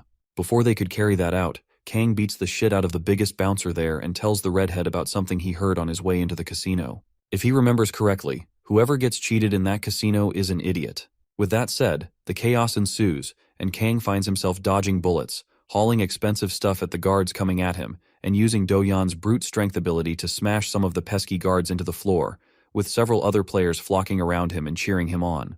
While the show goes on, Alice is seen taking her time to enjoy her drink, ignoring whatever the fuck's going on behind her. After taking a sip from her first drink, she asks the bartender to tell her its name. The bartender says the drink is called Kiss of Fire, and explains that it's a cocktail that expresses the passion between two new lovers. At that point, Kang was already burning guards and everything in the casino. Even at that, Alice just stares at her drink with boredom written on her face to continue drinking. After getting their arses beaten for a while, the redhead asks one of his underlings to tell him when the guild executives would show up. The underling tells him they're still at least 30 minutes out, but then the redhead suspects something fishy going on. Although there are no rules at the casino, nobody goes on a rampage like this all on their own. Before he knows it, that same underling shows up with new information on Kang. When the redhead checks it out and sees Kang's true identity as the most recent S-ranker in Korea, he knows he's fucked up. The redhead thinks about the odds of an S-ranker visiting his casino out of the blue and tries to count how many S-rankers are currently in the US. Eventually, he realizes that if Kang meant to destroy that place, then the casino would easily cease to exist. To avoid that, the redhead orders every guard fighting Kang at that moment to stop whatever it is they're doing and let him handle things. Once the fighting stops, he removes his coat and goes on his knees to apologize on behalf of the casino for mistaking his identity and acting stupid earlier. Moving on, he begs Kang for his forgiveness, but then Kang frowns and asks the redhead why he's suddenly apologizing. Perhaps they saw his rank and realized they'd messed with the person, eh? The redhead stutters while searching for a response, but Kang shuts him up and asks him if the casino hasn't always been a place where those who get screwed over are the idiots. Before the redhead could even say anything, Kang demands he be paid the money he won fairly plus compensation for the emotional distress he's experienced from being attacked by his men. After doing the man, Kang surmounts everything to be about $10 million. Sweating hard, the redhead repeats the amount as if trying to tell Kang it's too much, but Kang gives him the option to either pay him now or close up the casino. Eventually, Kang gets paid his $10 million in full before leaving for the auction.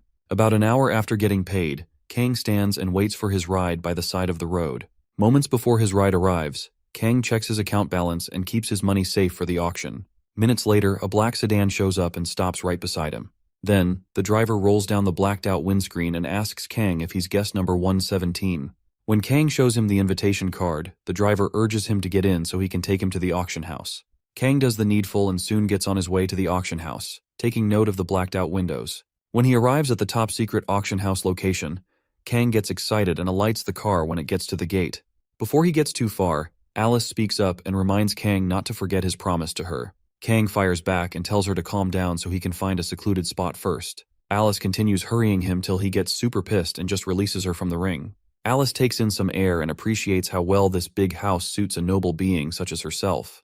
When she's done, she asks Kang if they're ready for the auction thing, and Kang ushers her to get inside the big house, warning her not to do anything that'll draw too much attention to them. Confused, Alice asks him why, and Kang says it's because there are lots of watching eyes. As they walk into the large lobby, Kang overhears two clients talking about the 175th auction, noting how excited they are to finally attend one with lots of items from the Tower of Trials. He also hears them talking about certain rumors that have been flying around the community recently, one about an ichthyosaur heart being one of the items to be appearing at the auction.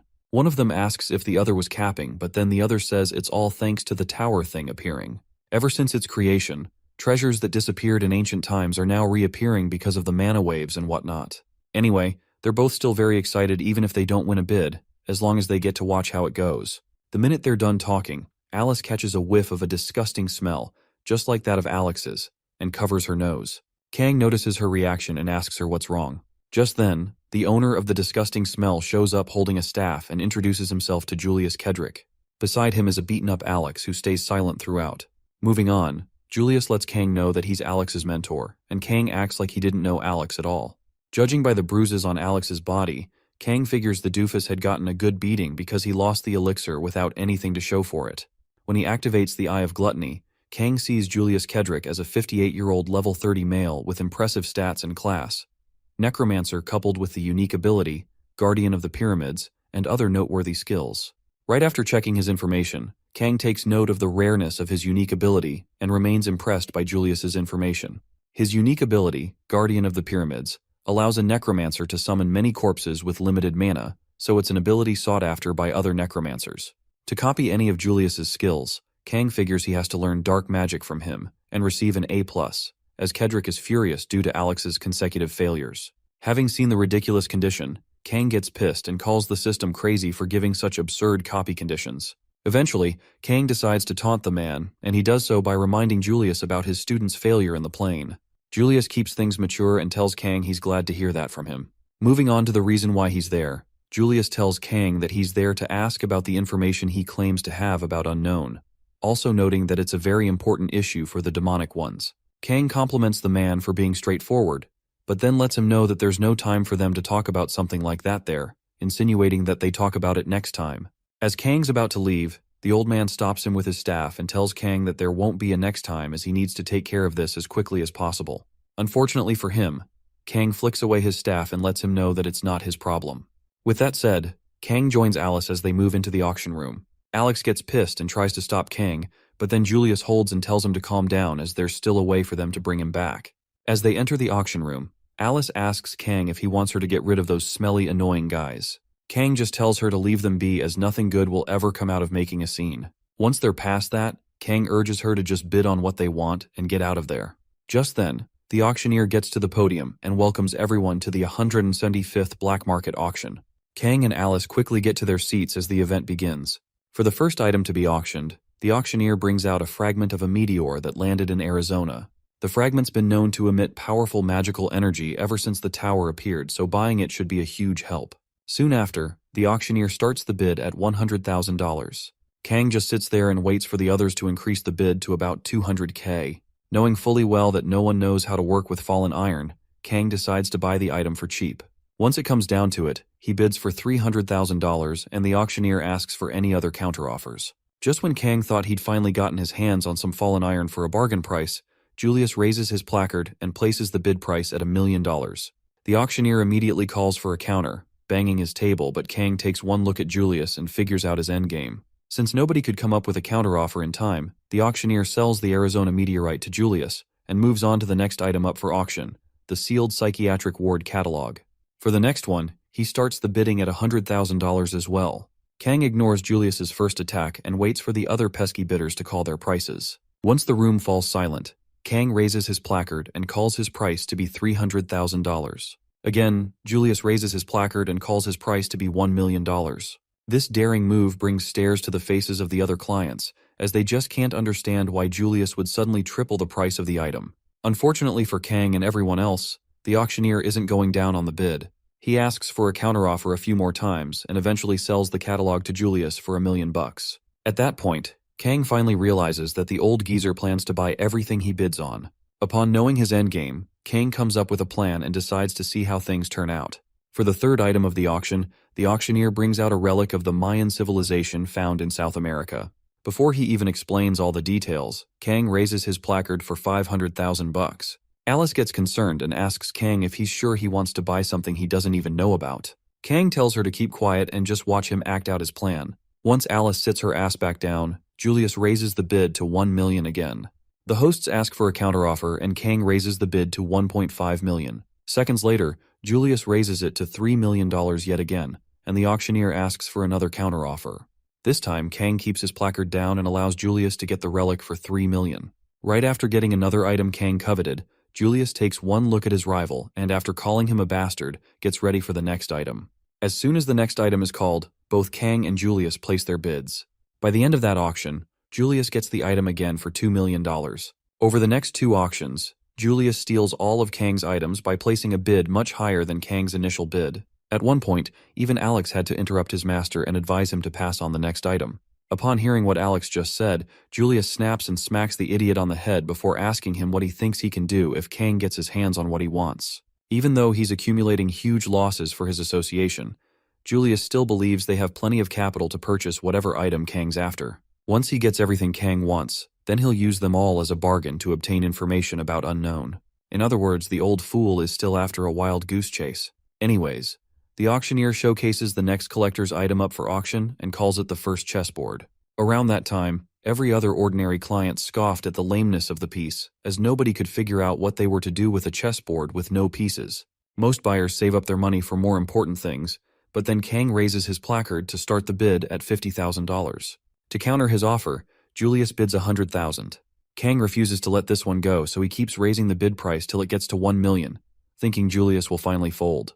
Just when he thought he was winning, the geezer raised the price to $8 million.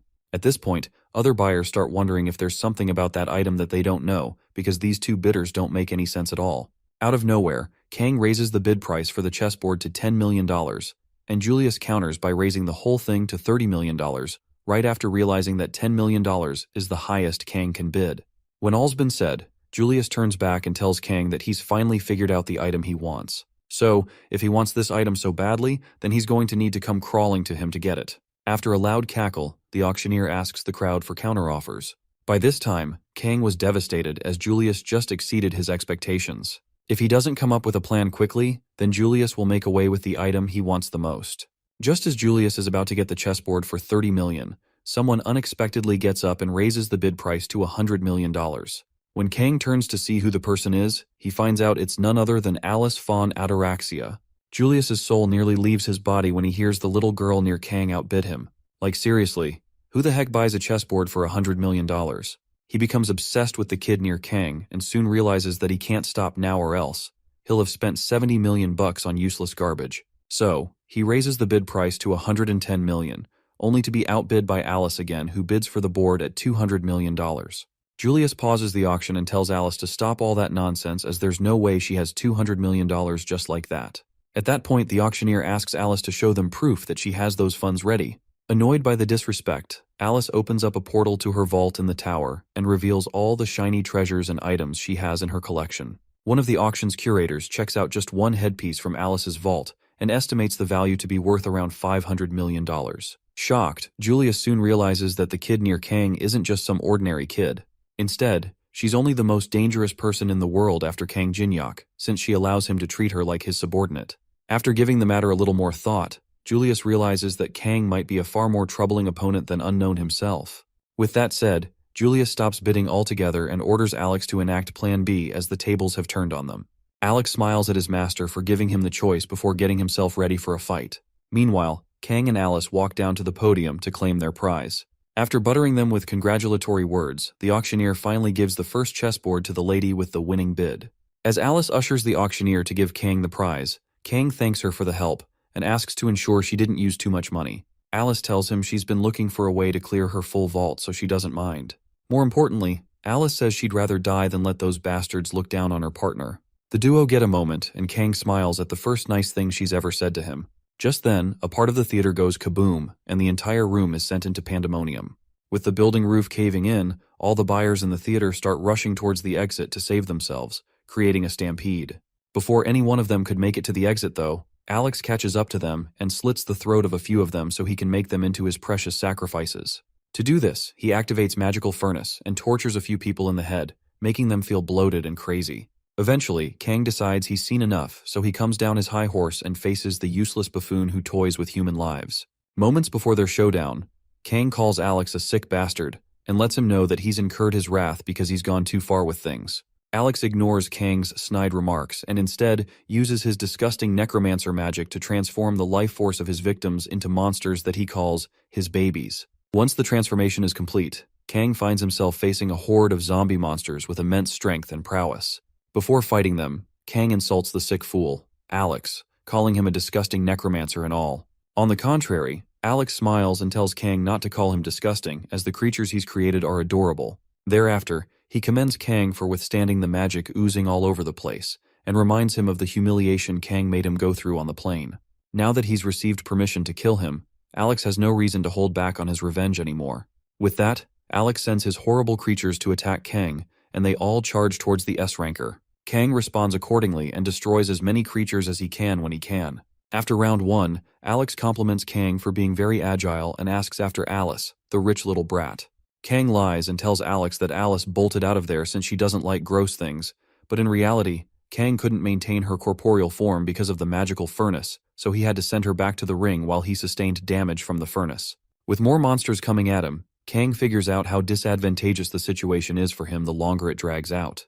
For now, he needs to finish things as fast as possible, and to do this, Kang activates the Grave of Swords, leaps high into the air, and finishes off every single monster attacking him. After watching Kang exterminate his monsters, Alex yaps around for a bit before utilizing every material he has in the room. Simply put, he gets a bang for his buck as he empowers himself and his monsters, or babies, with energy from the ancient treasures and materials previously used for the auction. Upon seeing what Alex just did, Kang realizes that the doofus intends to continue sucking out the life force of the people so he can keep this up and make him run out of mana. The standard fighting style of necromancers, as Alex calls it.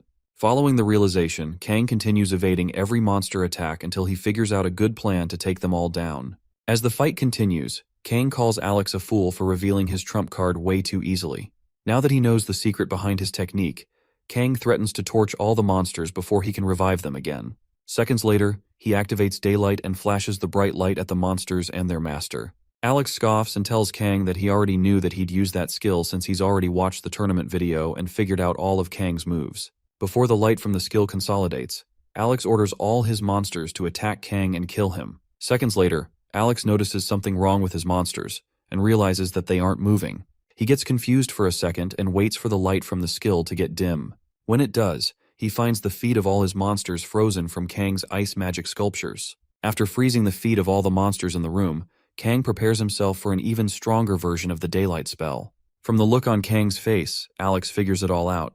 Turns out the first daylight spell was all a distraction so Alex wouldn't see Kang freeze his monsters' feet. Now that Kang's sure they won't be moving around anytime soon, he blasts them the heck out of reality and takes the building down with them. After that large-scale attack, Alex gets back on his feet and tries to figure out how powerful Kang is. Once he's done questioning his reality, Alex searches around and sees a red smear on the ground where his babies previously stood. Just then, Kang shows up behind him and says hi. Just as Alex is about to react, Kang shatters his right hand and leaves him to scurry around for a bit. Now that he's lost the fight, Alex knows that he needs to get out of there and meet up with his master. Unfortunately for him, before he gets too far, Kang throws his dagger at his behind and sinks it into Alex's lungs. Alex takes the hit and falls straight to the ground while Kang smirks at a good weapon throw. With his enemy down on the floor, Kang inches closer and asks him if he's seriously trying to run away after all the shit he's caused so far. Before he receives any answer from the idiot, Kang recovers his dagger and explains to Alex just how he's going to die. For the next 30 minutes, Alex's lungs will slowly fill with blood, and when they're full of the red stuff, he will suffocate to death. According to whatchamacallit, The most painful way to die aside from burning to death is suffocating, so Alex should prepare himself for the most painful 30 minutes of his life. As he's about to leave him, Kang gives Alex an option to relieve him of his suffering if he can tell him more about the association of the demonic ones. Alex is about to talk when Kang takes out the elixir and dangles it around him. The sight of a solution that can cure all diseases gives the dying Nimrod a ray of hope, so he immediately does his best to say something about his association. Sadly, since his throat is already blocked, Alex can't speak. He then tries to write on the floor with his blood, but then Kang steps on his hand and seals his fate. Alex eventually realizes Kang never intended to hear him out. As such, he resigns to his fate and waits for death's call. Thereafter, Kang takes out Alex's business card from his pocket and flings it at the man, urging him to have it back. While he walks out of Alex's sight, Kang calls him a piece of trash and hopes he dies as slowly and painfully as possible. After taking care of Alex, Kang moves on to check out Michelangelo's safe and the ichthyosaur's heart, both of which were just lying around like nobody's business. Kang knows he can combine the items to make a huge inventory, so he does so, thinking nobody is in the room with him. Upon fusing both items, Kang successfully acquires a large pocket dimension inventory capable of holding weight up to 5 tons. Just then, someone notices Kang from behind and turns, shivering, to see the auctioneer and his son thanking him for saving them earlier. Kang remembers the kid and is surprised to see that he's the auctioneer's son. Since he needs the items he just took, Kang clears his throat and tries to talk himself out of trouble. However, the auctioneer isn't a shitty person, so he allows Kang to have the items as he has no intention of reporting the man who saved the life of his only son. Kang's a little surprised at the man's reaction, calling it a first, but he chooses to feel good about himself as he heads out of the auction with his new items. Several thousand miles away, 2 other idiots from the Demonic Ones group are seen on the 3rd floor of the Tower of Trials, desperately trying to navigate their way through the Cathedral of Hatred's complex security systems. After evading about 100 arrows and boulders from the traps designed by the nutcases who built the cathedral, one of them, the female, complains about the complex security and asks her partner if they have to go through the pain each time they come to that spot. Her partner, who happens to be a dude, calls her Melina and urges her to stop complaining as he's still upset about the 3rd idiot, Alex. Hearing the name Alex, Melina turns in rage and asks her partner why she has to consider his feelings like they were her problem. Her partner replies with the same energy and urges her to care about his feelings if she doesn't want to die. Moments before they start fighting, an older dude wearing a black death mask appears before them and silences them. Since those two have been working for over 10 years now, one would expect there to be some cordial relationship between them. Unfortunately, assholes will be assholes, so there's that. After asking them a few more questions about why they're always fighting, the Black Death Man tells them the reason why they're there. As it turns out, their new POI, Kang Jin-hyuk, has been a pain in their butts for a while now, and they want him eliminated. Melina starts by telling their master that he must have played the game before for him to be this good. Even at that, she bets he's no different from the other normal players scattered around. The man tells her not to relent as they suspect Kang might have reached a higher floor than they ever have. Melina scoffs and says there's no way Kang has gone higher than the 20th floor, so she doubts that. Besides, why would he care enough to play the Tower of Trials when it was still a game? As the other guy interrupts her, he states that the only reason why they even chose to play and study such a dying game was to avoid Interpol's surveillance. Melina agrees with Dude 4 Eyes and says there's no special reason someone might have even touched the game, so no matter how bored or depressed a person can be, playing a sadistic game is never an option, as only a perverted psycho would have kept playing the Tower of Trials without a good reason. After hearing both their inputs on the matter, the Black Death Man starts thinking about why these two aren't taking this threat seriously. Eventually, he realizes that only people who are the real deal can recognize each other. Notwithstanding, they shouldn't underestimate Kang Jin-hyuk and eliminate him as quickly as possible. With that said, the Black Death Man tells the other two while disappearing to follow Julius Kedrick and make sure things don't go off course. Melina gets up and while leaving, assures him not to worry too much as things are going to be fine. The following day, Yanhwa and Taemin are seen doing some normal training in the indoor gym of their apartment building. This time, Yanhwa's the one doing the attacking while Taemin defends with some pads. Throughout the training, Yanhwa beats the shit out of Taemin and nearly breaks some of his ribs, but in the end, everybody's fine. After cleaning themselves up, Taemin ushers Yanhwa to come to check something out on his tablet. Once she gets closer, Taemin shows her Unknown's livestream and tells her he thinks Unknown's up to something. Yanhwa calls him an attention seeker, but Taemin lets her know that there's something special about him, but he just couldn't figure it out yet. When they cast the feed to their TV, Yanhwa recognizes the place to be the Face Tree Temple within the 3rd floor's boss's room. Taemin also remembers the place and says if one can answer the Face Tree's 3 questions correctly, then they can win an item with a special attribute. Unfortunately, the questions the face tree asks are ridiculously hard and crazy to even fathom. As Yanhwa and Taemin glue their eyes to the live stream, Kang, who's under the alias Unknown, also gets comments from several thousand of his viewers accusing him of cosplaying as Unknown and sneaking into the third floor to gain points. Kang ignores their comments and awakens the face tree so he can get on with the questioning. Soon after the face tree wakes up, he welcomes Kang, the first human he's seen in a while, to his questioning phase, and Kang urges him to throw his questions at him. Moving on, the tree tells Kang that if he can answer all 3 of his questions correctly, then he'll receive any of the 3 maple leaves he chooses. On the other hand, if he gets even one question wrong, then he'll be punished to death by the 2 Big D wooden golems standing behind him. Once they're past that, the tree asks Kang the first question: the optimal depth and temperature suitable for the marine species, Kelgorn, to live in. At this point, even Taemin and Yanhwa were scared for Unknown, as they never would have thought about looking up such a question. To their surprise, Kang provides an accurate answer to the question and urges the tree to get to the next question. The tree tells Kang that he doesn't even know if the answers are correct, but then Kang assures him that he knows it's correct, so he can move on to the next one.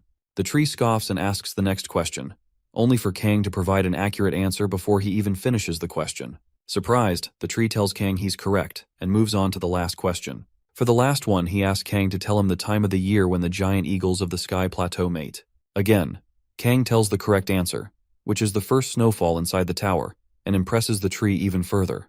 Being the first human to ever answer all of the face tree's questions correctly, the tree chuckles and commends Kang for his extensive knowledge. In response, Kang also lightens the mood by throwing in a few compliments about the tower and whatnot. After that, the comments come in and Kang gets overwhelmed by the shocks and exclamations in most of them. Eventually, the time came for Kang to get his reward, so the tree asked him to choose one out of the 3 colored maple leaves: green, red, or yellow. For some context, red leaves have the fire attribute, yellow leaves strengthen the defense, and green leaves increase speed. Yanhwa chooses to pick the green leaves so she can have enough speed to defeat the large-scale battles of the third-floor boss. As for Kang, he tells the tree to forget about those lame leaves and give him something else he's hiding. When the tree asks Kang what that is, Kang, aka Unknown at the time, leans in and demands the black leaves he's hiding. Instantly, the face tree gets scared and asks Kang how he knows about the black leaves. At the same time, Yanhwa and Taemin stare at each other, wondering what black leaves Unknown is talking about. Eventually, the face tree begs Kang to choose other colors, and even offers to throw in some extra if he can be considerate. At that point, Kang starts taunting him and calling him a creature of false honor who's going back on his promise. Soon, he tells the face tree to stop rambling and hand over the black leaves he asked for, or he'll report him to the overseer for besmirching the honor of the tree spirits. By then, the face tree gives up and releases the reward to Kang. The very next minute, Kang receives over 1,000 black leaves and checks out their details. Currently, they're useful for inflicting the decay effect on weapons and armor to transform the enemy's stamina as damage and whatnot. Now that he's acquired the last piece of the puzzle, Kang takes care of the remaining tree monsters before he gets going. In the meantime, 2 random guards, protecting a certain portal on the third-floor outskirts alongside a few others, are seen talking to each other to alleviate the boredom they're facing. One of the guards asks the other if he's heard of Unknown's triumphant entry into the third-floor boss room on his own. Surprised, the other guard makes his comments and listens to the first one talk about sitting things out till he's done so they can get back home. Soon after, the listener asks the first guy why they're guarding this spot in the first place, as he doesn't think anybody would be crazy enough to come there. By then, the first one stops him from whining and tells him to just continue guarding the place, as he believes that there's a good reason why they're there in the first place. To seek validation for his words, the first guard turns to the others to ask for their opinions, only to see that they're all alone in the room. Confused, the man asks the other guard if he knows where everyone went, not noticing the purple mist forming under their feet. When they let their guards down, the purple mist transforms into magical ropes that trap both guards and absorb their life force. Soon the culprit, who turns out to be Julius Kedrick, reveals himself and hurries his men to absorb and save the guards' life forces so they can gather enough power to fight whatever's coming. Once they're done, Julius ushers his men to get through the portal so they can catch up to their target. At the same time, Kang, who's still disguised as Unknown, finishes taking care of the wooden golems from the face tree and moves on to his next task.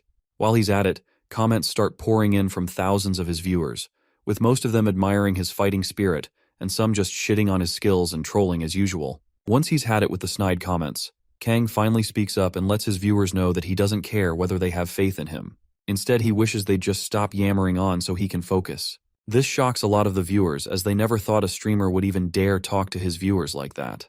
When Kang gets more questions to name who he's talking to, he turns to the camera and lets them know that he's talking to them. Furthermore, he tells them to keep watching if they want to watch and leave if they don't want to watch. This sassy reaction from Kang gets a lot of mixed feelings from his followers, as they'd expect streamers like Kang to suck up to his viewers so his views and likes can go up. Now that they realize he doesn't give a shit about what they think, a lot of them kind of like him better. In the end, most of his viewers stay behind to watch what becomes of Kang's sassy personality. Kang just ignores them and continues walking towards the gate in front of him until an explosion happens a few clicks away. Seconds after the explosion, Kang stays alert and starts wondering if there's another person there with him on the same floor. To keep his skills and powers secret from the public, Kang bids his viewers farewell and proceeds to turn off the stream. Several comments pour in begging him to keep the camera rolling so the viewers can all get a glimpse of a real fight. But Kang ignores them, ends the broadcast, and gets to someplace safe where he can observe the fight.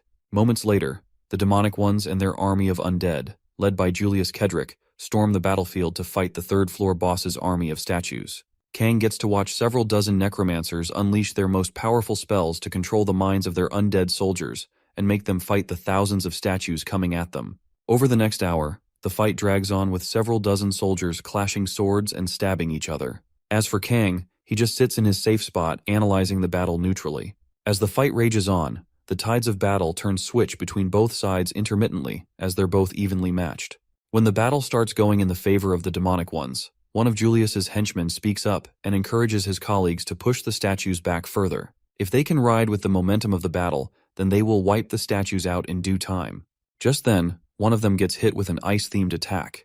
Confused, the others cast up a shield to protect themselves from the new enemy attacking from afar, but then the intensity of the ice sculptures gets even greater, and they start investigating where the attack came from. Soon, Kang reveals himself to be the attacker, and they all recognize him immediately. When they find out he's all on his own, the necromancers make a move to take him down quickly. They redirect all their focus on Kang and attack him with all they've got. Sadly, Kang isn't a joke like them, so he brings down every single enemy on the battlefield, necromancer, undead, and even statues alike. When he's done taking down the small fries, Kang activates the Blessing of the Stars and uses its divine powers to free the undead monsters from the necromancer's control. The necromancers soon realize that they're cooked since they can't control their monsters anymore. To avoid getting crushed by their monsters, they ignore Kang and focus on controlling the minds of their monsters again. Unfortunately for them, it's already too late as the biggest monster in the third base turns on its masters and finishes them off like a hot knife through butter. Moments later, Kedrick Julius sees what's happening to his third base and figures out the perpetrator's identity to be unknown. Earlier, Julius created 4 bases to keep his army in check, but now that Kang's already destroyed the third base, all he needs to do to destabilize the army is destroy their first base and sever their connection to Julius himself. To do this, Kang, aka Unknown, takes the fight to Julius, letting him know that he's the one destroying his army all by himself. With the combat-type statue, the Moai statue, chasing after him, Kang runs as fast as he can toward first base so the statue can do the hard work for him.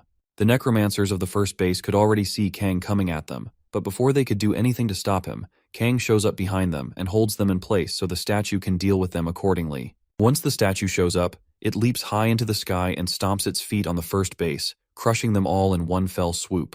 The henchman behind Julius reports the state of things about the first and third base to their master, so Julius can tell them what to do. Julius, after taking note of his failure, loses his shit and asks Kang, out of agony, why he keeps ruining their plans. Before he gets a response, Julius activates his top spell, Guardians of the Pyramid, and uses a vast amount of his mana reserve to keep the spell up. Despite getting warned by his henchmen about the mana-draining effect of the spell, Julius continues with the spell and promises to do everything in his power to kill Unknown and get this over with. With that said, Julius orders his guardian mummies to rise from the underworld and fight their new enemy, Kang. After summoning his guardians, the henchman beside him asks his master out of concern if he's feeling okay. Julius tells him he thinks he overdid things a little bit as he's lost all feeling in his limbs. Moving on, he tells the dumbass henchman to come closer and the guy does so. Once he's close enough, Julius touches him and starts absorbing the poor guy's life force till there's nothing left of the guy at all. As the guy tries to get out of Julius's grasp, Julius just urges him to stay still so his suffering can end quickly. Having seen what Julius, a so-called master, absorbs the life force of his ally, Kang realizes that Julius is way worse than a piece of shit. Right after replenishing himself with his henchman's mana, Julius gets back on his feet, apologizes for keeping Kang waiting, and tells him to prepare for round 2. Soon, Julius displays the strength of his steel mummies to intimidate Kang. Following their horrifying shrieks, Julius cackles and asks Kang to tell him what he thinks of his powerful army. With no answer, Julius tells Kang that his mummy soldiers can control their strong as steel bandages freely without any hassle, and currently, they're the strongest undead armed with not only solid defense, but also an incredible offense as well.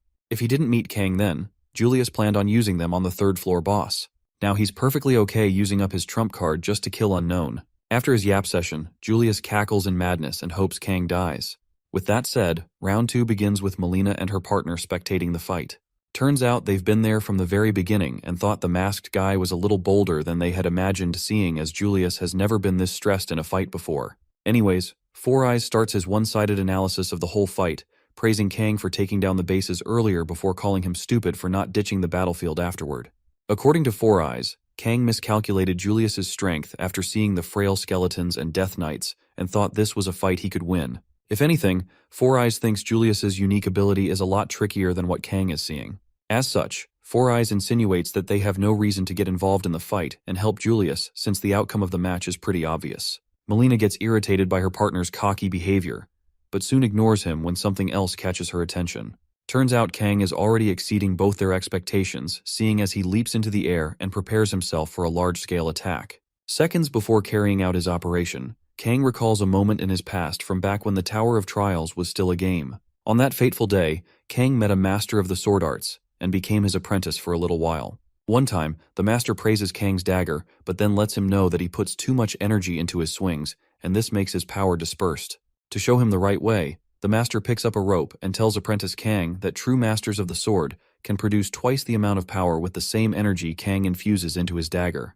While demonstrating the technique, the master tells Kang to ensure his attacks are gentle at their core, but snap out powerfully at the right moment. After the demonstration, the master advises Kang to try applying the technique to his soul-chasing sword. Since he's in a scenario similar to the one back then, Kang revives a part of the soul-chasing sword dance skill and uses the same rope technique on his dagger to finish Julius's guardian mummies. With every slice, Kang's understanding of the skill increases rapidly, and in time, Kang, aka Unknown, creates a magical whirlwind so strong that it pulls in everything around it, including Julius himself. After pulling in enough specimens into his whirlwind, Kang activates the soul-chasing annihilation skill and destroys every living thing within a 1-kilometer radius. To avoid getting vaporized, Julius quickly activates the double shield and protects himself with every last bit of mana he has left. While receiving damage, Julius wonders how someone like Unknown became so powerful when it's been just less than a year since the game has become a reality. Unfortunately for him, it's already too late to be seeking answers now as his defense fails him shortly, and he's sent plummeting down on all fours. Once the attack is over and Julius is out of mana, he's seen shivering and crawling like a pathetic old dog, trying to escape as he's just realized that he's entered a losing battle. Before giving up on himself, Julius screams at the top of his voice and orders his people around to stop Unknown and protect him. Sadly, before anybody could move a muscle, Unknown appears behind Julius's ass, resisting all his Diddy instinct, and talks down on him for acting like his disciple Alex, who was a coward right before he died. Moving on, Unknown says people like Julius start all cocky, but then soon start trying to run away once they notice they're in a losing fight. Before finishing Julius off, Unknown asks to know if Alex learned this cowardly tactic from him. Upon hearing this, a trembling Julius pieces 2 and 2 together before finally figuring out the truth. Unknown is, and always has been, Kang Jinhyuk. By this time, Kang doesn't even try to hide that truth from Julius, since he knows those are Julius's last moments alive. As he prepares his sizzling fire spell to bathe the old man, Kang, or Unknown, tells Julius to say hi to Alex for him when he gets to hell. When all's been said and done, Kang bathes Julius in fire and watches his soul burn out of his crumbly, pathetic body. Shortly after destroying Julius, the other necromancers lose total control of the monsters they had summoned earlier. As the pesky fools watch their monsters turn on them, most of them wonder what has become of their master, Kedrick Julius. Little did they know that bro was already sizzling hot and ready to join his dudes in hell. Too bad for them as they soon get crushed and turned into red paste by their monsters. A few moments later, Kang, or Unknown, leaves the battlefield and continues his journey to the final boss's room. On his way there, he complains about the pain he feels in his joints after trying to pull the annihilation technique at that level. To keep himself and his mana in check for the next battle, Kang purchases 4 mid-grade mana supplements and uses them all to replenish his MP. While he's at it, Kang reminds himself to tough the next few fights out so it'll all be worth it in the end. Before he gets far, Kang finds a shield lying on the ground and recalls how he used to play with shields a lot back in the day. As he moves forward, he picks up the shield, feeling nostalgic, and arms himself with it. Just mere seconds later, Kang stares up at his new visitors, the 4 great king guardians of the temple, and welcomes them all to the fight of their lives. Without uttering a single word, the 4 guardian kings immediately start attacking Unknown as if he owes them money or something. In response, Kang deflects most of their attacks with his shield, and enjoys every single moment of quiet the guardians are giving him during the fight. Once it's time for him to counter, Kang wastes no time showing those 4 Big Daddy statues what he's made of.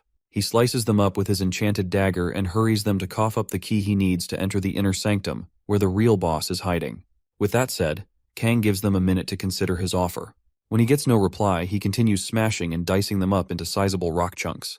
At one point in the battle, Kang, while deflecting an attack, notices the change in the attack pattern of the 4 guardians and wonders what could be going on.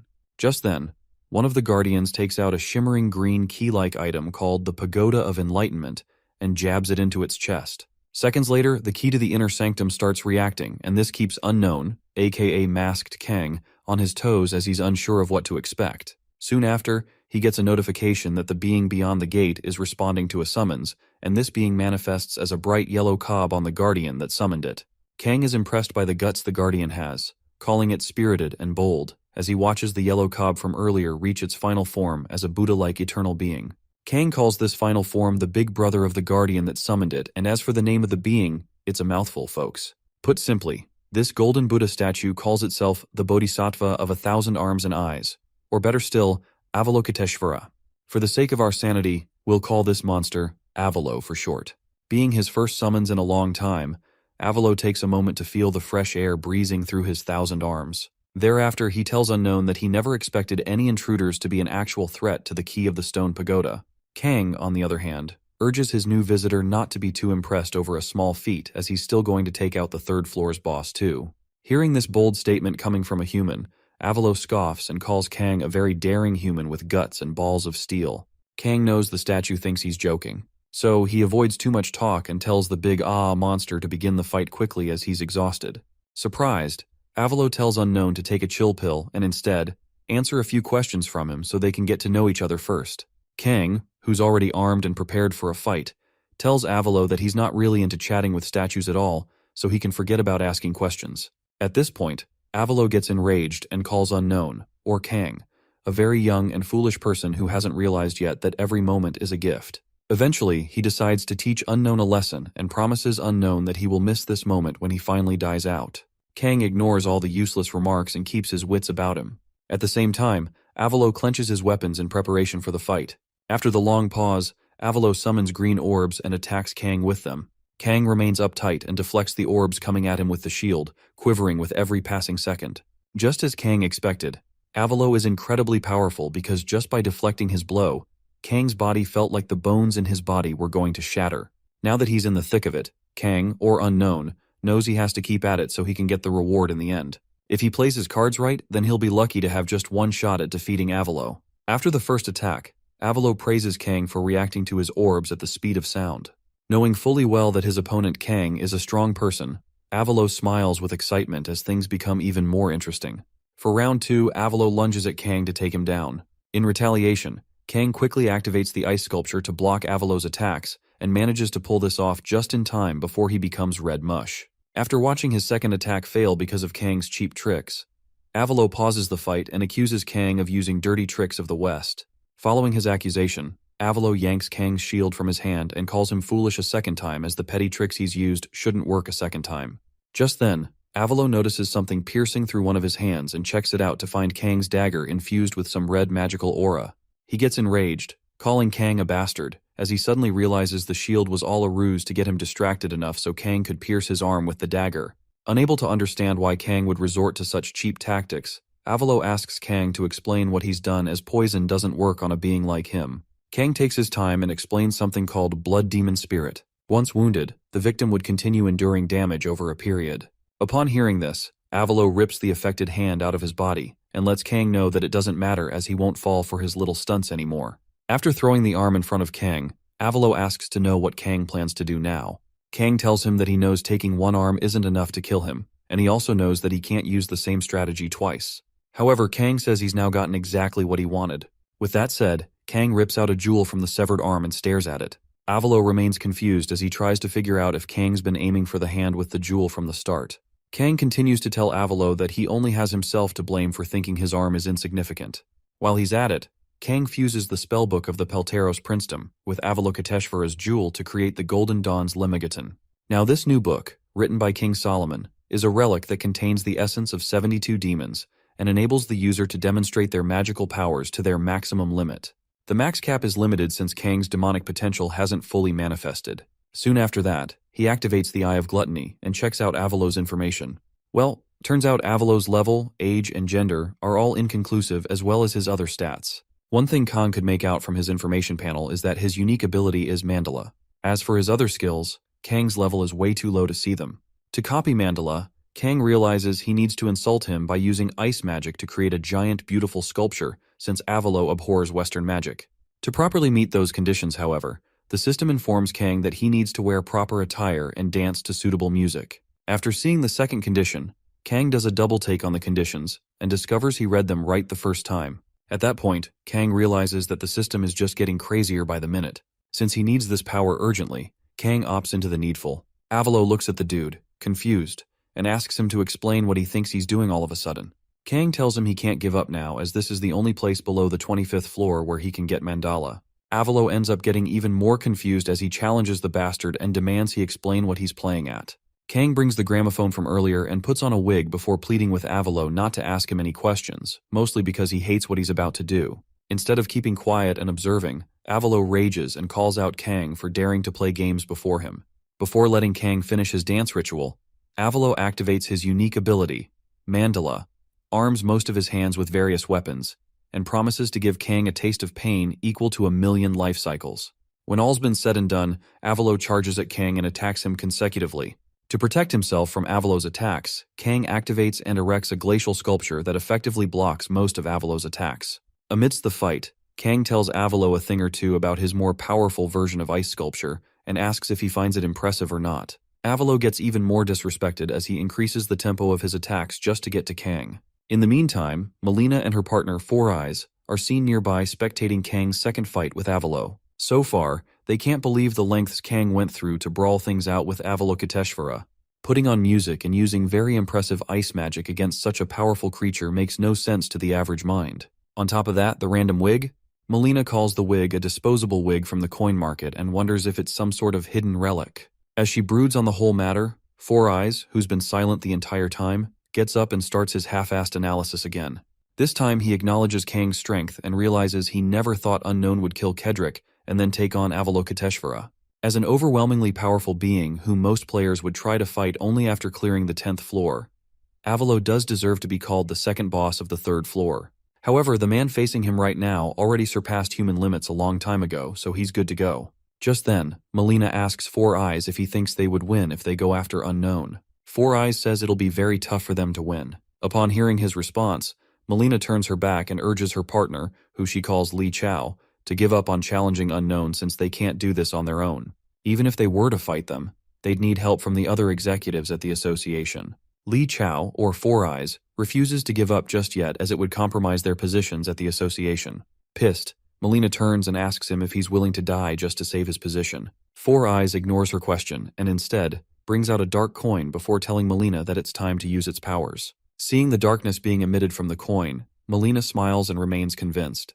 Back on the battlefield, Kang gets distracted when he notices some dark energy oozing from behind him. He takes his eyes off Avalo and recognizes the two doofuses from the demonic ones, sent to kill him after Kedrick fails. Around that time, Avalo uses the slip in Kang's concentration to land an attack on him. Right after that, he asks Kang why he's so distracted, and Kang apologizes for losing focus, all while activating the element of fire. After lying to Avalo that he was fixing his hair, Kang, or Unknown, opens his ice book and activates a glacial sculpture, which he uses to block and deflect the rest of Avalo's attacks. Over the next few minutes, the battle gets intense on both sides as they match each other in strength and prowess. When Avalo reaches an impasse in the battle, he activates Heaven's Trap, which is a giant bright green dome that covers the entire battlefield to trap both Kang and Avalo inside it.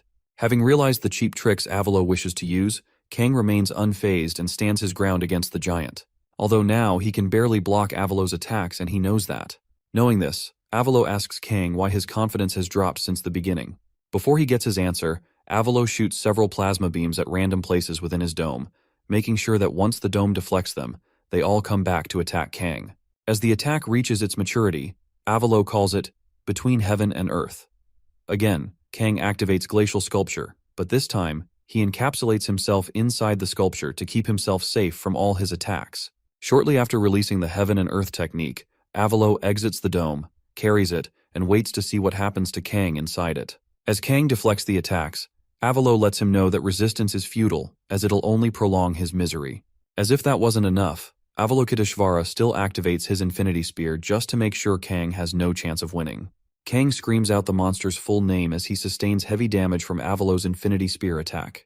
After smashing Kang's Glacial Sculpture a second time, Avalo chuckles and asks Kang if he's forgotten that his tricks won't work on him twice. Kang responds, telling Avalo that his tricks worked pretty well. With that said, he leaps into the air and activates a special glacial prison, meant for trapping big monsters like Avalo inside a big chunk of ice. Once Avalo, who's none the wiser, gets trapped inside the Western magic he hates so much, Kang taunts him by letting him know just how sad it is that he hates ice magic. As someone who's reached enlightenment through intense training, Avalo shouldn't be so prejudiced against such beautiful magic spells. Soon after imprisoning Avalo, Kang erects a giant hilarious FU hand sign made completely out of ice to taunt the bastard in prison into attacking him.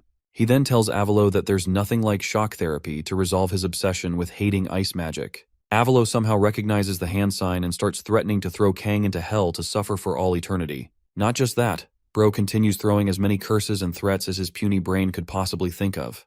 Having met the conditions to copy his unique skill, Kang wastes no time copying Mandala and saving it to his memory book. For some context, Mandala is a unique ability that can be used by players who have learned the teachings of Buddha. With this skill, special powers can be added to a weapon, and meditation can be used to predict the direction of their opponent's attacks to an extent. Once the skill is saved, Kang urges Avalo not to waste his energy on anything as he's already cooked. Now that he's copied the skill, Kang yeets the wig from his head and starts activating Mandala. Avalo notices the hand signs and sigils behind Kang and is flabbergasted over how Kang can use a unique ability that he spent an eternity creating, just like that. In response, Kang promises to use the technique well as he tells Avalo to get lost. To finish him off, Kang levitates the giant FU hand sign he made from ice earlier and throws it at Avalo, who's still trapped in the glacial prison. Unable to do a single thing, Avalo watches Kang pierce through his skin and blast him to smithereens using his technique. Following his triumphant victory over Avalo, Kang levels up twice and searches through Avalo's remains for the stone pagoda key. Soon he finds the shimmering green key and keeps it. For context, the key is an item that can be used to summon the boss of the current stage, regardless of the player's progress. Unfortunately, it can only be used on the 3rd floor. Shortly after finding the key, Kang, still in his mask, complains about how hard it was for him to take down Avalokiteshvara even before the game became reality. As he walks away from the battlefield, victorious, Kang figures he's overexerted himself during his battles with Kedrick and Avalokiteshvara, so for now, he needs a good meal and some rest. Before getting to that, he checks his stats and invests all his available stat points into his magic, so he does so right away and increases his magic stats from 71 to 77. At that moment, Kang remembers one annoying little thing he still has to take care of before he gets his rest. Before fixing himself a meal, he gets right to it. For some time now, the environment of the Tower of Trials has been quite different from that of the real world.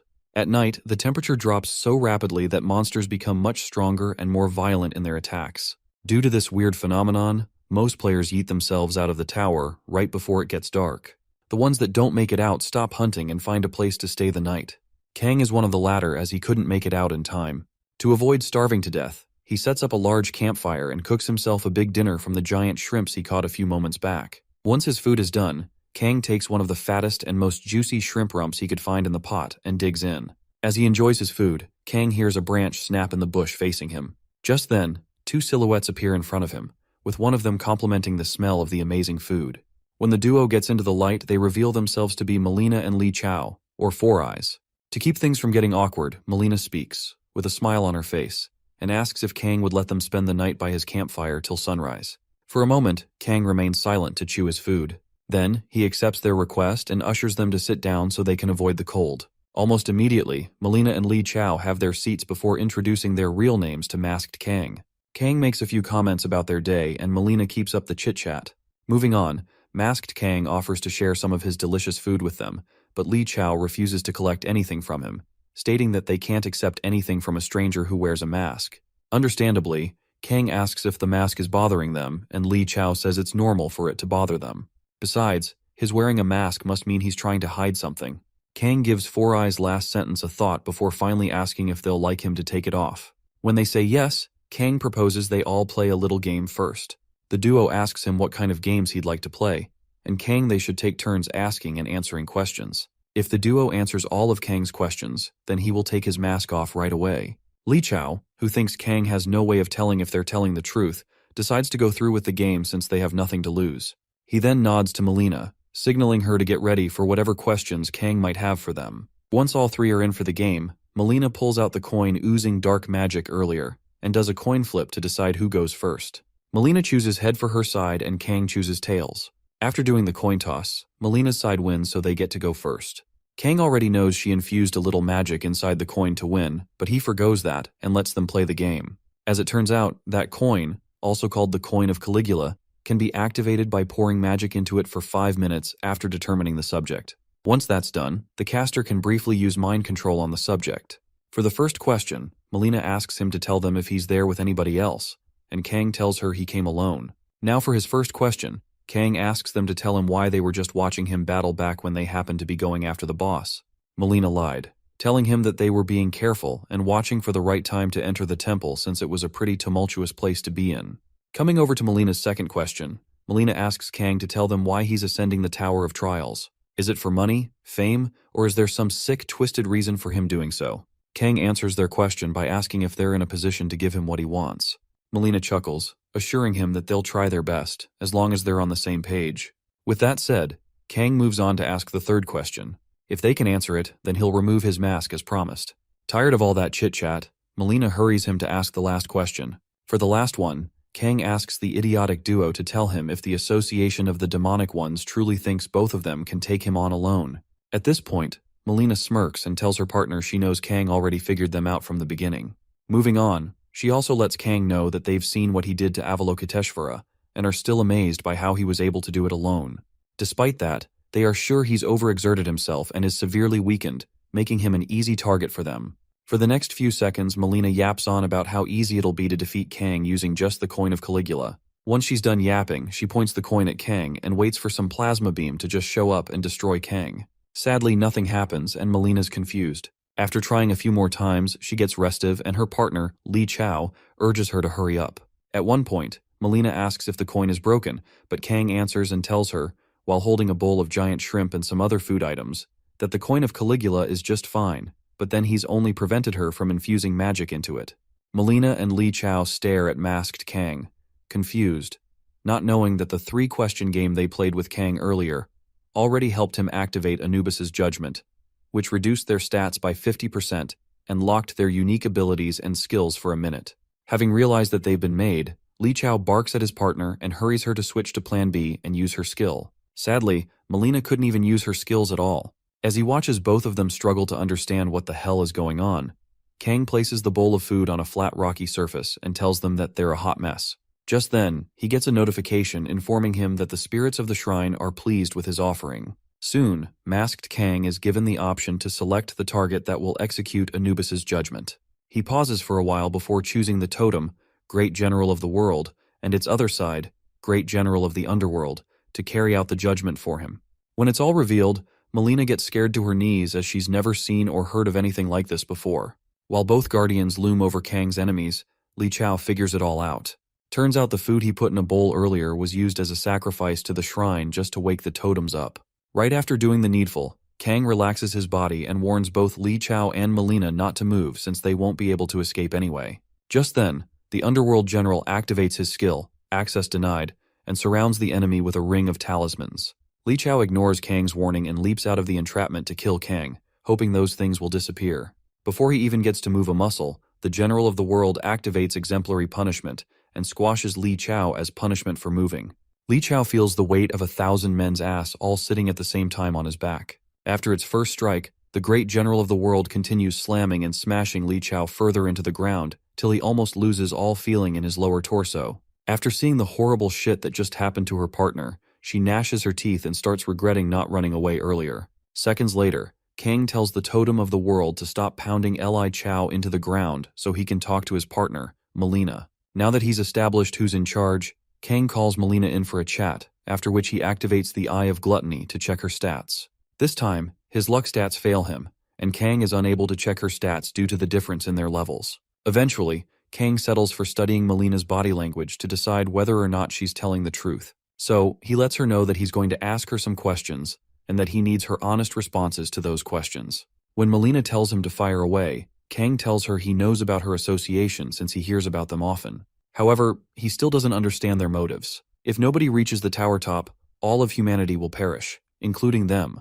So why would they interfere with other players attempting to ascend the tower? Melina's just about to answer the question when a very weak Li Chao screams out from where he is to stop her from telling Kang anything. With only about half his body left, Li Chao tells Melina to shut her mouth as she can't tell him their true motives. As the doofus continues screaming at his partner, Kang allows the totem of the world to squash whatever's left of him to death. Melina screams in horror as she watches her partner get turned into a puddle of red liquid. After finishing Li Chao off, Kang praises him for remaining loyal to the end, but then turns to Melina and warns her that there's a time and place for that. Once he's got her attention, Kang lets her know that he's made it a habit of his to kill anyone who tries to kill him. However, if she has any information that can prove useful to him, then he will let her go. Melina turns with her eyes wide open and asks him again to make sure he isn't lying. Kang, while dangling his dagger in front of her, assures her that he's a lover of some inside information as it's extremely valuable to him and can be important if used right. At this point, Melina's heart thumps in fear of death. Since she isn't ready for that fate yet, she starts spilling the milk. For starters, she tells him she doesn't know the real name of the person who ordered them to kill him. However, they refer to him as Lancelot, aka Black Death Mask Dude. Aside from him, there are about 11 more executives she knows nothing about as she's nothing but a mere assassin. After hearing her speak, Kang activates the Eye of Gluttony and finds out she's telling the truth. Following that, Kang tells her to keep going, and Melina says that the executives told them that if they collected all 12 cursed relics in the tower, then they would survive even if humanity perished. Not only that, but they also promised them a great reward once the mission is completed. After saying all that, Melina says she knows nothing else. Kang uses his eye again and realizes she's telling the truth. After his interrogation, Kang analyzes the information Melina gave him. Lancelot and the 12 cursed relics. What could they be after? Just then, it all makes sense to Kang as he finally figures out their endgame. Turns out these 12 useless assholes leading the association are trying to summon a demon king. Why would they need one though? And also, what do they mean by surviving even after humanity has perished? As more unanswerable questions pop up in Kang's mind, he stops thinking and decides to figure out their answers later. As for Melina, he thanked her for sharing the information as it helped him. Melina then asks if she can go, and Kang says no. This response sends chills down her spine and she starts yapping. When he gets tired, Kang gets up and tells her not to worry, as he isn't going to kill her. Before he lets her go, however, he needs to seal their contract first. Melina gets confused and asks Kang to elaborate. Just then, Kang activates the brand of obedience and tells Melina that the contract states that she has to listen to him from now on, without question. Melina gets scared about his condition, but then she gives things a little thought and decides that this is 100 times much better than dying like a fish as long as she can continue living. With that said, Melina gets branded by Kang and listens to her flesh sizzle from the heat. After branding her, Kang posts a notice on his channel, informing his viewers that he won't be streaming the third floor boss raid. Instead, he'll just upload an edited video later for those who want to watch. Soon after, the comments pour in with most of them calling him lame for being so bossy. Kang ignores them and makes a few comments before commencing phase 2 of his third floor boss raid. When he gets to the temple, Kang takes out the stone pagoda key and inserts it into an invisible keyhole. Soon the key reacts and opens a large gate to summon the master of the third floor. After a few more dramatic scenes, the master of the third floor and his battalion of over 100,000 statue soldiers answer Kang's summons. In his first few minutes there, the third floor boss yawns and demands to know the person disturbing his rest. Kang activates the Eye of Gluttony, canceling out the level difference with his luck stats and checking out the boss's information. From the information given, the boss's name is Muhan, with an age and gender unknown. One interesting thing Kang notes is that the boss's level is over 100, and aside from his impressive stats, his unique ability, Heartless Army, is one to die for. Kang checks out the copy conditions for the unique ability, and soon finds out he can't copy it due to the level difference. Soon after, Muhan tells Kang that many humans have attempted to defeat his army, but he's the only one who's ever summoned him with the stone key. Moving on, Muhan asks Kang for the army he plans to use to confront his 100,000 statues. Moments later, Kang summons the first chessboard and slams it on the ground to activate it. Once fully maximized, Kang summons 2,851 magical chess pieces. Having seen what Kang can do with his cute little pawns, knights, bishops, and rooks, Muhan praises his idea for being a novel one, as those pieces can pass off as a good army. However, he asks Kang what he plans on doing with those tiny little things, and Kang lets him know that he's not done yet. Before long, Kang takes out the same number of enlargement pills from his inventory and uses them all on the chess pieces. This, in turn, transforms each chess piece into fully functional soldiers and warriors to be used in actual battle. Muhan, while sipping his tea, admits that Kang is special and different from the other humans who have come there so far. Once all his chess pieces have been enlarged, Kang gets his legion of 2,851 enlarged chess pieces. Outside the tower, 3 of Kang's servants, Min Jongwoo, Lee Yuri, and even Park Hana, are seen carving some black material into chess pieces. Judging by the condition of their bodies, they've been at it for a long time. At one point, Min gets tired and asks his partner, Yuri, how many more they have to make as his joints are killing him. Yuri, who's also tired, tells the old man that she'd like to know that too, because just telling them to continue making the pieces infinitely makes no sense at all. As the duo whines, Hana tells them to stop and just continue making the pieces like their master ordered. Following that, she activates magic infusion and fills the pieces with magic before reminding the other two that Kang said to make a minimum of 2,000. Should they decide to quit and get on Kang's bad side, then they might as well kiss their lives goodbye. After all, things are not so bad for them since they get to keep living as long as they stay on Kang Jin-hyuk's good side. As for Kang, or Unknown, he taunts Muhan by calling him a pretentious loser who's full of shit, right before rejecting his acknowledgement. Enraged by his statement, Muhan asks Kang to repeat what he just said, and Kang lets him know that he's just full of shit, thinking he's one big deal after beating a few weaklings. That's probably the reason why he's still stuck as the boss of the 3rd floor, since he doesn't have the skills to go any higher. So, the boss monsters of the tower are also gatekeepers of their floors, and are given abilities to push their influence over the floor they guard. Just like the other players, boss monsters can also expand their influence by ascending the tower if they're powerful enough. Upon hearing Kang's lazy attempt to rile him up, Muhan laughs, calling Kang cheeky, and asking if he thinks he's not moved to the 4th floor simply because he lacks power. When Kang says he's stuck on the 3rd floor, Muhan tells him he's seen through his plan to rile him up, so it's not going to work, as he can say whatever he wants. On the other hand, he promises to show Kang that he can't defeat the difference between military strength and superior tactics. After all that yapping, Muhan calls his 1st battalion of 1,000 soldiers forward and commands them to advance toward the enemy. Kang sees the army count to be 1,000 and figures Muhan must want to test how well he'll respond to his attacks. To show Muhan what he's made of, Kang activates the ability of the first chessboard and increases the attack and defense stats of all the chess pieces by 30%. Once that's done, Kang commands his pawns on each end to advance 3 spaces forward. As for the rest of the pieces in row 1, he tells them to prepare their defense and the pawns activate steel endurance. With his formation now set, Kang tells his soldiers to keep it up as Muhan's 1,000 soldiers charge at them. Seconds later, the soldiers clash and chaos ensues as Muhan's soldiers desperately try to push Kang's pawns back. Kang tells his soldiers to hold out until the end. Once Muhan's battalion is fully deep in their trap, Kang tells his rooks to fire their arrows at the enemy, and they all activate arrow barrage right before firing every arrow they've got at the enemy. Following the arrow attacks, Kang makes his bishops activate flame strikes, which they use to burn up all the soldiers in the 1,000-man-strong battalion. After the first wave, Muhan is impressed at Kang for taking out his first battalion at record speed. Just then, he calls battalions 2 and 3 forward and commands them all to advance toward Kang and his pesky soldiers. Almost immediately, his 2nd and 3rd battalions charge toward Kang's army. Before they get to him, however, Kang orders about 100 of his knights to take a detour through the side and activate the wedge formation. Once the formation is activated, Kang and the rest of his army get their damage upon impact stats increased by 200%. With that, Kang leads the formation and charges toward the approaching enemy, intending to break through their ranks all in one go. When they finally clash with the opposing side, Kang and his knights smash a few of Muhan's soldiers to pieces. By this time, Muhan starts understanding how skilled Kang is at commanding his forces. Not only does he switch seamlessly between offense and defense, but he also times his commands perfectly. What Muhan just couldn't understand was why Kang would leave a tempting gap in the middle of his formation, like a poison apple dangling before him. To be sure of his suspicions, Muhan activates weakness detection to figure out Kang's weaknesses. From the results, he realizes that if the crown is destroyed, then all chess pieces will cease to move. However, only the king or queen can wear the crown, and also, if the piece not wearing the crown engages in battle, then their stats will increase by 100%. Muhan realizes that if he can destroy the crown, then he can take Kang down.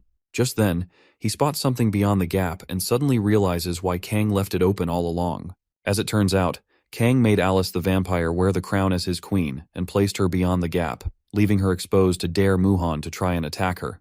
Muhan happily takes his chances and commands his scouts to go forward. Kang notices the scouts advancing towards Alice and figures there are about 3,000 soldiers, including the ones a few meters away. Despite that, Kang already anticipated that move from Muhan, so he chooses to ignore them and advance towards the enemy's weakened defenses. For now, he knows that Muhan intentionally created a trap by making an opening in his main army to draw him in so that he can attack the crown at the same time. With that said, Kang lets his base soldiers take care of the foot soldiers coming at them. To do this, the bishop lights the soldiers ablaze and gets on with handling the giants. As for the giants, they make sure to give Kang's foot army a tough time as the battle ensues for several minutes. In the meantime, Alice just stands there with the crown on her head, enjoying the chaos as Muhan's scouts surround her. Knowing fully well that victory is within his grasp, Muhan smiles and tells Kang that it's already over as his men have surrounded Alice. Thinking he's already won, Muhan gloats and tries to make Kang feel better for making it that far. Kang, however, says he already knows about the trap, so he shouldn't feel too full of himself. Confused, Muhan wonders why Kang would willingly get into his trap. With victory within his grasp, the fool underestimates Alice and moves on to attack her nonetheless since Kang's already in his trap. Following that, he summons the giant statues of Uchusma and David to take care of Kang, while he sits comfortably and watches the whole thing play out. Just then, both statues, David and Uchusma, complain about the weakling they see in front of them, Kang, without having an idea what he's capable of. Muhan, however, stares at the young human, confused as he wonders how Kang can smile in such a situation he's in. You see, moments before Kang got deep into Muhan's territory, he had a conversation with Alice, who was worried sick about Kang as she knows Muhan isn't the protector of the third floor for no reason. Kang got in her feelings and teased her about Muhan being stronger than her. This, of course, gets Alice pissed off, so she corrects him never to compare her, a noblewoman, to a knucklehead ever again. Before leaving her, Kang asks to make sure she could handle Muhan's scouts. When she assures him that she can handle them, Kang heads out. Now that she's surrounded, Alice keeps her calm and lets the doofuses get close enough. Once they do, she activates over 1,000 blood spears and unleashes them all on the pests, while cursing at them. The effect of her skill causes severe damage to most of Muhan's army. To finish them off, she activates Blood Explosion and blasts them all to smithereens. With those pests out of the way, Alice returns and takes another breath of fresh air. After seeing the scrawny little girl take out all his scouts, Muhan freaks out and asks Kang how a little kid has that kind of power. Just then, Kang tells him his biggest mistake was underestimating his queen and letting him get this close to his base. Soon after, he activates Blood Demon Spirit and fuses it with one of the black leaves he got from the face tree earlier to create an item he can use to take Muhan's army down. Also, the item, which is imbued with a skill called Mental Breakdown, continuously applies decay damage so the targets can't discern between allies and enemies. With this, Kang hurts the spinning pointy thingy towards Muhan's remaining army and hurls it at them. Once it bursts out, Muhan's army gets infected by the decay virus and starts attacking each other. At the same time, Uchusma gets infected by the virus, turns against David, the pretty boy statue, and smashes his face out of jealousy. As Muhan watches his entire army and strategy crumble down to nothingness, all because of one puny human, he starts panicking. Soon, Kang calls him to order and, while galloping towards him, tells him not to back down now so he doesn't look like a coward. Moments later, he activates Glacial Sculpture and blocks the path behind Uchusma. Following that, Kang arms himself with an ice weapon and tells Muhan not to try escaping. Scared for his life, Muhan screams out to his remaining men and orders them to stop Kang. Uchusma manages to get there in time and he extends a blow to take Kang out.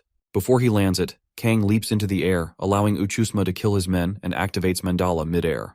Upon gearing up, Kang taunts Muhan for always dumping his responsibilities on his subordinates and promises to teach him a lesson he'll never forget. With that said, Kang fuses Glacial Sculpture and Mandala together to create a Glacial Mandala arrow, which he aims and shoots at both Uchusma and Muhan. Uchusma tries his very best to take both arrow attacks, but only one gets to him. With no cards left to play, Muhan accepts his fate and gets hit by the mandala arrow. His screams could be heard from the explosion, which roars into the sky. Once the screaming stops, Kang gets notified that the third-floor boss, Muhan, has fallen.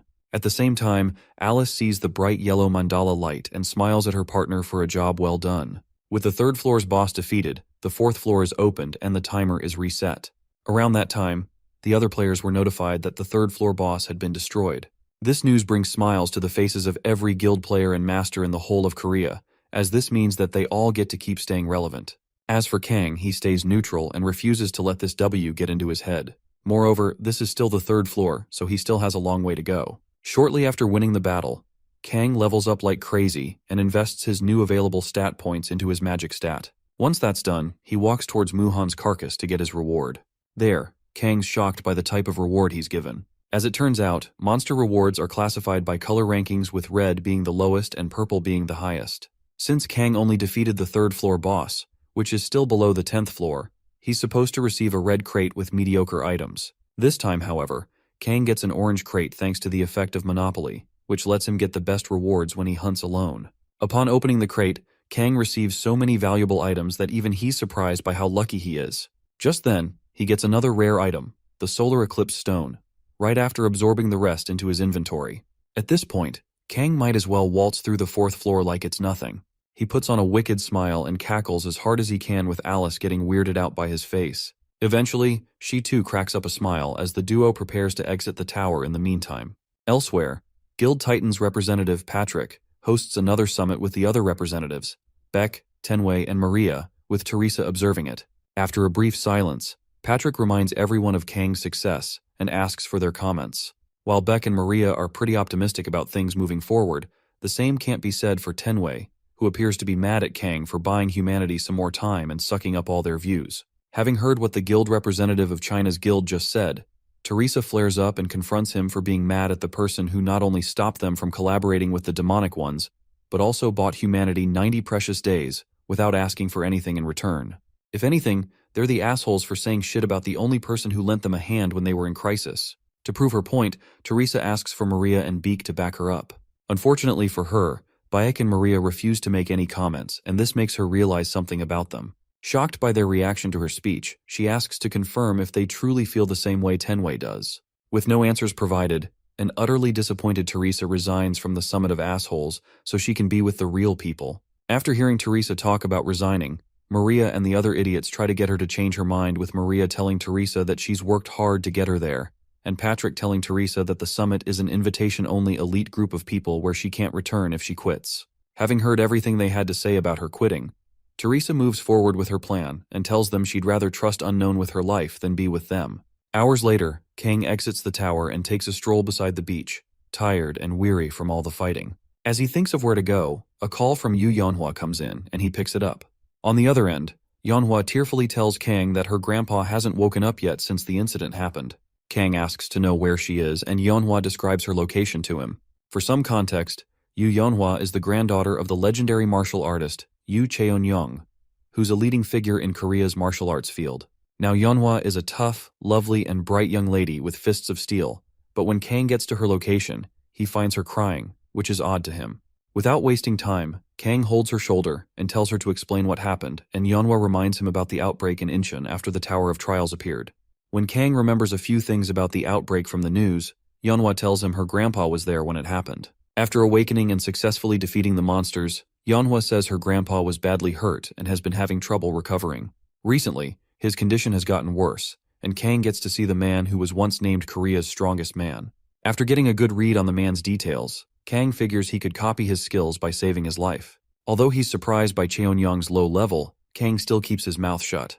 Just then, a few people stroll in and ask Yeonhwa to explain what she's doing there with someone who's only known for fighting. As the leader reveals his face to be an A-rank healer, Heo Jinsu, he faces Kang and lets him know that his skills aren't needed there. Kang looms over the idiot and lets him know that he's only there to see if there's anything he can do for his long-term friend, Yeonhwa. At that point, Heo apologizes and says a few things before walking to Cheon-young to check on him. Firstly, Yeonhwa apologizes to Heo for calling Kang as she is frustrated, but then moves on to ask him why her grandpa isn't recovering, despite them being the experts in the field. Heo Jinsu reassures Yeonhwa that they are doing their best, as they haven't had enough time to research the illnesses caused by the Tower of Trials. After a long pause, Yeonhwa apologizes for being on edge and blames it on her frustration. Just then, Kang, who's been sensing something fishy with these healers, activates the Eye of Gluttony and reads their minds. While Yeonhwa ushers him out of the room to give the doctor space, Kang remains there and continues seething in rage after seeing what these useless bastards were thinking of. For starters, Kang finds out that Heo Jinsu has been pretending to treat Cheon-young ever since, and has been secretly usurping all the money he's receiving from Yeonhwa.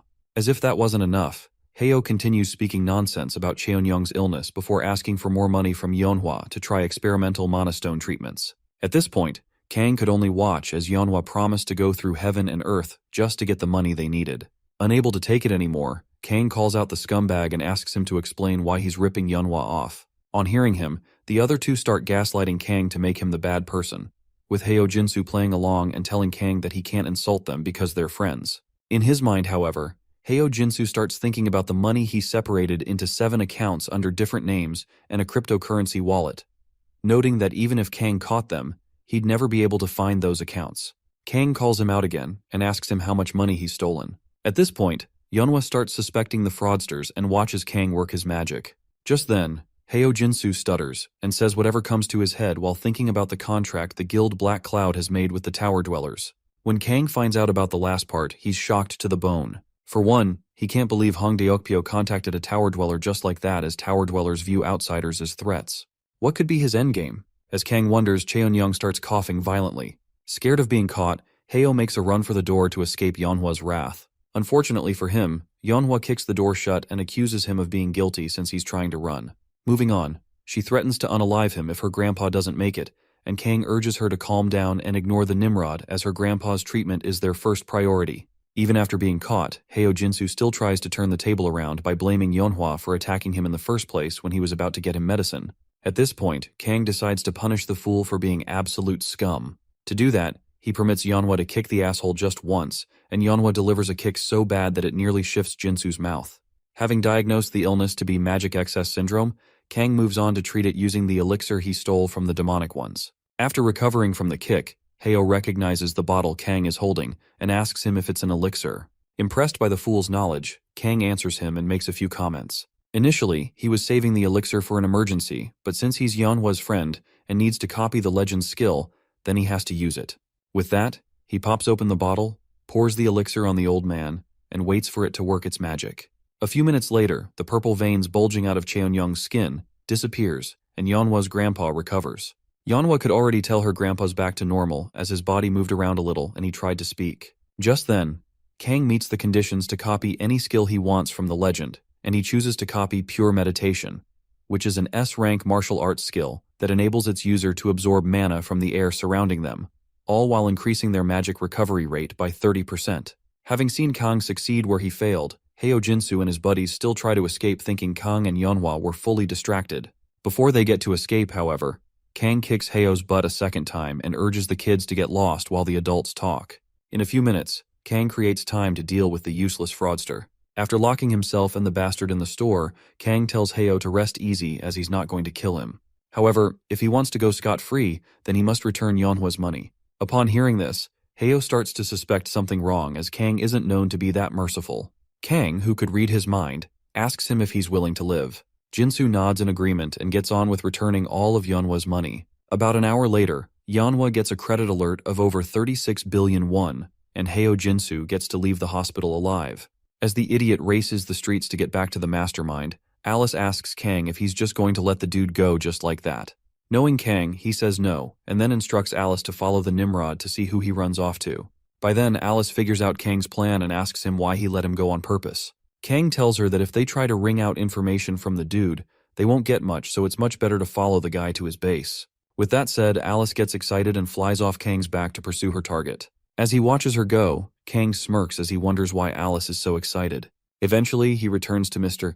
Cheon-young and asks Yeonhwa to excuse him so he can check the progress of the elixir. Once Yeonhwa is gone, Kang tells the old man to stop pretending to be asleep as there's nobody in the room with them. At that point, Cheon-young wakes up fully and asks Kang how he found out he's pretending, despite having controlled his breathing initially. After hearing the legend apologize for trying to trick him, Kang butters the man up with sweet words and makes him laugh at how accurate he is in saying exactly what he's thinking. Upon seeing the old man put up a good laugh, Kang moves on to talk about his granddaughter and the length she went to just to get him to treat him. After helping the man understand that he's Yeonhwa's good friend, Kang gets more serious and tells Cheon-young that he has a question to ask him. When Cheon-young tells him to fire away, Kang asks the geezer to tell him exactly what happened on the day of the outbreak. Cheon-young, while touching the scar on his chest, tells his story. As it turns out, he was on his way to a conference when the portal opened. Back then, Cheon-young was more surprised to see such a thing appear on Earth as monsters oozed out of the portal in droves. As the chaos ensues, one of the police officers nearly gets crushed by a giant spider monster. Fortunately for him, Cheon-young came through and saved him by kicking the monster away from him. Shortly after saving the police officer, Yeonhwa's grandpa urges the officer to get everyone out of there so he can stop the creatures. Just then, Cheon-young hears the voice of a human complimenting him for being a gifted person. Soon after, the man reveals his face to Cheon-young and asks for a fight. Well, Cheon-young gives him the fight he's after, but can't seem to lay a finger on the man. After taking down countless monsters in the end, Cheon-young finds himself back where he started with the Tower Dweller. While wondering what to do to take him down, the Tower Dweller leaps past him into the air and slashes Cheon-young, without even breaking a sweat. As he ends his story, Cheon-young tells Kang that's the last thing he remembers, as he's never seen anyone be so quick with a sword before.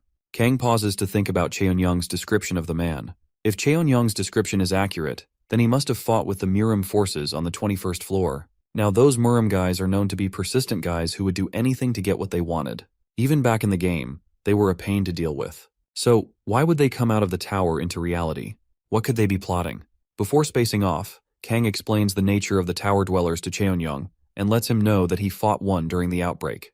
When Cheon-young gets confused, Kang tells him things might get harder now that they're in real life. Moving on, Cheon-young changes the subject and asks about Kang's relationship with Yeonhwa. Kang makes it clear to him that they're just friends, but then again, Gramps starts talking about setting a wedding date. After a few more murmurs from Kang, he changes the subject again to talk about Kang's character. As an old man with lots of experience judging people's character, Cheon-young tells Kang about the 10,000-hour rule to becoming an expert in a field. Having spent over 50 hours playing Tower of Trials in the past, it's only natural that Kang is the way he is. On the other hand, those idiots at the Association of the Awakened are severely overestimated, acting like they're experts after only a few months since the tower appeared in real life. Cheon-young tells Kang that he has the feeling of someone worn down and battered, as he can see the bitterness of someone who's experienced unimaginable hardships to become a seasoned human being. Kang remains humble and chooses not to let Cheon-young's compliments get to his head. At the same time, Cheon-young sees his humility and lets him know that his natural confidence is obvious. Moving on to the most important topic, Yeonhwa's grandpa asks Kang to name anything he wants so he can repay him for saving his life.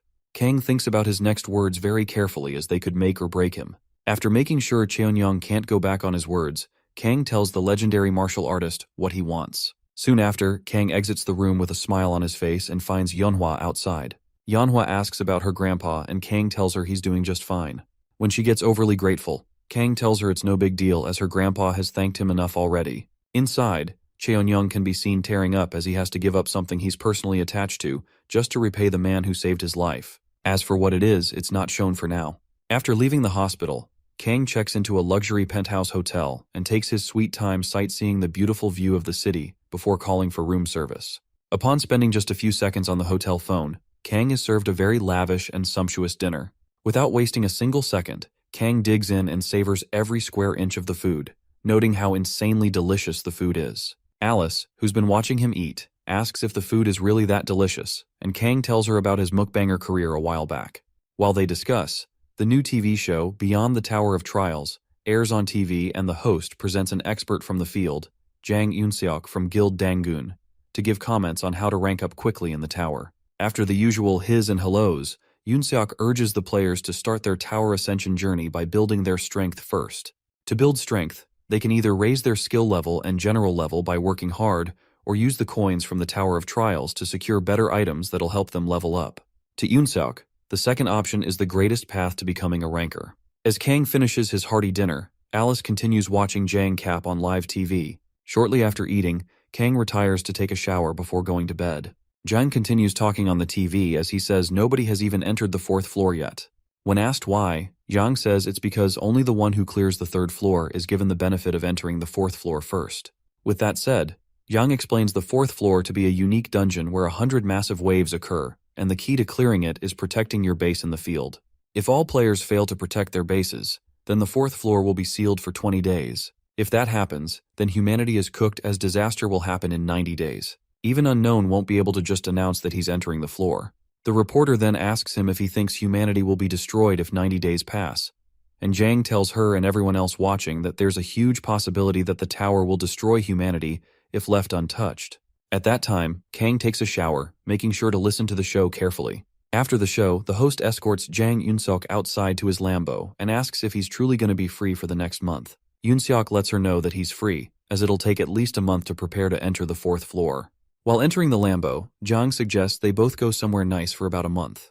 Just then, he receives an announcement from Unknown, stating that he will attempt to clear the fourth floor in 8 hours and urges all players to prepare themselves. Almost immediately, Jang zooms his supercar at high speed and calls all the rankers to notify them of the emergency. Since Yang Yoon-seok and the other rankers haven't had time to prepare for the fourth floor, they know they're screwed. Jang gets super pissed off at Unknown for just acting weird and starting the raid out of the blue, but at this point, he has no choice. The next morning, Kang gets up 1 hour early and gets ready to head out to the fourth floor. To complete the fourth floor of the Tower of Trials, players must fight against 100 waves of zombies by either erecting thousands of combinations of defense towers in the proper positions or choosing a stronghold they can defend effectively. For players like Kang, however, who's already gotten into the fourth floor on his own, things should be much easier for them. With only 20 minutes left before other players join him on the fourth floor, Kang hurries to pick a stronghold before the other idiots come to spoil things for him.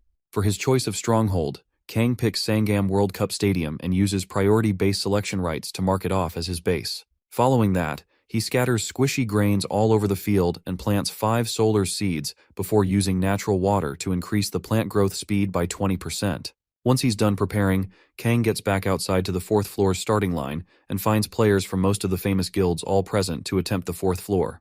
While observing the players, Kang hears his name from the crowd, so he looks down to see Lee Taemin and Yeonhwa, his 2 best buddies, waving at him. Not only that, but Teresa soon shows up behind them and says hi as well. Shocked by her presence, Taemin and Yeonhwa try to understand what she's doing there, but then Kang tells them he invited her before they came in, so they rest easy. After all the niceties, Kang apologizes for calling them on short notice, but before he gets to the main topic, Yeonhwa says she's good, and Teresa says, while blushing, that she prefers being with him anyway. Just then, 2 random players not too far away recognize Kang Jin-hyuk's group and make their comments about every single player on his team. When they see Kang leading the team, however, they immediately gain some respect for the small but mighty team with legit members. Around that time, Kang asks his peeps if they all came prepared, and although they did, Yeonhwa and Taemin still complain about how small their team is compared to the enemy's size. Kang chuckles and lets them know that he's intentionally picked the stadium as their base, just to make things more challenging. When they hear this, Yeonhwa and Taemin immediately get depressed, as they don't understand why Kang would choose a base that needs about 100 people or so to defend. More so, they aren't in a game anymore, as this is real life and they die for real if they die in the tower. Kang ignores their complaints and continues smiling at his genius. Eventually, he urges them to stop their whining and lets them know that the stadium is the best place for drive hunting. Once all the chaos stops, Teresa tells Kang that they need a minimum of 5 people to defend a base. Since they are only 4, she wants to know how Kang plans to make up for the deficit. Hearing this, Kang tells her not to worry, as the 5th person will be there with them soon. A few seconds later, the 5th person, Cheon Yu-seong, appears in front of them all and threatens to kill Kang as he prepares himself for a fight. Earlier that day, while Cheon was busy training non-stop, he received a message from Kang telling him to come to the 4th floor starting point within an hour. At that time, Cheon didn't want to obey Kang and give him the liberty of thinking he owned him. However, Kang pulls him further into his trap by promising to fight him without using his left arm or right leg. Knowing fully well that Kang was provoking him, Cheon refuses to fall for the temptation and plays into his hands. Sadly, Kang's handicaps get even more tempting, till he makes him snap by asking if he's scared. Pissed off by his challenge, Cheon got his ass right to the 4th floor armed and ready to take him down. Kang, on the other hand, thinks about the elemental sword as being an item that allows one to fuse elemental magic into their sword to make up for a swordsman's weakness in long-range combat. Since Cheon has gotten his hands on the sword already, Kang can use it as his bargaining chip to get him to join the party. By then, Cheon continues confronting Kang to get into a fight with him to prove that he's not scared of him. Kang, however, asks him if he plans on fighting him with the incomplete version of the elemental sword. Confused, Cheon calms down and asks him to explain further. Like he said, the elemental sword isn't bad, but Cheon can only feel its full power if he completes it. Luckily for him, the item he needs to complete the elemental sword, the fire element, just happens to be included in the 4th floor's random box. Cheon tells him to come off his high horse as the random box is nothing but a random box. There's no way of knowing what will come out of it.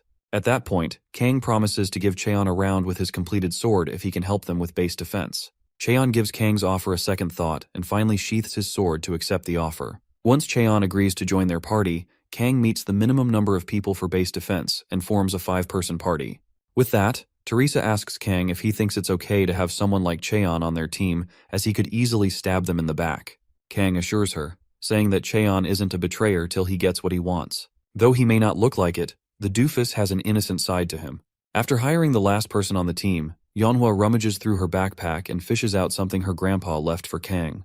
Upon acquiring the twin dragon's sword, Kang smiles at how beautiful and impressive they look in person, especially now that they've been infused with magic. After giving Kang the twin swords, Yeonhwa asks him to explain how he got her grandpa to give the items he cherishes so much to him. Kang lies and tells Yeonhwa that Cheonyoung probably liked him on a personal level. As he opens the wrapping cloth to see the weapon, Kang sees the sticker titled Dowry written on it, and chuckles at the jokes. When all is set, all 4 of Kang's teammates stare at the giant base again, and ask to confirm if Kang wants them to protect this giant stadium.